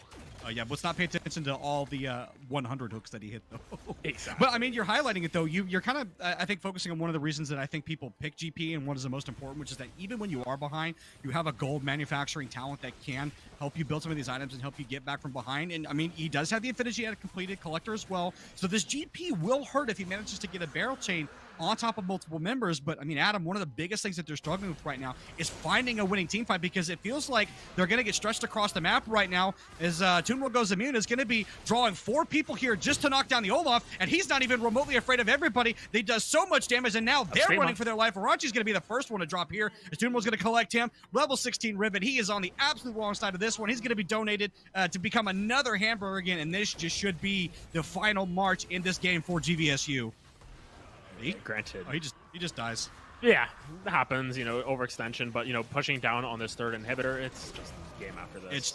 It's just so disgusting how many hicks that Abystigma has landed to land. Young Earth just trying to do anything to buy a little bit of time, wants to try and pad the stats, but he's not going to let him. It's going to be the Thresh walking away with a kill. Breakbone Branch ends it with a double kill, and now we're going to be going to game 3. GVSU going to be happy to even it up in the store and buy a new lease of life on this series. Yeah, at the end of this game, 16,500 gold lead for GVSU, absolutely pilfering everything off of the map. All the dragons in their favor, only 2 towers given the other way. Just a really good comeback. And I think that was more of the performance we were expecting out of GVSU in game 1, but Wake Forest really threw it for a wrench, said, hey, we're going to sort of mix things up. We're going to prevent you from getting to your comfort zone. And unfortunately, this game, it just all started from minute 1. I mean, getting the red buff stolen away on a Twitch versus Caitlyn matchup, which Twitch doesn't really win in the laning phase at the very least, is just so tragic. And from there, just snowballs and snowballs and snowballs. And we have to talk about how well GVSU just played to their leads. I mean, Toonwell had a great bounce back game.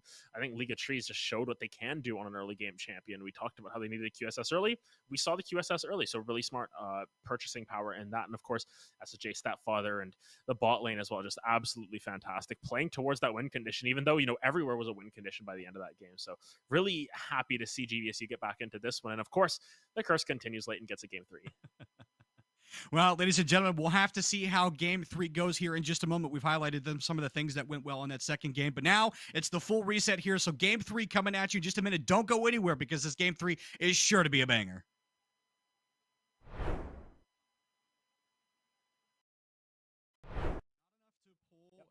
Within, League of Trees, he might want to contest this. He's going to know that there's no red buff access, so this will be a slow take. Does he see it at a time? He's going to get the knockup, but this should just be the first kill going over. Gets the smite first blood! Game 7 and Rocket League and everything for like a week and a half.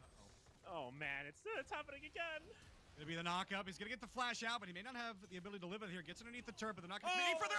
One more did it, and SSJ Stepfather. He's gonna get a kill, and Orochi drops. So they actually end up giving 3 kills to get the Herald. I'm sure it's not this worth. Meanwhile, on the bot lane, though, it's gonna be Hook, Flay, Young Earth trying to survive. He gets rooted, he gets killed, and now this is just gonna be the bot lane for GVSU popping off. Palm Tree may die for your sins. As, nope, they actually managed to book it out. That's another hook!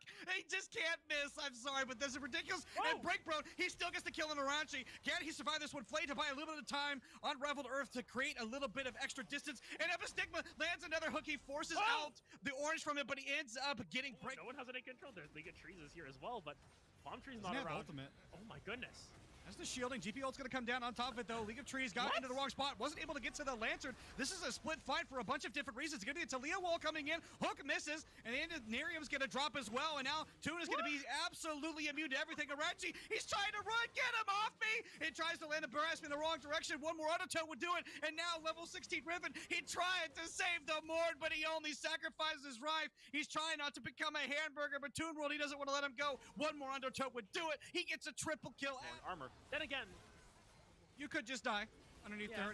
Armor may not matter if you're just dead. And speaking of dead, a lot of people are going to start to die on the start of WFU. Arachi is here, just trying to do something. Palm Tree's going to end up back in the middle of a couple people. It's going to be League of Trees dying, even though he got into the ultimate. And now, what else can they do? This is starting to look not too bad for the side of WFU. What else can they get? Abystigma lands another hook, but now Breakbone is here. It's going to be a couple more kills going down. It's going to be the bow forward, and now he wants to try and pad the stats, but he's not going to let him. It's going to be the Thresh walking away with a kill.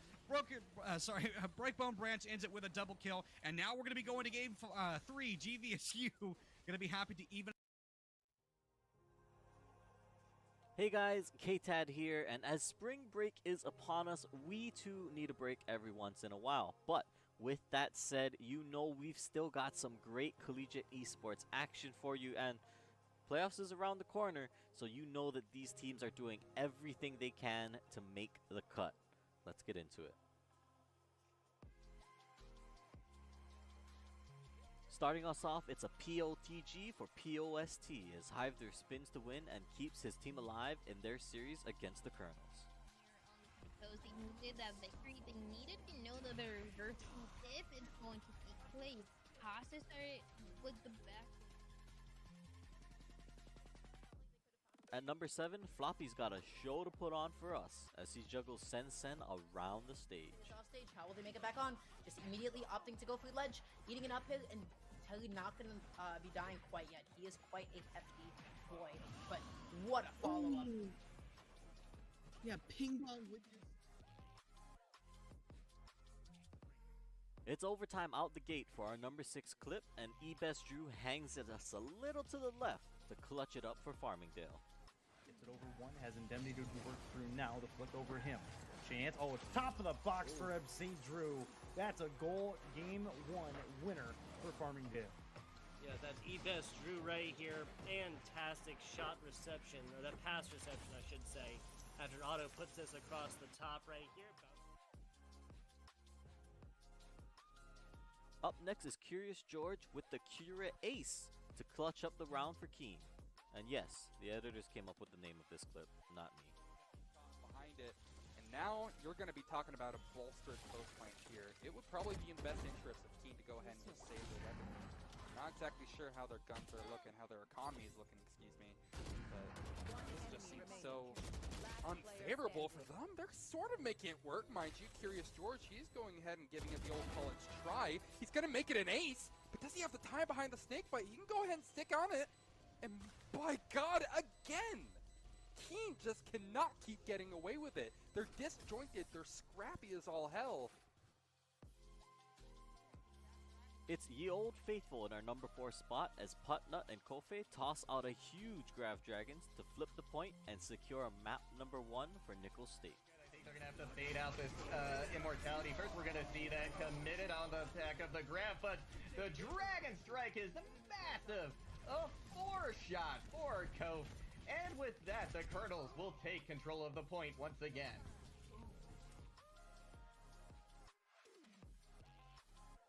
Now this might only be our number 3 clip of this week, but you guys have to check out this play from Not Leopard as he pulls off these ridiculous moves to juggle the ball right past the defenders of Central Missouri and into the net.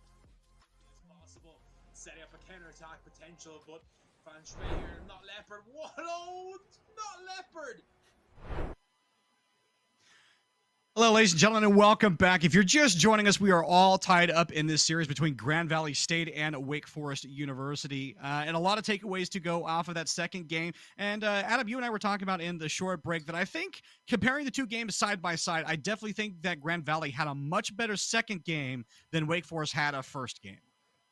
I would have to agree. I mean, I think the scorelines speak for themselves in that regard where, there was really a dominant, 3-lane plus jungle plus support victory for the side of GVSU in their victory versus Wake Forest where, there was some moments of doubt in there where there was comeback potential coming through from the likes of Brakeman Branch on the bottom side. But overall, I think that we have to consider as well the team comps that came through and some of the other factors of the game. I mean, Red Buff getting stolen at level 1 is just really unfortunate and they really punished that. And in a lot of ways, it ended up losing the game for the side of Wake Forest in that regard. But overall, I think that they need to sort of fix up their draft a little bit. It seemed a little bit sort of all over the place in a lot of ways. I think, the Echo Jungle is great if you can get ahead, but it is so useless from behind. And, the Gangplank mid was a really strong point, but your bot lane just didn't have the tools to keep up with that Caitlyn Thresh. Yeah, absolutely. I think you've highlighted exactly what WF are going to have to do. And I think even one of the other things that we were discussing kind of towards the end of that game was now the draft advantage that GVSU is going to have, given the fact that now they don't really need to change anything and they're going to start off on red side again. So they can just do the kind of happy run back where they pick in the same things and they tell WFU like, okay, what have you got? Because we're going to have counter pick again. So you can either choose to try and ban out the Olaf or the Rek'Sai and recreate the same kind of draft, or you can try and change it up a little bit. So it'll be interesting to see where they choose to go with that, and exactly what their mentality is going to be with that, and also like what their mental like strength is going to be, because you had a decent first game where you managed to win it despite the expectation, and then you had a really rough second game where GVSU was able to turn it around. So interested to see like how they're going to navigate that sort of that feeling. Yeah, I think that overall, there's definitely some PowerPoints that we can take out of Wake Forest's victory in game one that they can translate back over to game three. I think that, playing through your top lane and getting a pick like the Aatrox in their hands is going to be something that can turn the tables, and maybe just early picking that and saying, hey, we want to get our top laner on a champion that has that agency is a good play for themselves. But overall, I think there's other things that they can do as well to sort of change their tides in terms of their gameplay as opposed to their draft. So curious to see if they will opt to do so, because I don't think their gameplay was inherently worse from games 1 to game 2. I think it was more so the gameplay from GVSU significantly went up in quality, yes. And I think that the draft from GVSU also worked better in their favor. So a lot of factors going against the side of Wake Forest in game number 2 that sort of turn the tides. And I definitely think there's an argument to be made about, if Red Buff doesn't go over like it does, going over to Young Earth, and then, a Palm Tree is actually able to get out on the map and get his CS going and not actually die to Rek'Sai in that level 3 in his own jungler, then obviously you're looking at a very, very different game, as we're starting to see these first bans come through. So again, it's going to be the Set and the Aatrox and the Zed all hitting the ban board. It's going to be an adjustment there. They take away the Talia, obviously still denying Toon World his Gragas, which is something that he's put a lot of time in. Victor also going to hit the ban board. So what? Maybe that first pick priority. Are they going to try and get Oranchi and a winning matchup, or do they just try and wait until later and maybe lock in their bot and their jungle here? Yeah, and especially with the Aatrox getting... What? That might be mid lane. That is a flex. It can go top or mid, or technically, if you've been watching any Worlds, it could go support. If you've ever seen, a little bit of... what is it? Oh, just a little well-known LCK team that happened to have, one LCK Summer Championship called Damwon Kia, who happened to run that in the support position, and it tends to work pretty well for them. Yeah, I mean, there's options with it. I mean, as well, Genji Lahans plays all sorts of crazy stuff as well, but that's an aggressive early game jungler. And I think, honestly, when you look at what Liga Tree succeeded on, the Tree did not go so well. The early game jungler worked extremely well. I'm thinking about getting the Thresh again. I have no objections to this whatsoever. He was absolutely incredible on that pick in game number 2. So just sort of recreating that and trying to build their draft from the ground up once again for the side of Grand Valley. I think just playing towards your comfort is what you can do. I think the Xin Hao pick is going to be interesting depending on where the Singed go, because you can definitely see some issues where it would be very difficult for Xin Hao to lock that champion down. I definitely like the Vi answer there, so you're going to have quite a bit of bruiser / damage going on there, so you can definitely match what the Xin Hao wants to do. You're going to have decent team fighting, you'll have decent lockdown set up onto the carries, and I think is kind of a good middle ground for what Wake Forest want to do. Obviously, they want something that's going to have some additional front line while also having CC and damage, and I think Vi fits that bill. It's going to be the third Alistair locked in there for level 16 Riven.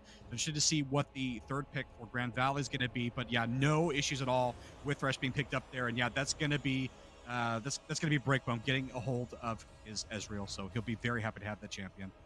Yeah, and I think that with the Ezreal, it's not my favorite champion right now, but I think that in a competitive environment, it can do quite well. Main reason here being, you've got this Singed who's going to try and run you down. You've got this Vi who's going to be able to lock on to you. Ezreal doesn't really like playing against Vi because of the lock-on, but doesn't mind playing into Singed just because you're able to create as much space as possible. Likes playing into Alistar for the same reason, because they can lock on to you if you don't move. And Ezreal moves a lot with the Arcane Shift and everything. So very curious to see what the rest of the draft looks like. I mean, taking away that Olaf, taking away some tools from Toon World is going to be, I think, the play that they're looking for. But overall, we still need to see what SSJ Stepfather pulls out. I don't think the Syndra was an issue in Game 1. If they want to look back to it, it is a possibility if they want to save Toon World counter pick. But once again, very curious to see what Wake Forest want to sort of put together here, whether the Singed goes to the mid lane as we've seen JoJo do in Champions Queue, or if it's going to stay towards that top lane like we've seen every top laner from Season 3 to Season 4 play. Yep. I definitely like Grand Valley, especially going forward in his draft, denying the Samira away from Young Earth. He had a pretty decent game in that game 1 on the champion. Obviously, they want to deny any kind of reset assassination looking thing where, Young Earth might be able to take over some of those team fights. And obviously, they definitely want to protect the Ezreal from that, as Garen's going to hit the ban board. Interesting that Garen would be the takeaway, given some of the picks that we've already seen, especially if you are maybe signaling that you want the Singed to go top lane. Not sure that you would be at all worried about the Garen into the Singed, so maybe signaling that they want that to go support and or rather just trying to take stuff away from Toon World.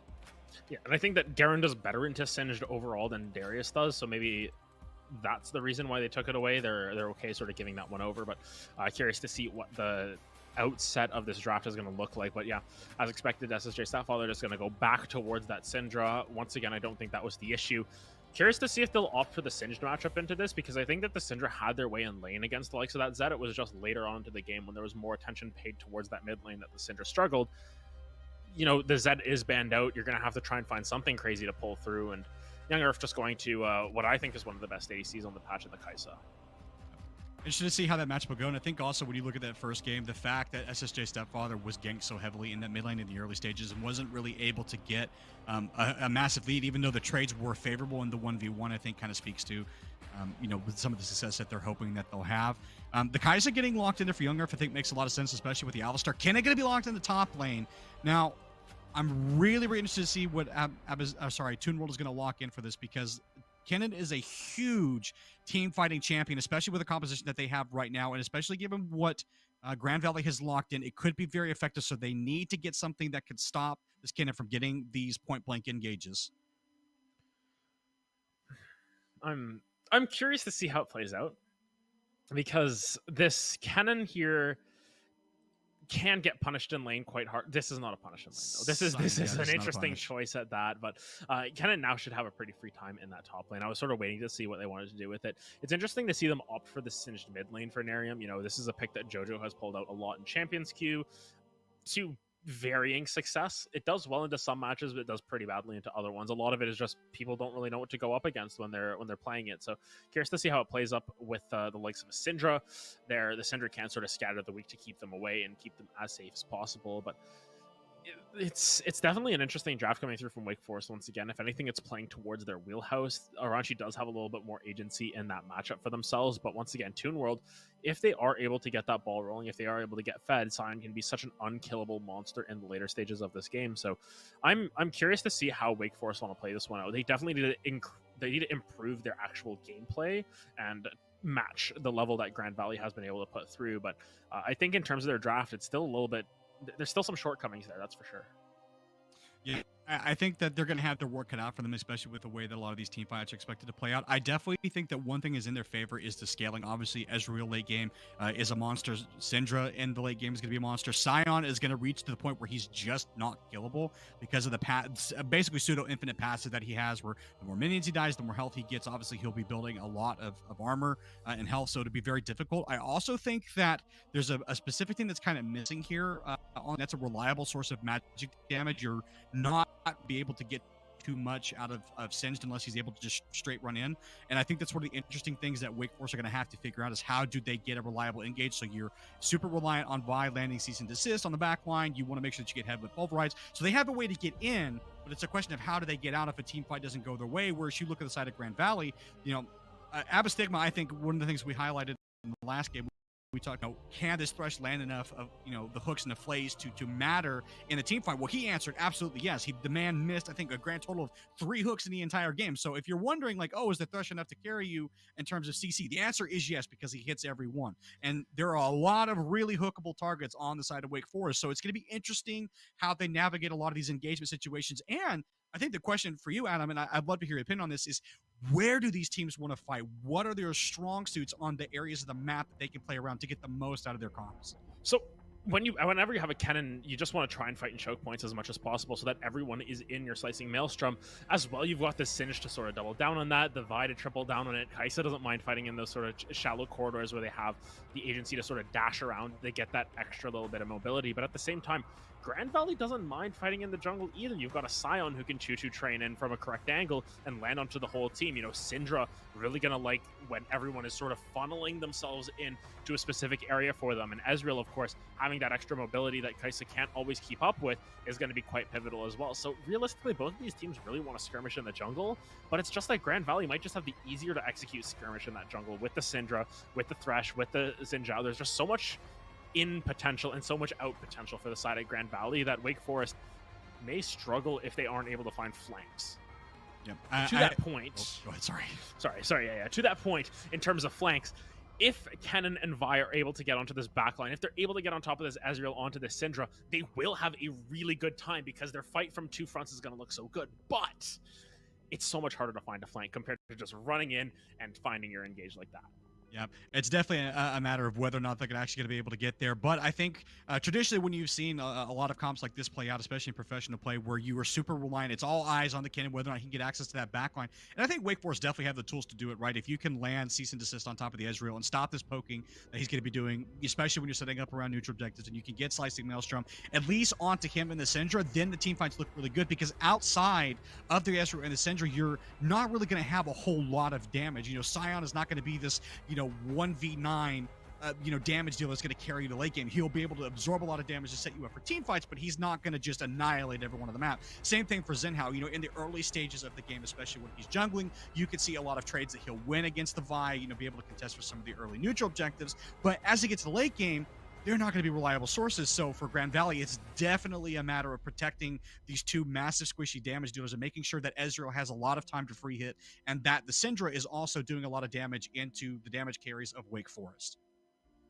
Very curious to see what the development of this game can sort of bring, and if Wake Forest can sort of fight their demons from last game in a sense and just sort of overcome what was a pretty crushing defeat at that. And I think something that can be said for early season is morale is sometimes harder to keep in the early season when you're not as comfortable with the players that you're playing with. If you're a newer roster, it can be a little bit more challenging to sort of overcome these difficulties over time. So I'm very curious to see how Wake Forest does in that regard, because Grand Valley, they showed that they had the composure. They were able to come back after a pretty disappointing game 1 loss, and now they're in some ways the favorites to win this one as well. They're on the up and up in that sense. They've got the momentum in their favor. So want to see if Wake Forest have that same sort of resolve to push through and keep their wits about them in that sense. But of course, it is early in the season, and this win would mean a lot for both of these teams. As we mentioned going into it, it's 0-1 on both sides. Of course, Grand Valley had the closer series, but Wake Forest now sort of defying our expectations, as we said, taking that game 1. If they can get this victory here, it would mean a lot for them, and it would really give them a little bit more of a confidence boost. So I'm curious to see how they play out in that regard, knowing the stakes. I feel like Wake Forest, though, might have a little bit too much pressure, and that may come back to haunt them as well. Yep. I think the Singed being in the mid lane as well, when you're talking about like them building confidence, is maybe a sign that they do feel like they're confident a little bit.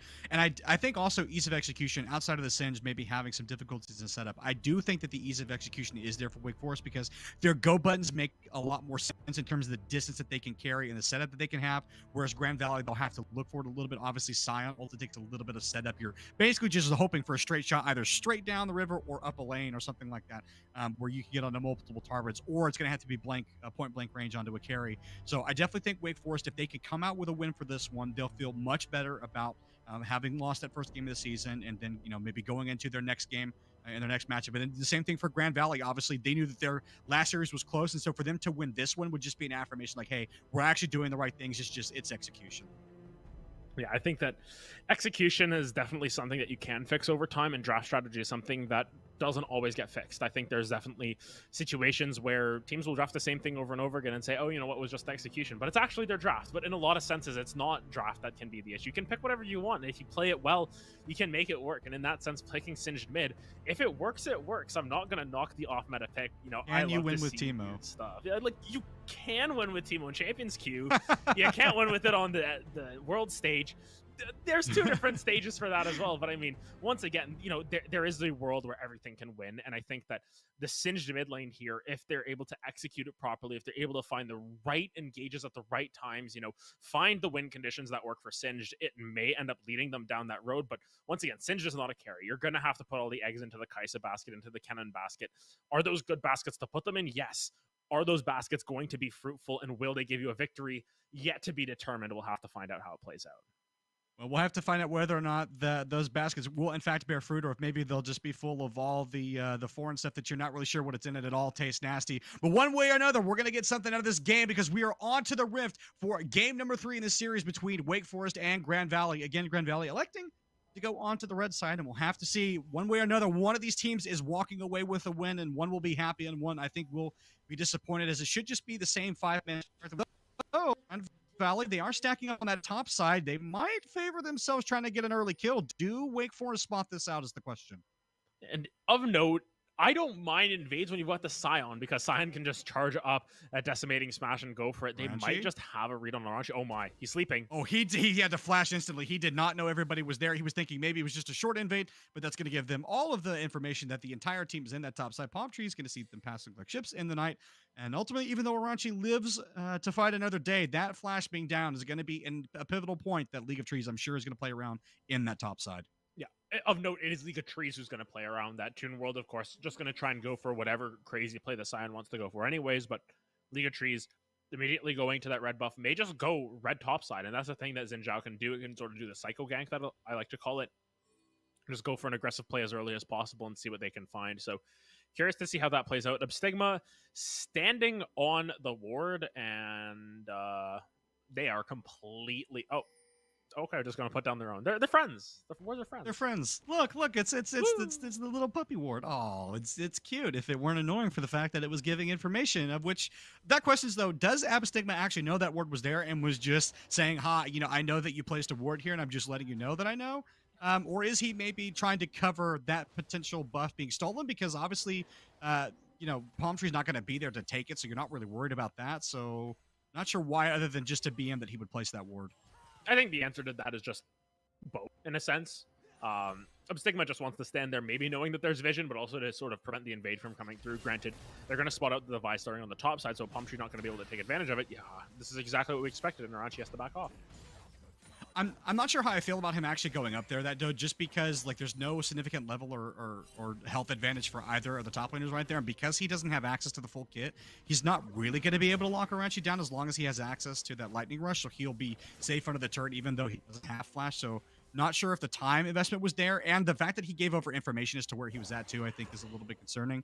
Not that they wouldn't have already known that, just because they had the word on the blue buff and know he didn't start there, but still, just confirming that he wasn't there, I think, is maybe something a little too much given over to WFU.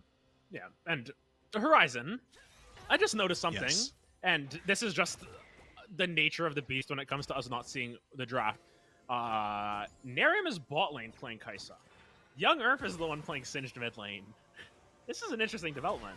I just now noticed that Stepfather, though, having to flash out as we take notice of that. I did just notice that. So maybe they feel that he's a better Kaisa player. Interesting that they've done that. If they do win this game, that is something I would love to talk to them about in a potential, or hear their response to in a potential interview. But that is actually something that I had no idea to expect. This is going to be a Vi getting caught in this jungle where she shouldn't be, and that's going to be...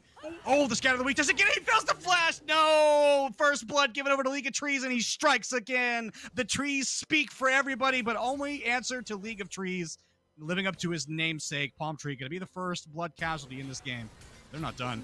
He lands on hook. It's going to be instant cleanse, but that play was absolutely hypey. I can't believe that he flashed and actually got that, especially knowing that Oleander was there to watch that happen. Yeah, that was a really, really interesting play overall. I mean, Stigma maybe not needing to flash there, not necessary, but yeah, Palm Tree missing the flash is definitely a critical part of this game. That the Vi will now have very limited range on that engage once she gets to level 6 to potentially go in onto the likes of this Syndra, onto the likes of this Scion, even if they want to go for that. But overall, yes, League of Trees finding themselves first blood, living up to their names, being the king of the jungle in that sense. Great play from Xin Zhao. Yeah, an unfortunate casualty that Palm Tree, or unfortunate happenstance that Palm Tree was the first blood in this game, as it was in the last one. And that's super unfortunate too, because Stepfather did miss the scat of the week to stun him up, so he actually could have made it over the wall, but just wasn't judging the distance right, mistimes it, or missed distances, and then just bounces off the wall. So you hate to see it. And I think actually really important too is the fact that out of all the people that were there, that gold actually went on the League of Trees, so it's going to actually make this jungle matchup that much harder for Palm Tree. Especially as he tries to find some way to get effect on this map. Is League of Trees is here. Aranchi should just be fine. Has access to the lightning rush. Yeah, should be able to escape any sort of ganks that happen on that top side, even without the flash. So Aranchi actually has the flash back up and available, so they'll be feeling pretty happy. But overall, we're still in a situation where there's a tangible lead already building for GVSU, and I think that especially through this mid lane with the wave pushing into SSJ Stepfather, they're going to be able to build that lead even more. The bot side, though, you've already got the cleanse off of Narium. Will that mean anything? Maybe not, but League of Trees already sort of staking their claim on this game. Yeah. And if for GVSU, I think you're perfectly happy to play this out very slowly. I think definitely on the scaling side, it definitely favors them. If you're looking just from top to bot, Scion gets really strong. So does Cinder, so does Ezreal. So they're not in any particular rush to play this. I will say, though, that as the game goes on, especially when we talked about ease of execution, if a young Earth right now not being punished too heavily in this mid lane for playing the Singe, so we'll just continue to passively farm up. It does become really difficult to lock him down, especially when his tankiness gets a little bit deceptive, which is one of the things I think we didn't talk about on the desk before we got into the game, was that Singe is actually notoriously hard to kill, especially if he gets kills or gets items. I mean, rule number 1 of League of Legends is don't chase Singed, right? So we'll have to see what ends up happening if they, if these players are. It sounds weird to say this, but if they're old enough to actually know the first rule of League of Legends, it's been a while since that was a thing. That's something I learned when I was learning the game, season 5 or something. But now Singe doesn't seem as much. But interesting to note the runes and the spell choices that they went for. They went for Ignite Flash as opposed to something like the Ghost that we've seen JoJo go a lot off of. Of course, this is just off of what we've been seeing in terms of the resources that we have. You don't see a whole lot of Singed mid, but usually it's Spellbook Ghost or something in that mid lane to be able to swap around, to be able to get that extra mobility. And Singed loves movement speed. I remember back in the day when Raptor Cloak was a thing, it would just be Singed rushing Raptor Cloak and building like ZZ Rot Portal and stuff, and just being an annoying split pusher in that sense. ZZ Rot Portal.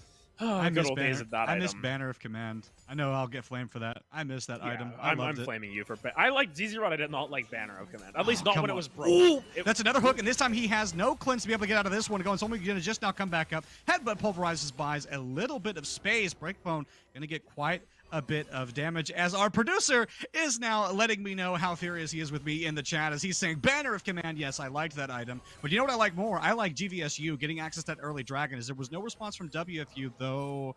Palm trees waiting in the wings. Full summoners available for everyone except Abystigma, who's going to be the headbutt pulverized right now. Can they get the lockdown? It's going to be the passive. Flay out to buy a little bit of space, but now Palm Tree is here. This is the potential double kill as long as the flashes go their way. To be the Lantern out. Can they manage to get free, though, as Abystigma standing in the way, making sure that there's no further knockup. Headbutt pulverized. The Riven on the wrong side of that one. He's going to get hook, flayed, and he's going to get locked down. Hook one more time, just for good measure. And this will be the cow getting donated over, as Abystigma going to pick that one up. Oh, you would have liked to have seen Ezreal get it, but they turn a gank around, and now Young Earth is here, though. What else can they do? It's going to be the patch getting thrown down. Lantern out. No, manages to throw him out. Flashes to it, though. Gets it out anyways. He's clean. He's going to survive the Ignite. He's going to survive the gank, and he's going to live to talk about it another day. With the good measure. What the heck? That was crazy coming through from Stigma. That entire sequence of events to keep Breakbone Branch alive. I mean, the roam down from the Singe was so scary with the Predator. You had to think that was coming, especially with those upgraded tier 2 boots coming through first item. But even then, Stigma standing in front of the Vi to prevent the punch from going through, blocking so many skill shots from Neri Moliander as well, and then being able to finish off that kill as well. Yes, of course, you would have preferred it on the Ezreal, but nonetheless, Stigma feeling really happy with that one, just being able to make that play happen. And honestly, that whole sequence of events, 30 seconds, that's a highlight reel clip. That's what you send to teams, and you're like, hey, my Thresh is kind of cracked. Kind of cracked indeed. Well, I mean, the GVSU, the fact that they outplayed that so hard is going to be massive for them. As Palm Tree now going to know that League of Trees is starting this buff, but won't be able to deny it. We'll tick over to level 6, both of them, though, so no further fighting expected. Adam, one of the things I want to highlight in this top matchup that we were seeing there just for a moment before the camera kind of shifted, Toon World is absolutely getting the better of these trades against Oranchi, who has not really been affected too much by the ganks. Obviously, League of Trees has been up there a couple times, but to no effect. But Toon World is just silently gotten a small gold lead and has a small CS lead as well, and has just been absolutely smashing him in that top lane. Yeah, just sort of running the table in that regard for now, despite it being a range versus melee matchup. Of course, Toon World is perfectly fine with this matchup for sort of scaling up that health over time. Oh my goodness. Not going to cleanse anything. Yeah, should have cleansed that hook immediately, because now he's likely going to die here. Is going to access the ultimate to try and create a little bit of space, and the chain's going to come down as well with the passive. And Young Yuri just trying to get here, trying to buy a little bit of space in order to get a kill. League of Trees not going to pop the Crescent Guard yet. Just wants to try and see if he can knock this down. Palm Tree's here, though, so that will be Breakbone Branch going down now, and it's going to be the full commit to make sure that they get a double kill. Abystigma's going to hook, but that may not have been what he wanted, as Jay Stepfather going to be there. Lands the Scout of the Week a little bit onto them, but ultimately it's just going to be 2 kills going for WFU, so they'll be happy to bring the gold a little bit closer to parity, even though it is a couple thousand against them. Yeah, just very, very interesting overextension. I mean, Stigma finds the hook, but Breakbone Branch just goes a little bit too deep going in for that play and just doesn't have the damage to deal with the Unbreakable Will coming through from level 16 Riven. Alistar, honestly, one of the tankiest champions in the game at level 6 once you get that ultimate, just because of how much % damage reduction you're able to take for yourself. So really difficult to have that go through, and very curious to see what they will continue to build up for themselves over time. Of course, Stigma are going to have to continue to play as well as they have, but Breakbone Branch, the issue with Ezreal sometimes is that you just run into the fact that you don't have enough damage at the right times. And right now, despite Kai'Sa only having that Noon Quiver and the Longsword, she's pumping out more damage just because of her passive. Something I think we'll have to keep a continued eye on, especially when we get closer to these team fights, is Young Earth trying to get closer to SJ Stepfather. He's going to throw one back, but won't be able to do much more other than just get some of the passive damage. Again, Stepfather just more than happy to kind of set this lane. You're not really worried about your scaling at this point in time. You're not losing any major team fights. Other than just a small misplay from GVSU, I think a little bit overexcited to try and get those kills. Something else I want to highlight too, and we did see this on screen, but we didn't talk about it, was the fact that League of Trees, while those fights were going on in the bot lane, while the hoodwink and hijinks were going from Breakbone and Abystigma, is he did pick up that Herald, and now he can look to drop this in his bot lane and get this Ezreal even further ahead, which will obviously give them the drag, which is coming up in just a couple seconds. Student World now trying to get himself out of here, but that's Orochi's full combo. Now he's got to find a way to get out of here because Ultimate was expended from Toon World, but he'll have the passive healing. More minis die, he'll get continued health, and this is going to be the flash over the wall for Abystigma. Doesn't quite land the hook, but it was just enough to scare him. With draws Palm Tree and Young Earth over, and now this will be another play going to the top lane as well. Pressure for GVSU all across the map, and ultimately good playmaking at the expense of absolutely nothing. Wait, Orochi's dead. Yeah. Wait, I just noticed that. Wait, that's why. Wait, how did he die? Okay, so that happened off screen, and we just a random dead doctor sitting on the top lane. Someone call a ambulance for that guy. Oh, Young Earth. Oh no. AC, fellow Branch, walking down into this. Is going to be the full commit. Scatter the weak onto one. He's going to knock down Palm Tree first. It's Nerium in the back line, trying to get anything, but he just has no damage. The exhaust is going to come out, but Break Branch is not at all worried. Nerium's going to be slain, and Abystigma lands another hook. Young Earth just trying to survive, trying to get out, trying to trade for something, but all he trades is his life for absolutely nothing. And now GVSU, they are going to get the dragon and a whole lot more as GVSU win that small skirmish in the Jungle River. Oh my goodness, just GVSU once again breaking out of their shell. They're able to find every single play that they want at the right times. I believe Toon World popped the Soul Furnace and then just flashed right on top of Aranchi, popping that shield at the right time to be able to find that kill. If I were to guess, I mean, we didn't get it on screen, so unfortunately not able to see that. But yeah, the Scions are just doing a great job, and Toon World just really coming into their own element in that right as well. So despite Aranchi supposedly having this lane advantage, look at the health that Toon World has built up. It's 2,500 health right now, 650 bonus health off of the W, the Soul Furnace passive there. That's pretty ridiculous. That's pretty good for him. He's going to be stacking up that health incredibly quickly, and an 1,100 gold lead already, even despite collecting that call, is just such a massive lead on there. But if we look towards that bot lane fight around the dragon, there's not enough damage coming out from Nerium Oleander. We talked about how she has a little bit more damage than the Ezreal in the early game. Ezreal wasn't doing any damage either. It was the Zinja, it was the Syndra. It was a wet noodle fight there. It was a wet noodle fight between the two 80 carries, but unfortunately, neither of the 80 carries ended up mattering too much. Just that Breakbone Branch was able to stay alive. And I think something that we just saw there too, right now, where you're talking about the damage missing, is Nerium is actually not even confident to step up in that tri-bush near the tower, knowing that Abystigma, if he lands that hook, is just going to be instant death, because you have to assume that there's just someone there to take a lantern that's going to instantly kill you. And being down the summoners as well is going to induce further fear. And GVSU, they're just going to continue to slam these leads they've got right now. I mean, it's already a 5,000 lead. We're only 14 minutes in the game. A lot of that is in this bot lane as Abystigma just waiting to hook up the Kai'Sa, and still gets hooked even with the Alistar standing in the way. The clinch is going to come out, but it's not going to matter. Riven's just going to die. They're going to be happy to knock down this burger as well. Lands another hook. Don't even know why we're surprised, because this man just can't miss. And so now it's just going to be further pressure. League of Trees is going to feel absolutely emboldened to get whatever he wants on this map. GVSU, they are so far ahead in this matchup that they have no fear, and the playmaking is just non-stop. Oh my god, Abystigma is just so nasty with the hooks. They're so good every single time. Yeah, it's not going to work out the way you want, or never mind. Look at the damage Aranchi just took. He's going to wait this out, and then he's just going to go ahead and unstoppable onslaught away, or just choose to go back in. He's going to die and trade his life for it. League of Trees is here. Not sure why he decided to go back in, but did it anyways. League of Trees. He could look to pop this Herald here and just get the tower. I don't think it'll matter, though, because Toon's going to die. So, yeah, just makes the correct decision. He's going to walk somewhere else with that. But a little bit of overforce with Toon. Could have just looked to escape it, honestly, and fight another day. Yeah, just... Oh.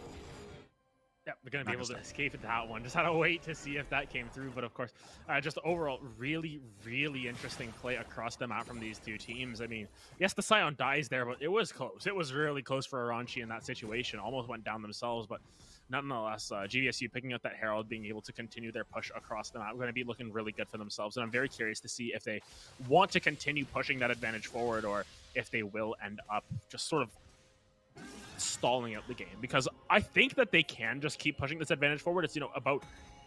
Oh.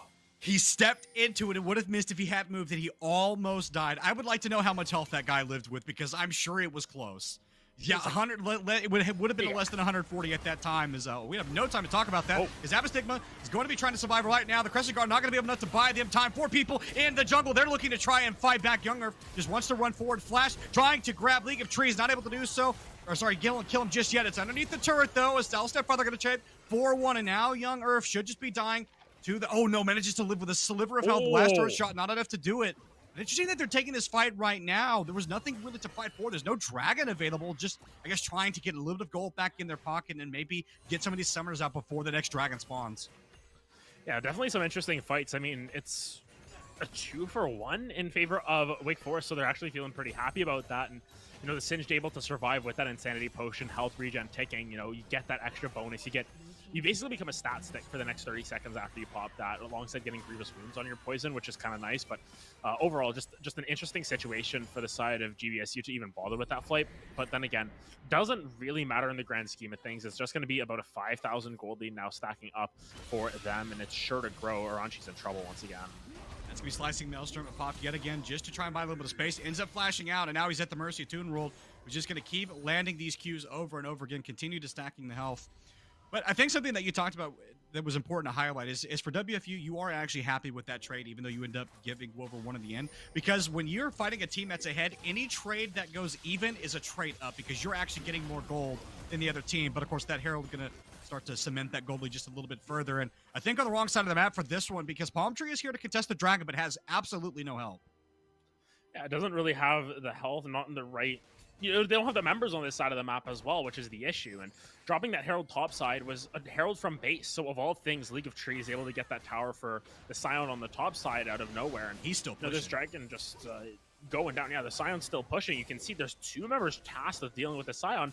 They're perfectly happy to take this numbers advantage in this fight. There's 3 people topside. What's going on? Yeah, this is an absolutely split call. WFU not sure what they want to do. They definitely don't want to give over this dragon because it would give Dragsoul. Orangey has teleport, but most importantly, he does not have access to the ultimate, so there's no slicing Maelstrom to set up for this. Meanwhile, GVSU, they have absolutely everything. If they wanted to pull the trigger on this, it should have been a lot earlier, because now it's just going to be Breakbone Branch killing Palm Tree yet again. This is just absolutely split call. They end up paying for it again. They get the Kaisa on top of the Vi. They get the dragon that puts them on Dragsoul. Now they can honestly look to do whatever they want. They're going to be well set up for Baron in the next minute and a half. When that spawns, they can start to shove out these lanes.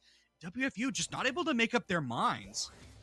Yeah, really just not able to pull the trigger at the right time. I think just sort of decision paralysis in that regard as well, just sort of waiting for their time to shine in a lot of ways, but really not finding it either. So very curious to see what the next steps for WFU is going to be, because GVSU just starting to run away with this game, very much akin to how it was last game, starting to stack up that soul as well. That's the main thing that I'm worried about. The fact that Infernal Soul just going to be sitting on a team with this Scion who does a lot of damage despite their full tank build.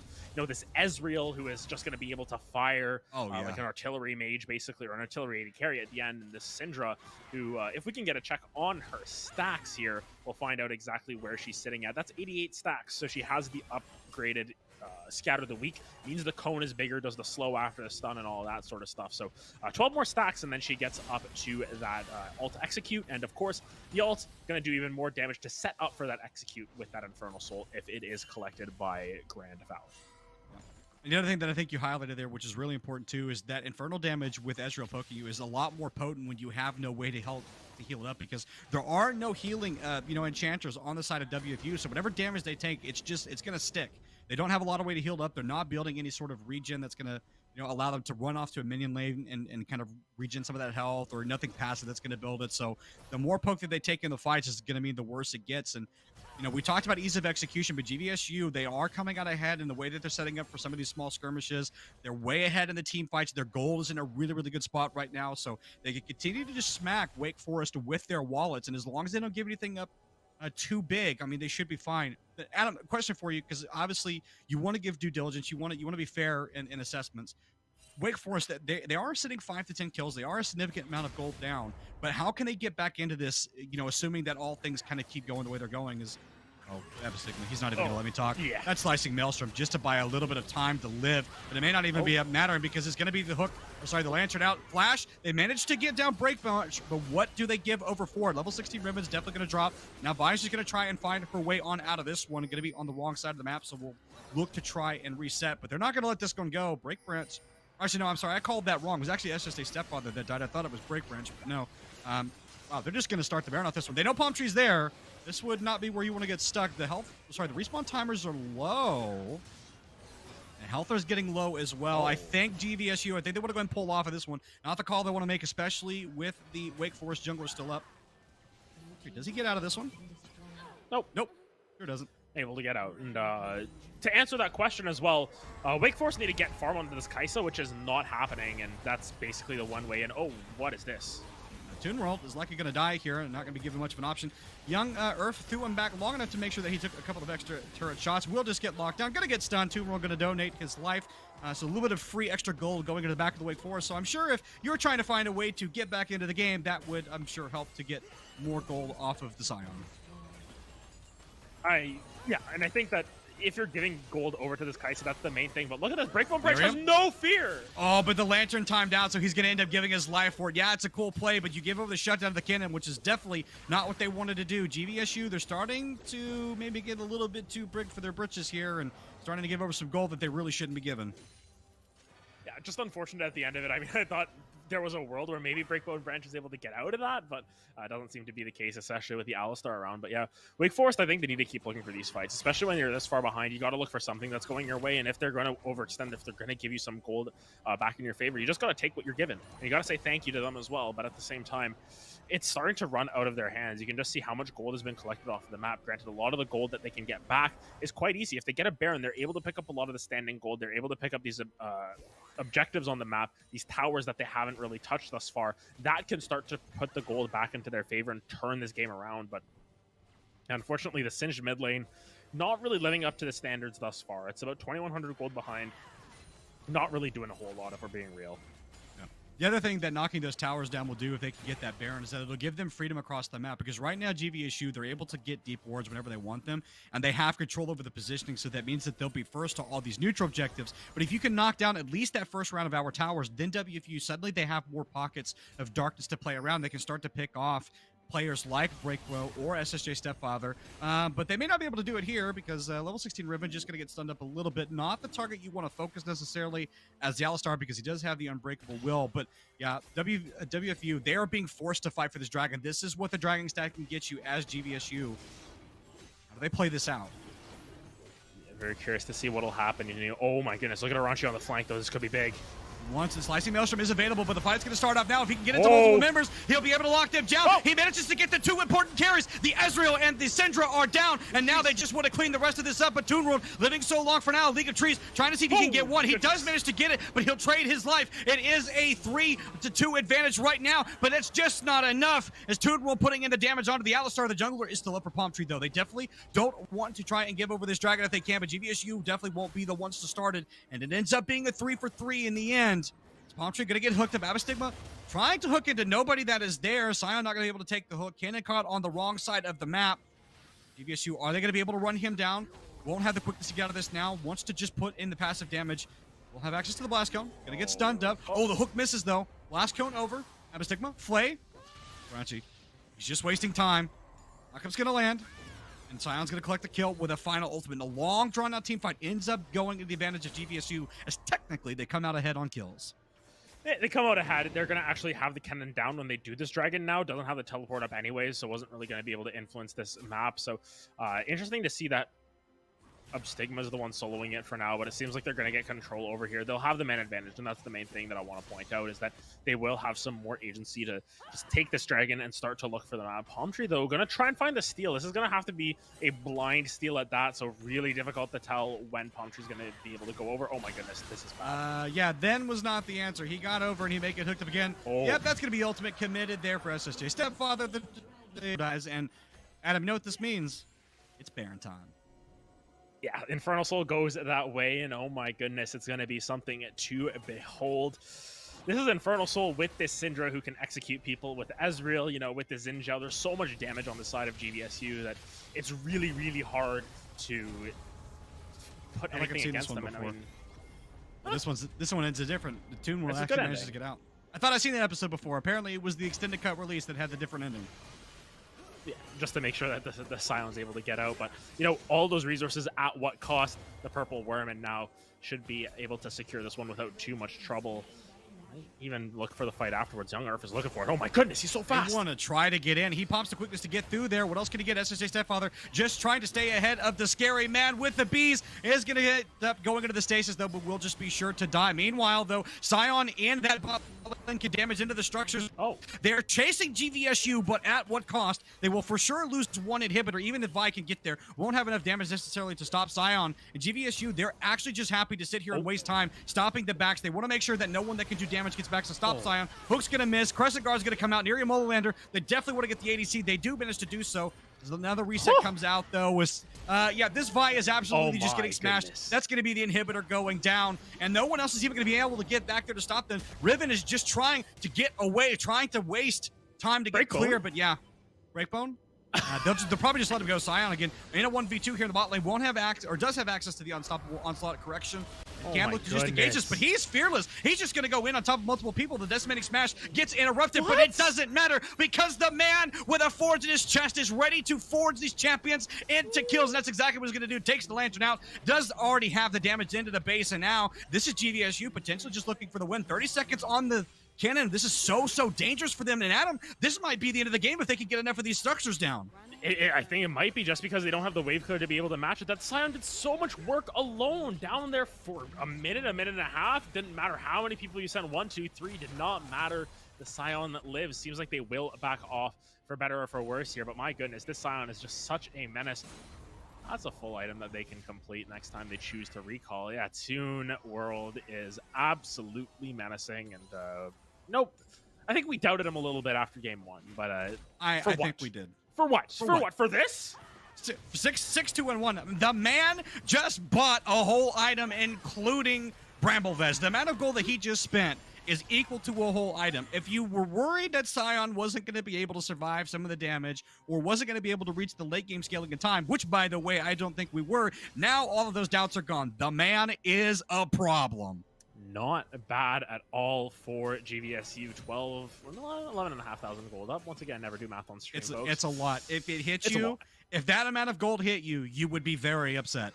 Yes, it's a lot to deal with, and I mean, now they're just sort of completioning the game here. They've got an open inhibitor on the top side. They've got this inhibitor now in the mid lane, and it looks like it's all wraps. Look at where Aranchi is, though. He needs to get a lot closer if they want to try and take this. Crescent Guard's already come out. Young Earth is already knocked down below half. It's going to be the full commit on the Riven. Oranchi, though, when is he going to clip the trigger on this one? Managed to get out on top of one. It's going to be a stasis for all Stepfather, and now that is the ult completely blown. That was their moment. He didn't get there close enough. Yes, the Vi is going to be there, but Breakbone Blanche, he's going to slay the Alistar. And now, what else can they do? They're just going to look to clean this up. Azmostal is going to try and land the hook, not able to do so. Double kill for Breakbone Blanchard. He's just happy to get this one. The Thresh is going to collect the kill onto the Singed, and GVSU, they're going to collect their second win of the series, and they're going to collect their first win of the season. A little bit close in the series overall, but after that game 1, GVSU were able to get their wits about them and get themselves that victory. Honestly, a great series performance from them. You know, they really showed growth over the course of those 3 games, and despite a little bit of a scare from Wake Forest, I think GVSU are going to be very, very satisfied with that victory. Absolutely. And I think a lot for them to take away from those games that they played as well, especially looking at their game 1 performance to games 2 and 3, night and day difference in that second one. And then obviously the third one was just a continuation of that. We saw some even massive player improvements, not just in the drafting and how they executed, but also like the clarity of what the jobs were. Obviously Toon World having stepping up massively in games 2 and 3 on the Olaf, on the Scion, making his presence felt. And then I think you have to say that the player of the series is League of Trees. The man was absolutely everywhere, did everything that he actually needed to do, got so much value out of both the champions on the Rek'Sai and on the Xinhao, set up his team perfectly. And I think you can't ask for a better jungle performance at that, especially when you have such a rough game 1. I think for the entirety of GVSU, they really had a subpar game 1, and I think that goes even down to the bot lane, which, they did what they could, but they really weren't able to link anything together. Once that Thresh was sort of unlocked, once you got off of the Zaxa forward, it's almost as if we saw Abstigma on as a completely different beast and was just absolutely menacing in that game. And I think overall, we've got to really look towards what this team can do in the future as well, because I think there is a lot in store for the side of GVSU. I think they are a team that has a very high ceiling, and if they can sort of live up to that potential, I'd be curious to see what this team can do in this league. Yeah, I am as well. I'll be interested to see what their matchup is going to be going into the third round. Obviously, ECAC has not generated those yet, so we'll have to wait and see how they do. But I think for them, some of the learnings that they've taken away will set them up for success. But I think one of the other things, too, that you can look at is now that the other teams have seen them perform to this level, especially when you have games 2 and 3, where they have some very, very different drafts and they perform on them well. Now they're giving information to the rest of the league how this team is able to navigate some of these situations and what their mentality is. Obviously, a wide range of champions that they can play, but how they perform on those drafts is obviously going to give them information as to who they're going to play. As we are getting ready to get into an interview, so we will send it on over to the interview desk for the interview.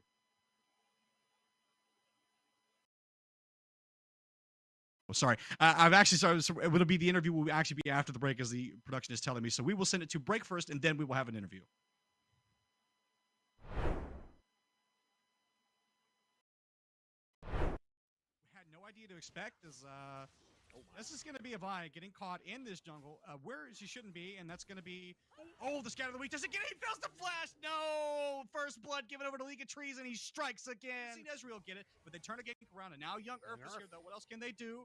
It's going to be the patch getting thrown down. Lantern out. No, manages to throw him out. Flashes to it, though. Gets it out anyways. He's clean. He's going to survive the ignite. He's going to survive. Create a little bit of space, and the chain's going to come down as well for the passive. And Young Yuri just trying to get here, trying to buy a little bit of space in order to get a kill. League of Trees not going to pop the Crescent Guard yet. Just wants to try and see if he can knock this down. Palm Tree's here, though, so that will be Breakbone Branch going down now, and it's going to be the full commit to make sure that they get a double kill. Avastigma's going to hook, but that may not have been what he wanted, as Jay Stepfather going to be there. Oh, no. AC, fellow Branch, walking down in there. This is going to be the full commit. Scatter the week on to one. He's going to knock down Palm Tree first. It's Nerium in the back line, trying to get anything, but he just has no damage. The exhaust is going to come out, but Break Branch is not at all worried. Nerium's going to be slain, and Avastigma lands another hook. Young Earth just trying to survive, trying to get out, trying to trade for something, but all he trades is his life. Look at Aranchi on the flank, though. This could be big. Once the Slicing Maelstrom is available, but the fight's going to start off now. If he can get into multiple members, he'll be able to lock them down. He manages to get the two important carries. The Ezreal and the Syndra are down, and now they just want to clean the rest of this up. But Toon World living so long for now. League of Trees trying to see if he can get one. He does manage to get it, but he'll trade his life. It is a 3-2 advantage right now, but it's just not enough. As Toon World putting in the damage onto the Alistar, the jungler. They'll probably just let him go. Scion again in a 1v2 here in the bot lane. Won't have access, or does have access to the unstoppable onslaught correction. Can't look to just engage us, but he's fearless. He's just going to go in on top of multiple people. The decimating smash gets interrupted, but it doesn't matter because the man with a forge in his chest is ready to forge these champions into kills, and that's exactly what will happen. It's going to be the full commit on the Riven. Orochi, though, when is he going to clip the trigger on this one? Managed to get out on top of one. It's going to be the stasis for all Stepfather, and now that is the ult completely blown. That was their moment. He didn't get there close enough. Yes, the Vi is going to be there, but Breakbone Blanche, he's going to slay the Alistar, and now what else can they do? They're just going to look to clean this up. Asmastall is going to try and land the hook, not able to do so. Double kill for Breakbone Blanche, and he's just happy to get. My name's Jacob. I'm 21, and it's my first year in this school. I already been to community college for the last 2 years, but I transferred here. It's a whole new program. What made you transfer? I wanted to do something different. I already have an associate's degree in business administration, and I wanted to come to this school and do audio production, just like music engineering stuff.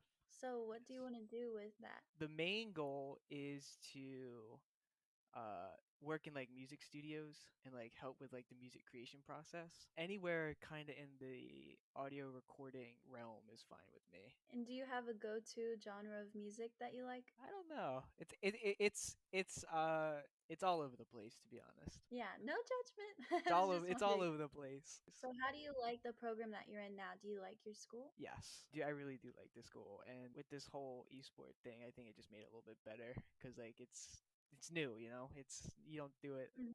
Not everyone has it, and it's Mhm. something that I'm very interested in and have been interested in for a while. You didn't have esports at your old school? I want to say there was a club, but I didn't know anything of it. This is your first time being part of a collegiate esports team then? Yes. And how do you like it? Like how do you feel about it? I love it, to be honest. Growing up, I played baseball. Through senior year of my high school. I wasn't like doing anything traditional sport wise in college. It wasn't until this year that I was like, oh, because like I saw it like I saw like a poster hanging up. I was like, oh, esports. Let's just go do it. I really like it though. Something cool, something new. My friends like it, so I'm like, cool. What are your games that you play? I play Valorant for the school. On like the side, I've been playing Fortnite recently, and I play Osu sometimes. So how does it feel being a part of the team? Do you like your team? Yes, I do. I pretty much made friends with all of them. Obviously, I have met them. Since a lot of things have been remote recently, I still have met them, and they're very nice kids. Our arena is being built at the moment. The Valorant team should be getting in there first, so I'm very excited to play in there. What do you do to improve yourself in game? And do you take that strategy into your everyday life as well? For in game, I try and play every day. That's kind of like Mhm. the one thing I try to do. Even if I have like a little burnout from it, maybe from like the previous day, I still try to get on and do something. Of course, you watch YouTube. There's a millions of things that you can watch on YouTube. I like to watch different content creators in that niche just to like inspire me to play a little bit more, you know. Do I carry it into my everyday life? I do. I'm very into like music production. There's a lot of things you can do like the same thing. You do it every day. You watch YouTube in that niche. You take things you learn and you apply it. There's a lot of similarities of things like if you want to do something, you very much have to dive deep into that niche of things you want to do. If you had to guess or just kind of spitball here, Ladies and gentlemen, welcome back to the Caster Desk. It is my distinct pleasure to introduce SSJ Stepfather, who is our interview today. Stepfather, how are you feeling after that series, getting your first win of the season and coming back after what was an interesting first game? Feeling great. We were team was a little bit in shambles after the first game, but we did pick it up, obviously, after the first game. We are pretty happy about that. So what are we to expect from your team in the long run? I think just taking a step back from the season and everything, your team looked like it was you had a little bit of trouble just in game 1 in general, but pulling it together in game 2 and 3. Just walk us through like your team a little bit more. Just talk to us about what your team has in store and maybe what to expect from them this season. We got a bunch. So for in store of us, I have a bunch more control mages that I want to pull out, and like bot lane is, we only pulled out like 2 different champs for bot lane this series. I'm pretty sure that one at least, but yeah, it was kind of just we're just kind of getting to the feel of things again because this team was kind of a last minute thing, so we are still trying to work on that synergy, but in the future, I think you can expect us to improve a lot, especially synergistically. We weren't playing as a team as best as we could. I know that for sure. So I think in the future you'll see more team play. One of the things I want to ask you guys, because you brought up team play, is we were going into the second game on the desk. We were talking about how the first game kind of went against expectations, and the second game things started to kind of right in terms of riding the ship. What was the breaking moment in the second game when you realized that you guys were actually going to be able to get back in the lead and get control and actually even up the series? Like, what were the comms like? What was the team talking about? And what was the moment when you realized that you guys were going to be okay in the series? I was feeling confident going into draft because I hadn't really figured them out at that point yet. But after game 1, I saw like what they like to play towards, so I banned their Zed. Hopefully, I could play against their other mid lane picks. We changed the game plan to get R5 for our top side, and also get good picks for our bot lane because we saved that for like the second rotation. But yeah, in the second game, we knew we were gonna win. probably like around the early game when every lane was just started winning all over the place. It was really crazy. I was like, yeah, we're definitely gonna win this game, or we should be able to close it out if we're not like trolling. But so yeah, that's it. And of course, as this is going to be a little bit of a long season, do you have any sort of thanks you want to give out? Any sort of shout outs, any fighting words for any teams that are also in the league? Oh, fighting words. Man, I don't even. Fighting words.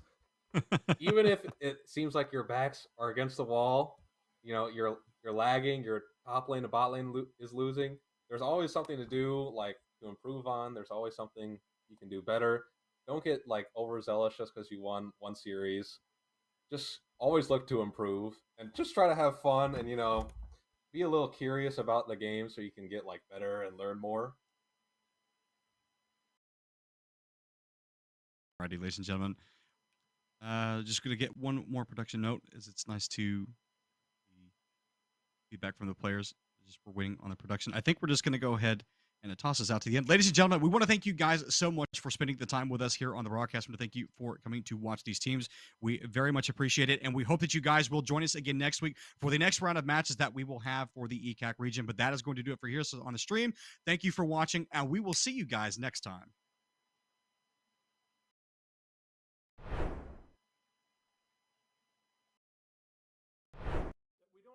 Preconceived notions, and we're willing to listen to our membership and read the room, read college athletics and how it's connected and how it's not, and take what we have expertise in championship